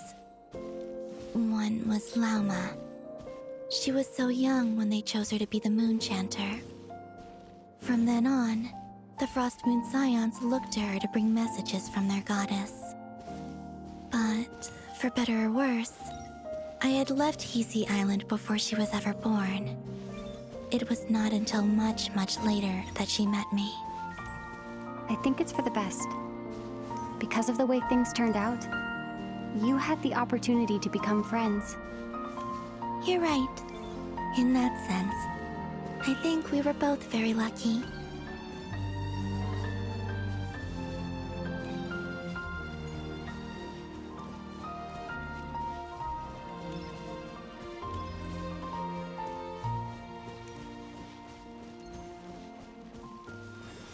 Oh, and about that mage, Nicole. I only recently learned that she has lived in Tevat since the time of the Three Moon Sisters. The Moon Goddesses always had a good relationship with the angels. I suppose our friendship continues that tradition.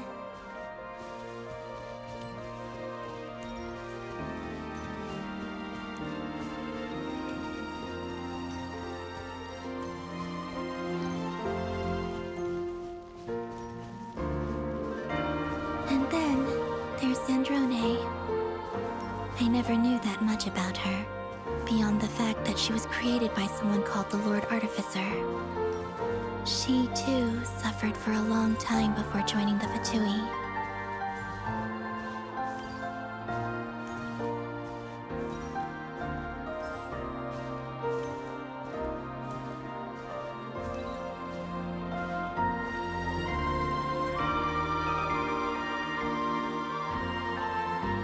How I wish I could talk to her again, even if only to hear her say nasty things to me.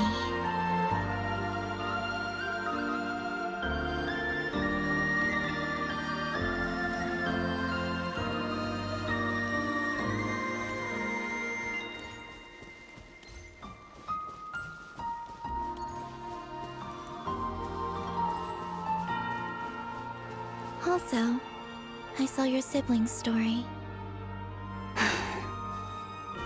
I'm afraid I didn't see much. It seems that he rarely came to the surface, where the moonlight shines. But I did notice that back when you first set out on your journey, he would often appear nearby, gazing at you from afar with a guilty look in his eyes. Ether. Let us speak no more of the past. I probably shouldn't reveal so much about my friends. It's not my place. Let the moonlight carry us forth. We are very close now.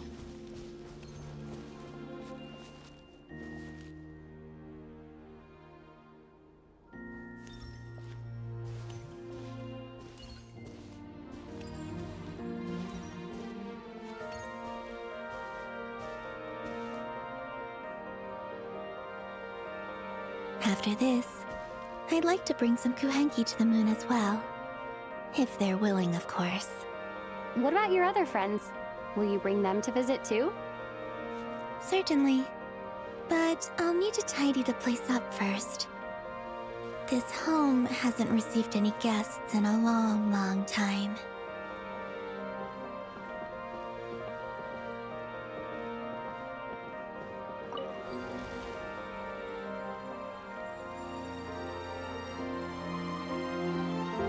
I remember writing something similar with you on Moon Prayer Night. I believe it was called... Dodoko's Whirligig. Yes, that was it. You asked me if I was afraid to return to the moon, and I said that I was.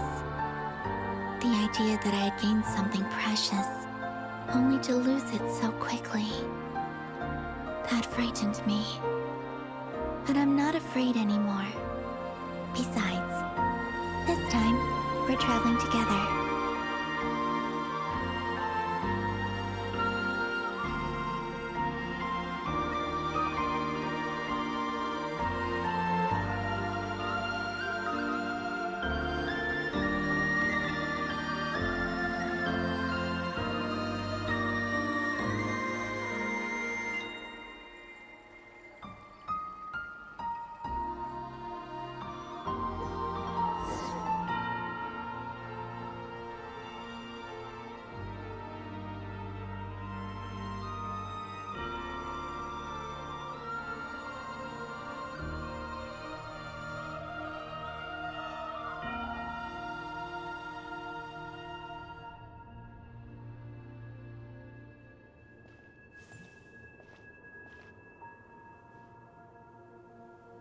We're here.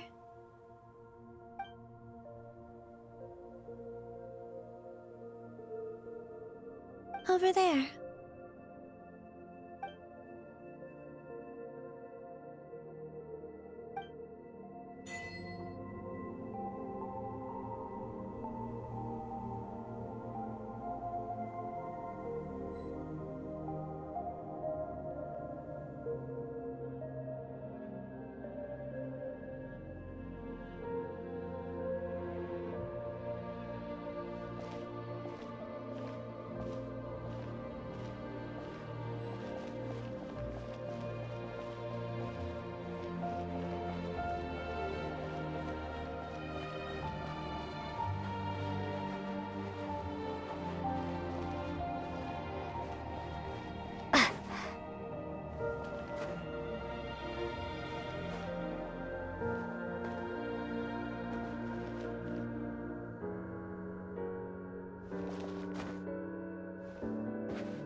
Our spaceship.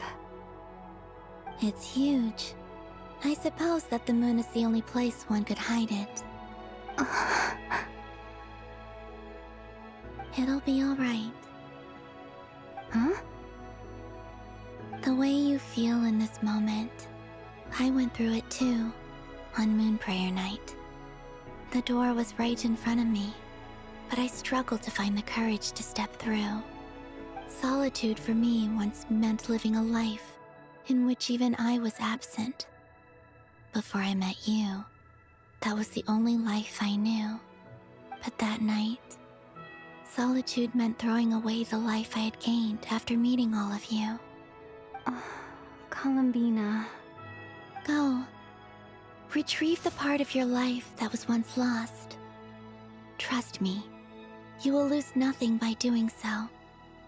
Look, Tevat is right there. All of our friends are down there, waiting for us. You're right. Thanks, Columbina.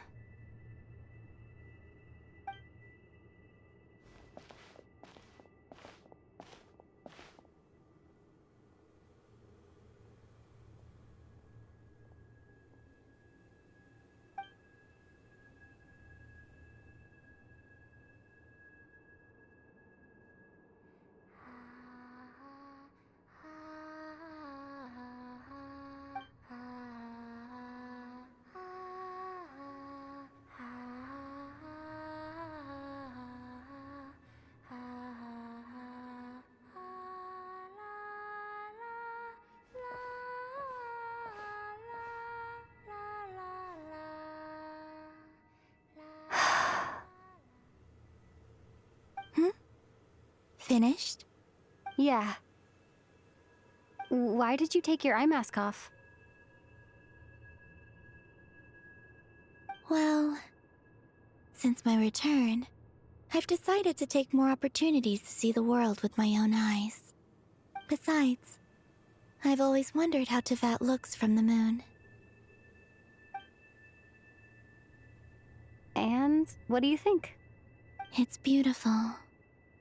I could spend a whole day here just gazing at it. What about you? What do you think of the truth you found? I haven't looked at another person's expression in a long time, but I think yours is saying it was neither good nor bad. Keep this up, and it won't be long before you give Nefer a run for her money. Oh, I don't think that's going to happen.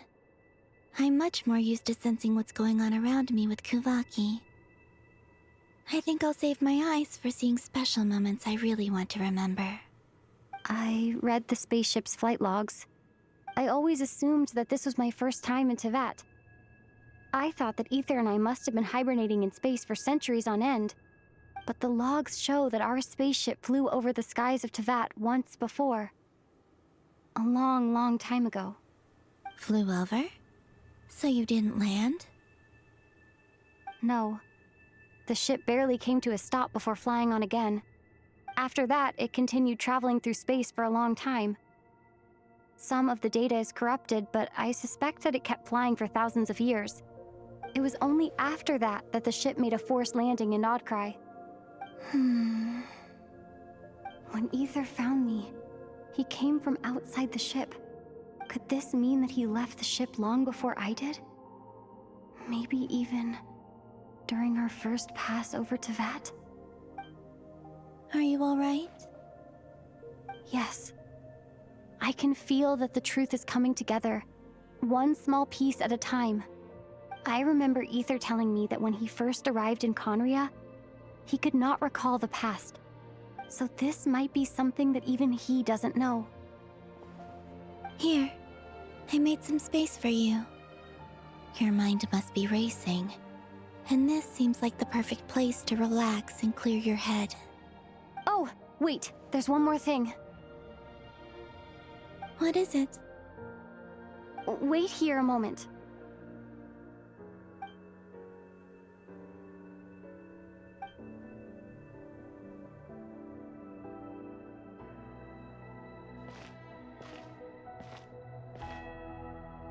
Hey, Columbina.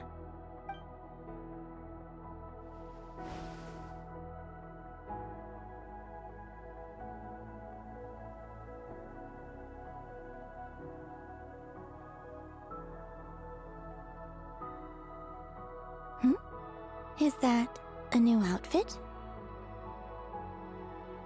An old one, technically. It's been in a cabinet inside the ship this whole time. It's a matching pair with Ether's. He always liked this set more. Huh. I don't think there's a huge difference. Really? Yes. It's still the same you. You're the same person, no matter what clothes you wear. Only Columbina would make an observation like that. Traveler, do you consider Tevat your home? Home is wherever Ether is. But then, after all the time I've spent here and everything I've been through, yes, I'd say it's my home. Would you change your answer if Tevat changed appearance? I mean, if the truth about Tevat turned out to be different than what you thought.